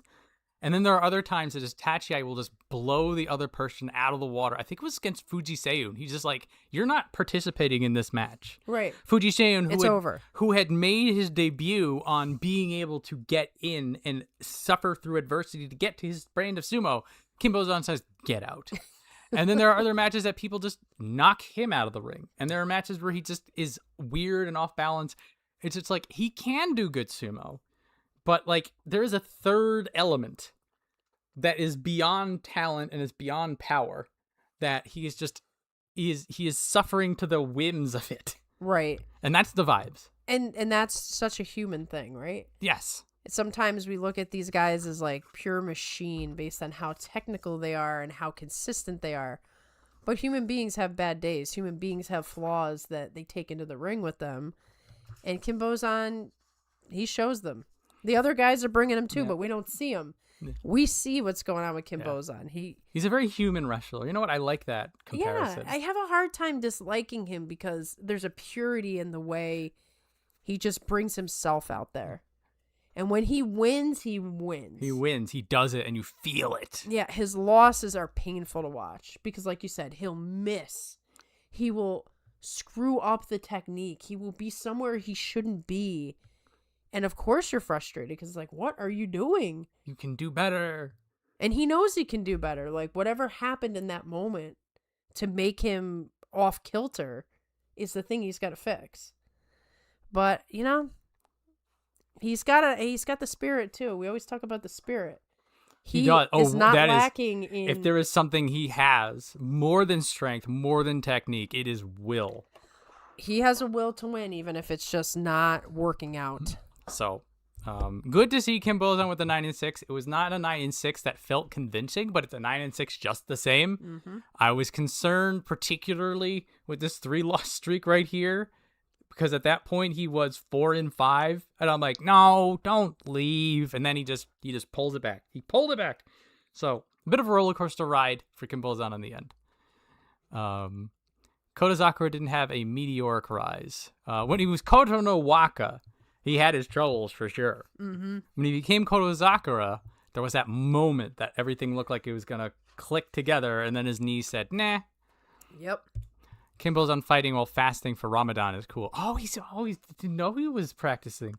Well, wow, that's a big factor. Yeah, dude, that 9 and 6 looks a lot better already. Who can fast and do sumo?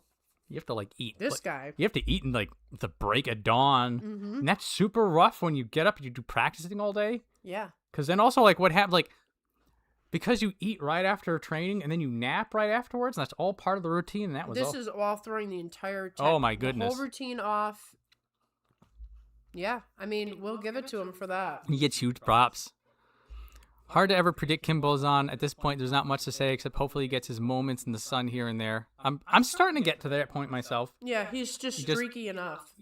you just enjoy that he's still here. And again, I'm grateful that he got the 9-6, so he's not going to fall in the Juryo again. And you appreciate the fact that, like I said, he brings a real energy onto the dohyo. You don't know if he's going to win, but you know that he's going to bring it. And so it's going to be entertaining. It's not going to be like all those Ono Katsus and Oshomas and all the guys who just really made it difficult to be enjoyable. Well, let's talk about Onokatsu. We brought it up. This is going to be quick and unfortunate because he may not even be in the top division with a 1-6-8. What a fall this has been. This is pure injury. And Ichi Yamamoto, because on day one, like you can see, when he got hit, his leg went limp. Mm-hmm. It just no longer carried. I think he was concussed, or otherwise he just got hit weird. Because like if it was like a flash knockout, then he just falls over, and then he gets back up. He's like, "What happened?" And then from there, he tweaks his ankle. He has to leave. He tries to come back and fight on the busted ankle, and he goes 1-4, and he's just like, "It's not happening." Right. It's really rough because also Onokatsu is a slow builder. Right. In January, we were talking about how like M6 was his ceiling, and he was 7-8 multiple times at M6, and he's like, this is how far he can go. And then the exciting part about watching Onokatsu is like, what are you gonna do next? How are you going to build from here? Will it always be the struggle, or will you show us something new? And then the ankle. I mean, this is going to set him back so hard. He's going to have to restart from the bottom in terms of like rebuilding whatever the injury is. And then, like you said, the fact that he's sort of like slowly rises up. He's going to have to start all over again. It sucks. Like, again, in May, he may not even be in the top division. Now, for somebody like Onokatsu, he's just going to storm back.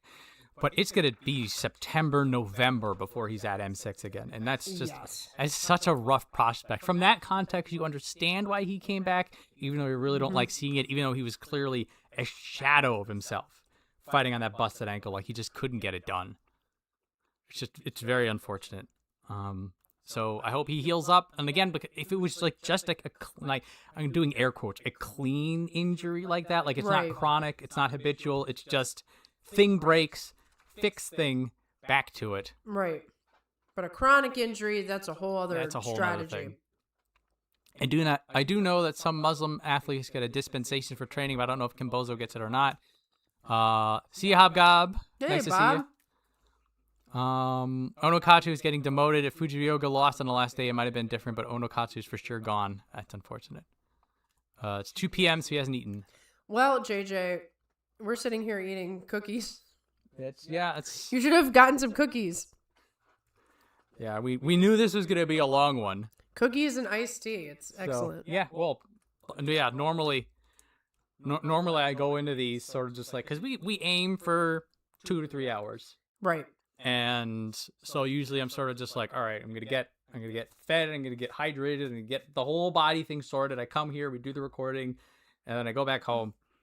But this one, I'm like, it's gonna be the afternoon. We have no idea how long this is gonna go, so we better have snacks.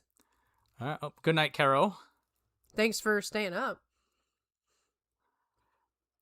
So yeah, we're The only thing I'm a little worried about with this is, did we only save sadness for the end? Oh, no. Maybe you're right. I think we only have sadness. We might have to talk about, like... Man. Oh, no, you're right. They're all Makakoshi now. That's the only problem. I did not do that on purpose, but I guess... All right, so let's...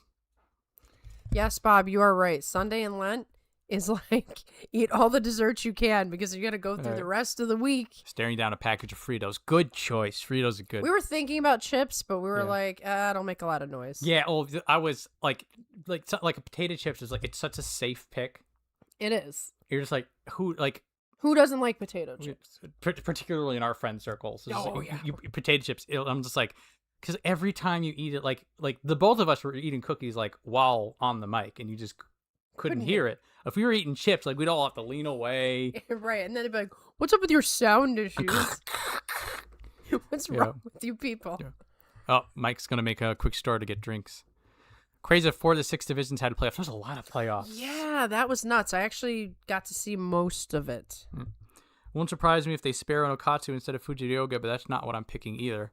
Well, they'll make the Banzuke. Yeah, they get the Banzuke will be like that. I'm Don't forget, they do crazy stuff now. Yeah, they don't. You think they you don't can bother. predict it, and they do insane things like hold on a 5 and 10. You know what I mean? Like, just go with the vibes. So I'm gonna go with Tobizaru, who is the sad but not as sad as I thought it was going to be. That's good. So this is the positive sad.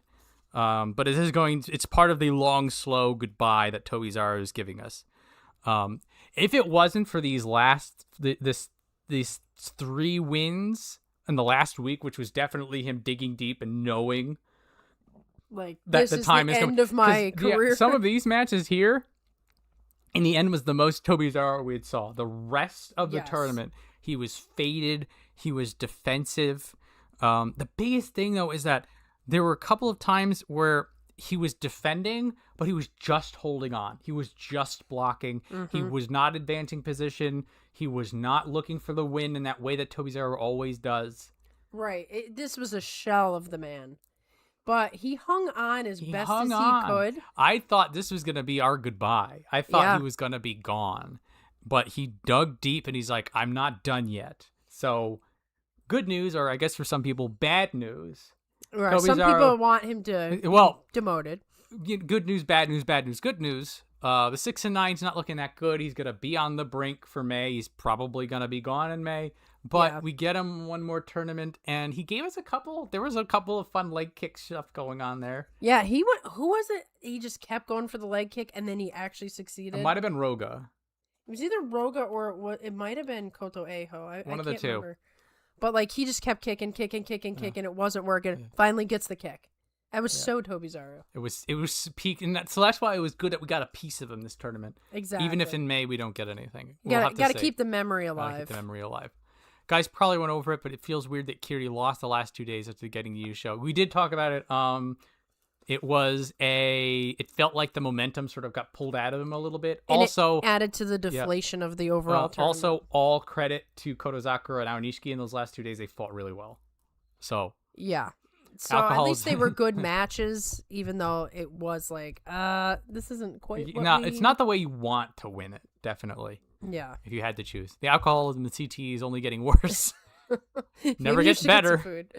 Don't be surprised if some of those guys in the middle that have 5 and 10 get promoted. I know, right? Well, this is what keeps happening, and this is also why where the Banzuki gets really weird is that when you have this group of people that all underperform, you can't all go down. Right. So they might be forced to do something weird. Again, this last Banzuke scared me. I hope they don't take those decisions into the next Banzuke. They're going to.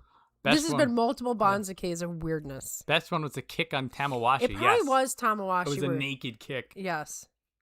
Toby's not going gently into that good night. No, he's not going down without a fight. He's gonna try, We're but gonna survive. I think he's gonna go like 4-11 or something. It's gonna be bad. May's gonna be rough. Yeah. Koto got 10 wins. Yes. That was a great. The that return of Kotozakura I at know. the end when he usually fades.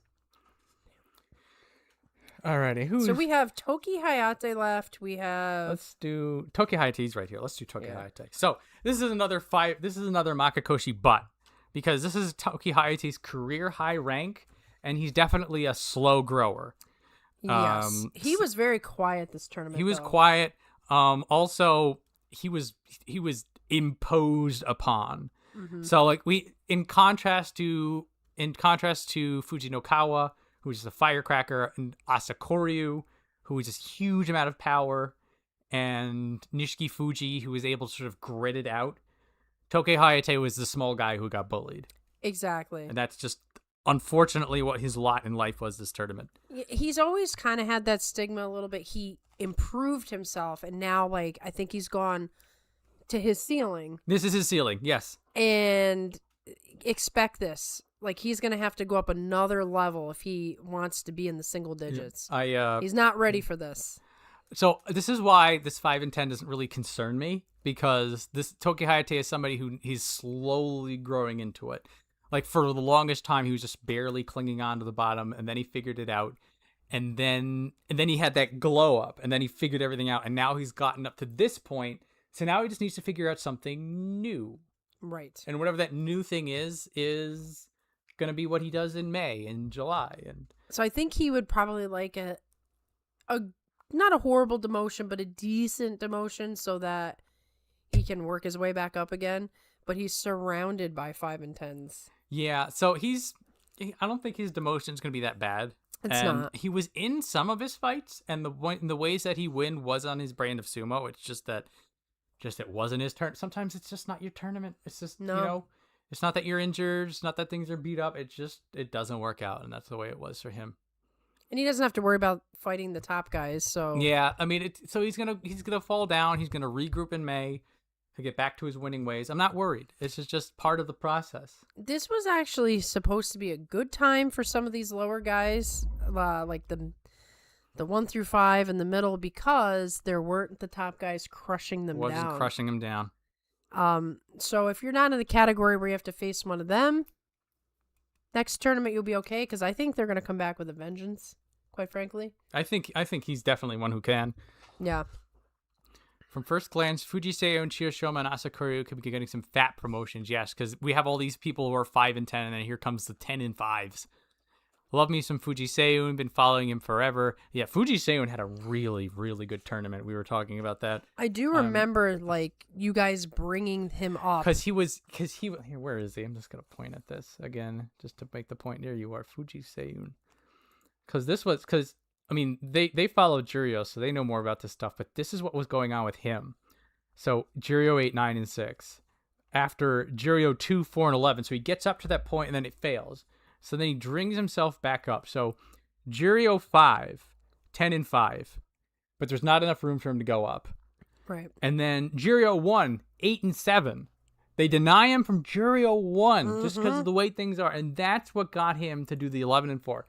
Yep. So this is the frustration that he was dealing with. And this is exactly why they do this stuff, but it doesn't usually work to motivate. Like, we'll shut the door in your face so you work even harder, and he actually did the thing. He did the thing. So very good. Yeah, we are cautious about Tamawashi, but he has rebounded from this and before. Right, he was a 2 and 13 couple tournaments ago. Yeah, we were like, oh no, it's the time to go, and then he just gets a 9 and 6 and he bounces back up. So he did look old this time around, so that we feel like there is some cause for concern, but historically he bounces back, so we're being hopeful for May for Tamawashi. Yes. Let's see here. I think we didn't talk about Oho. We have not. We've not talked about Oho. And we haven't talked about Hiraomi or Churanomi. They're all together, which is interesting. We sort of missed that section. They were bouncing around. So we'll talk about Oho. Oho with a very Oho 7 and 8. He is the Shodai in training. So he can win or lose to anybody on any given day. Yep. That's just the way he is. So he beat Aonishiki, and he looks great doing it. And then I think actually it was his match against Koto Shoho, which was the most Oho style loss, because they had a barroom brawl. It was great. It was a beautiful legendary match, back and forth. They beat each other to the point of exhaustion. Oho gets the better of Koto Shoho. He is staggered. He is falling back. And in that final moment, there's a lapse, and Koto Shoho parries him down before Koto Shoho steps out. Yep. I was like, that is the most Oho way to lose ever, to beat the man at his own game. And still lose. And still find a way to lose. Even the English commentator on NHK, I can't remember which one, I think it was Ross Mihara, was like, come on, Oho. He couldn't resist. That was so bad. So his final day match against Fujinokawa was also the stuff of legends. And this is what's great about Oho and kind of frustrating. Because he can bring out the craziest match with some of these opponents and still lose the match. He'll still lose the match. But that's one thing I've noticed about him is he needs a high level to pull his whatever it is out of it. If he's bored in a match, this is why I say he's Shodai in training. If a match doesn't interest him, you won't get that fire. And it's weird. It's just weird, but there's something different with having a grandfather like Taiho. Being raised, it's almost like being royalty. It is. Being raised from birth that you need to do the same job. There was one of the sumo legends was on Taiho, on the NHK Grand Sumo Legends. Did they happen to have Oho interviewed at all? I don't think so. Okay. But interesting to see. This is something I'm particularly keeping track of for Oho, and when everybody talks about Chiyono Fuji and everybody's all It's a very useful show. Yes. So I was able to get context on Oho's pressure, the way that he was revered Taiho. I mean, he was an absolute beast in his time. And you just think about it, like, here's Oho, like, just amazing in some matches and horrid in others, and he's Mike Shear 3. Like, if he could put all of his effort in, it's almost like the lazy genius. Oh, this is what, now when that's what kept getting him to Sekiwake. He would have these 10 and 5s, these 11 and 4s when everything just clicked. Yeah. And that's the eternal question for Oho. How can he tap into this more than 7 to 9 times a tournament? Right. What is it that goes on in his head where he's like, this is good enough? Or, like, it feels like he's doing that. Or is he going back and punishing himself greatly and we just don't see it because he's got a poker face? Who knows? Something has gone wrong in Oho as far as the sumo. So we're right here, so let's talk about Hirota Umi while we're here. He was also 7-8. What a difference these two 7 and 8s feel. Seriously. And that you look at this 7 and 8 from Hirota Umi and you're just like, he's improving. He got a 7 and 8 at M3 when he normally gets the door shut in his face. He had some very explosive tachiais in the first week. That cannonball sumo he has. And it doesn't always land wins in tournaments for him, but he actually was winning off of the tachi. Yep. He's winning off the tachi. He's reversing things. And the thing is that his wins were more decisive than they were in the past. Yes. Like, when he would blast somebody out, they would get destroyed. When he would pivot or reverse somebody, they would get thrown out. So the thing is that when your wins become more dominant, when you're able to widen the gap between victory and defeat, that's the sign of growth. Now, the problem for him now is that people are able to reverse him. People are able to match his energy and control him, and that's just a larger problem when you get up to M3. That's a big part of it. Like, he's at a point where he can only go so far because his style does not allow him to... Not necessarily his style, but what's in him doesn't allow him to go any higher.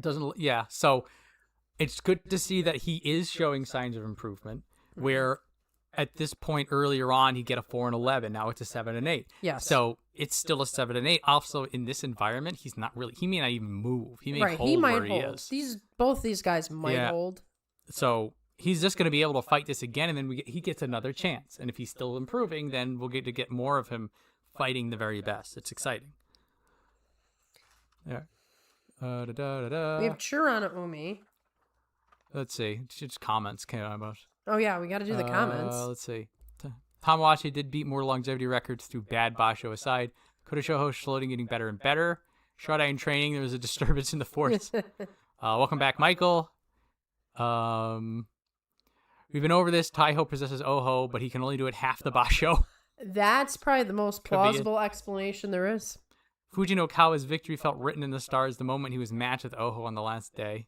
It's what a great match fix. That was so good, though. I don't mean they were fixing. both 7 and 7. They both fought fix. really good.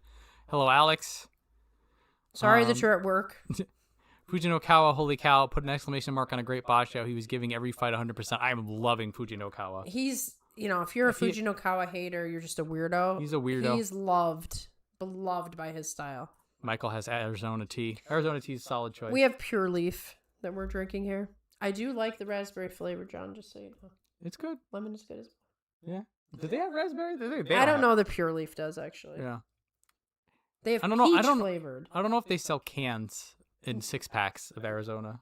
No, I don't know if I've ever seen a can of Arizona. Oh, the big tall cans. The big tall. Yeah, that's why I didn't get them. Yeah, no, I prefer Pure Leaf, actually. Okay. But I do like Arizona, but Pure Leaf is so pure. Arizona, well, also around here, they have Arizona, like, in those jugs. Yeah, giant jugs. And so, like, I'm just like, I don't want to, get the bottles for what we're doing here. I don't want to have Arizona's to carry still a that good thing. choice. Arizona's still a good choice. Okay, now we can talk about Chernoumi. Sorry. 4 and 11, but two things. One, Chernoumi loves getting 4 and 11, so he's just back to his old habits. Right. And he had some amazing matches in the first week. So, what's interesting, and I don't know if I had actually mentioned this before, but Fujinokawa and Chernoumi are very similar. Yes. They're just that Chernoumi is a lot bigger. And older. But they both have purple belts. They both go for broke. They're both afraid of nobody. And if you let them, they can beat everybody. And let's note for Chirona who does he beat on day 2 but Kirishima? And he beat Kirishima off the block and threw him out of the ring. Yeah. So on a good day, Chirona can beat anybody. He takes Aonishiki out. Yeah. 2 days later. Yeah. You hear 4-11, you're just like, oh, he didn't do well. Who'd you beat? Kirishima. What? Exactly. Aonishiki. What? Wakatakakage? You only beat killers? Right. You go back and you like pat yourself on the back, even though this is a 4-11. Who cares? So another thing to keep in mind is that of these losses, a lot of them were pretty close. He was in it more than you would expect. These matches were fun and exciting, so even if he didn't win them, they looked fun to do. We knew this was going to happen also. Chirona this high up is just doomed. Right. So I'm not really worried about the 4-11. He gave us great sumo, and he beat some very impressive people, which tells you that the potential is still there. Right. Like if he was completely laughed out of the room, then you'd be like, okay. You don't belong up here. What a fluke that he got up there. But he beats the Yusho winner, and he beats an Ozeki, and he beats somebody who will now be in Sanyaku. Like, he can do it. Right. If he was just 10 years younger, what would we have seen from him? Maybe we'd see a Fujinokawa.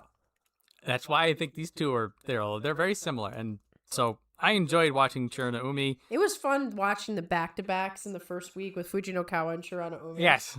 It was just like such a spice. I think that's another part of the deflation is that week 1 was actually pretty entertaining. And week 2 did not live up to what... It's usually the reverse. It's so true. Week 1's usually kind of slow. And then we build up and we have like 6 guys and it's like, who's going to be in it? And it flipped. It was like... there was like 9 people going into day 9, day 10 who were in the Yusho race and it got whittled down. It was chaos. It was fun energy. Right. To this point, it's like, all right, Kirishima, it's his. Even though we don't even know what's going on. So... Yeah. Thank you for what you did for us, Chirona, at least. That is a good comment there. It seemed like Chirona was gassed out by the second week. There's truth to that. That's something that happens when you're that old. Arizona T is goated as well. Chirona did great. It feels like he did more than 4 wins. Chiro lost his first match ever against Daisho. That's true. He had that rock, paper, scissors thing going for him. Oh, yeah. Let's see how Chirona does next time in the Joy. I think he'll still be in the Joy, and I think in May. Wow, really? Yeah, well, yeah, he's not going to... 4-11, I mean...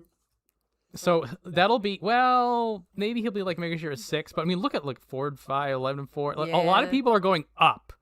Yeah, true. Like, super up. And then there's no place for him to go once he goes down. All right. We're running out of people. Let's see. Oshoma. We haven't talked about Oshoma yet. That's because that one's like kind of a rough one. Yeah, this is a bit of a saddie. And Osho-umi, right? We haven't done him either. So we're ending the show on the O nose. Yeah, seems to be what we're doing. Those are our last 2. That's what happens when you do a live broadcast. Yeah. Well, it's not planned out for your entertainment. We're jumping around. So Oshoma had a bad one. I really don't know how else to put it. Kind of shocking that it was he was not there. His defenses usually were solid enough to buy him time to do something, but his defenses did not hold. What really got him the 6 and 9 though is that there were multiple matches where he was doing his stuff, his redirect sumo, his slaps, his parries, and it didn't take. He did that to Shodai. Shodai just looked at him funny. He fought Ozeki Shodai, so Shodai was just like, "This is gonna work on me." It's like, man, this stinks. Yeah. He does it. Ozeki Shodai. He gets so bad luck for Oshoma to get some of these matches. The redirect stuff, I think it's worked on Shishi in the past, but this version of Shishi wouldn't let him have it. Right. And so it was just one of those things where Oshoma just couldn't get it to click. I don't know if it's just, everybody has a bad one. Maybe it's just a bad one for him. This is supposed to be sort of a rebound Basho for him when he was down at M7, and it didn't pan out that way. No. The marriage curse may be real. If Oshoma had an injury he was working through, that would also explain it. Right. So you have both options there. If he's hurt, that explains it. The marriage curse is real for this reason. It's the same thing as the Ozeki hangover or the Yusho hangover. You go through a lot of stuff, a lot of time. It takes you away from your routine. Sumo's very ritualized. If you spend a lot of time on the wedding and things like that, it takes away from the time of training. And you're riding a high from this new thing that's happened in your life, and now you got to get back to the drudgery of The everyday foot stamps. nonsense. Yep. Exactly. So it could be a part of it. It could be just a form of Yusho sickness. I would agree. Yeah. Let's say it is and wait until next time. I think also Oshoma is going to get dropped down. I think any lower and he basically has to do better for how good he is. Right. And I expect that will happen unless there's some serious injury, which I doubt because he wouldn't have been in the way he was. New theory, Aonishiki has a secret wife. Well, the way sumo wrestlers are, we won't That's find true. out for 10 years. It's true. Like, oh yeah, we've been married. We just couldn't find the time to do it. I didn't know Kirishima had 3 kids. Yeah, he has 3 kids. I looked at the picture. Been busy. Yeah. It's like, no wonder why it took him so long to get back, you know? Yes. Oh, goodness. Well, I do appreciate the lack of telling us anything that sumo wrestlers do. We never know anything This is until a the prize. pictures. You gotta win a Yusho to find out who got married, who has a kid. Alrighty. Last and probably not least, because Midori Fuji's on this list. No. Osho Umi, 5 and 10. So now we have a weird pattern for Osho Umi. So when he shows up in the top division, he does that 1 and 8 thing, and then he rallies back to a 7 and 8. And then we're like, okay, you just barely bought yourself an extra time. He does a 10 and 5, and he looks spectacular, and we're like, the dude has made it. Oh yes, and this now, guy's gonna be great. And now, so now it's a 5 and 10, and so now we're looking at him, and we're just like, oh, I don't know, maybe he can't cut it. Does the man just seesaw? I'm wondering that myself. So now, to his credit, he did bring it back around in the final days when the desperation really started to hit in. But yeah, maybe he would have been okay if the tournament went another 5 days or something. So when he was 10 and 5, he had these strong stoic defenses, and the enemy couldn't do anything. But he was able to build from there. This time around, he had those same defenses, but he couldn't build. Yeah, he was just stifled. He was stifled, or whatever opponents he was fighting just knew how to deal with him. So it's a little weird now because he's so new. We don't know what this means. Right. We don't have enough data on this guy to really know what his career is. We need like a 5-year plan with him. So with the 5 and 10, he's staying in the top division. He did enough to stay. It's a little concerning about this consistency issue, but this is just, some people are just like this, I guess. Yeah. Who knows? Well, I mean, I'd love to go back in time and listen to our opinions about Shodai way back when we started, because I feel like there'd be They're out there. there'd be a similar vibe of like, I don't know what Shodai's going to do. And then Shodai became Ozeki. It could be. And so, it might be worth it to sit back and, like you said, some guys are just like that. I don't know if I can listen to myself from 4 years ago, though. You'll have to do that on your own. I'm sorry. All right, I'll do it. I'll give you the cliff notes. Just give me the cliff notes. I don't want to dig through myself. I don't know how many Okay. bad takes I would have had. Oh, Yeah. When you get married, it took us a while. When you get married, your priorities change. You want to bring home the bacon to the family, not necessarily advance. Which we know that's true. Shodai is Definitely. definitely in that camp. Aonishiki's so popular, he has to keep his spouse secret like an idol girl. Oh, guaranteed. Every girl in the world Women wants him. making legs. Very true. Oh man, do I love that scene in Rocky 1? It's like, stay away from my Rocky. Apparently Oshomi is known for the flip-flopping, so the 10 and 5 is not out of the question. Definitely not Mickey Mouse. Mickey Mouse likes Minnie. Women weaken legs. Now I want to hear the plug-in Mickey Mouse voice. You have a list of voices now? Yeah. I can't do that. I can't do that on the fly. You missed the plug contest, Bob. Yep. Be sure to listen in, anybody who's listening now, who's live. I'll write it down on the list. I got All right. Okay, so that is our 42. So we could talk about special prizes. So the outstanding performance, the Shokun show, went to Kirishima, understandably so.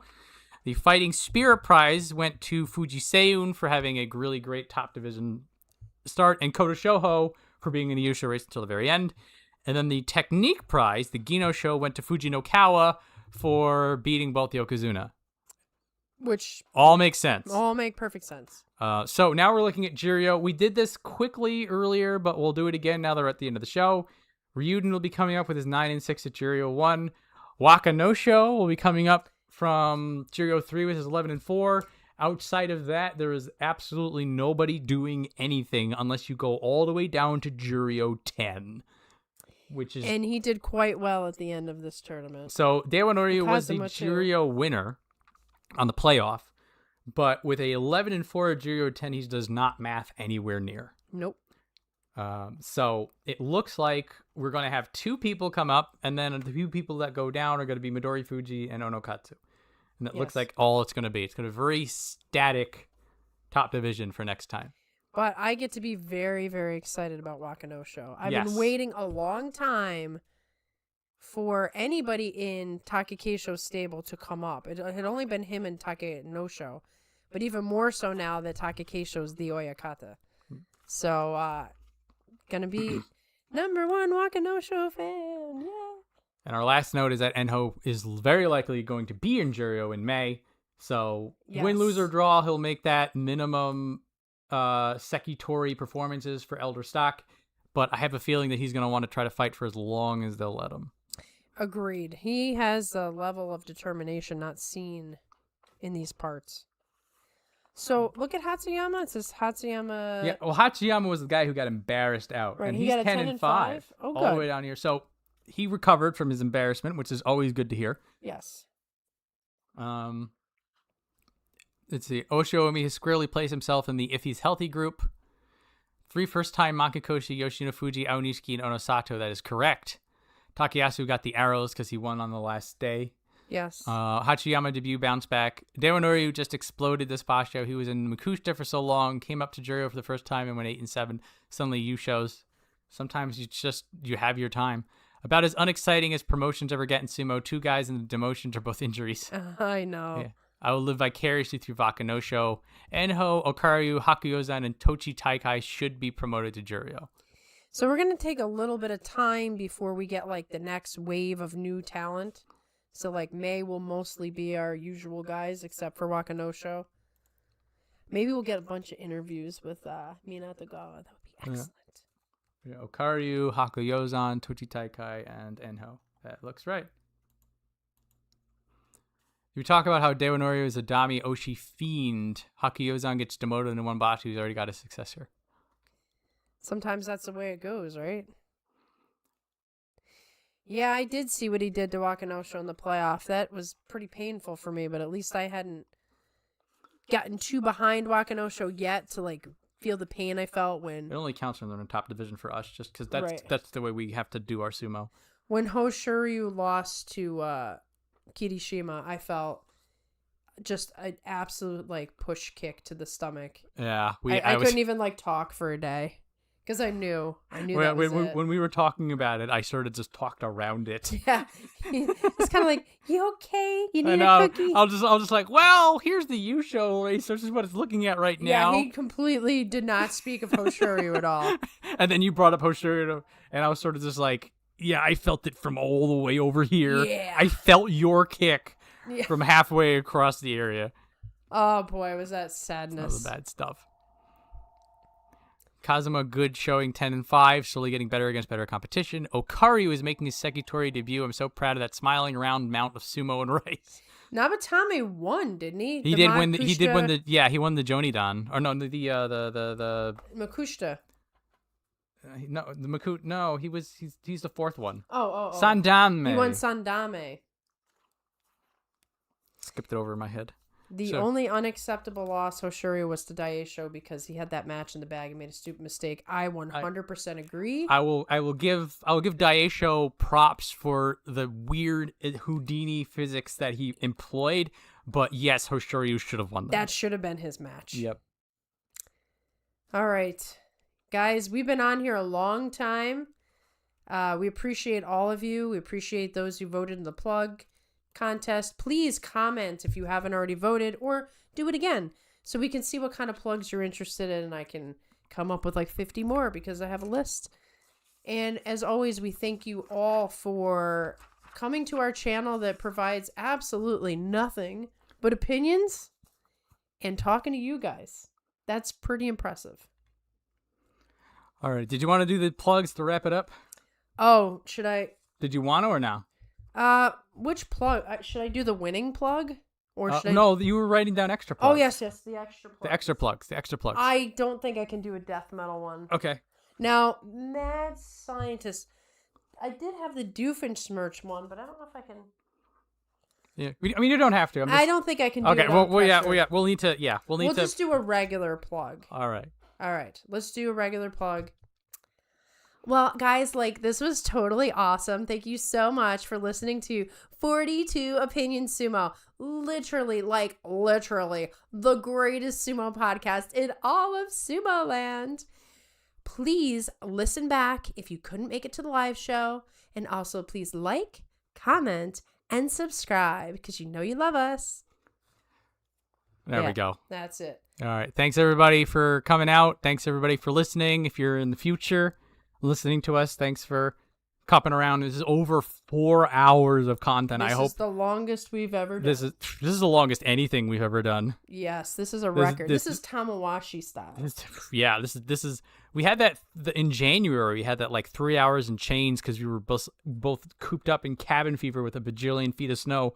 Right, we're like, because let's just go. That blew our record out. I don't think this is gonna be topped. No, I don't think so either. Unless we get to 10,000 subs and then we do this again. Yes, exactly. So, Apathy Boy, I'm sorry, we're just ending. But go back and listen and vote in the plug competition. Yeah. Yes, the Takeda Fuji hair pull was like, it was so dicey, man. If only he just like took the hand off. Everything is different in that situation. And yes, Bob, we appreciate you for coming. Please listen back and vote. Thank you all. And have a good rest of your Sunday. All right. I think we got everybody in the comments. We got everybody in the comments.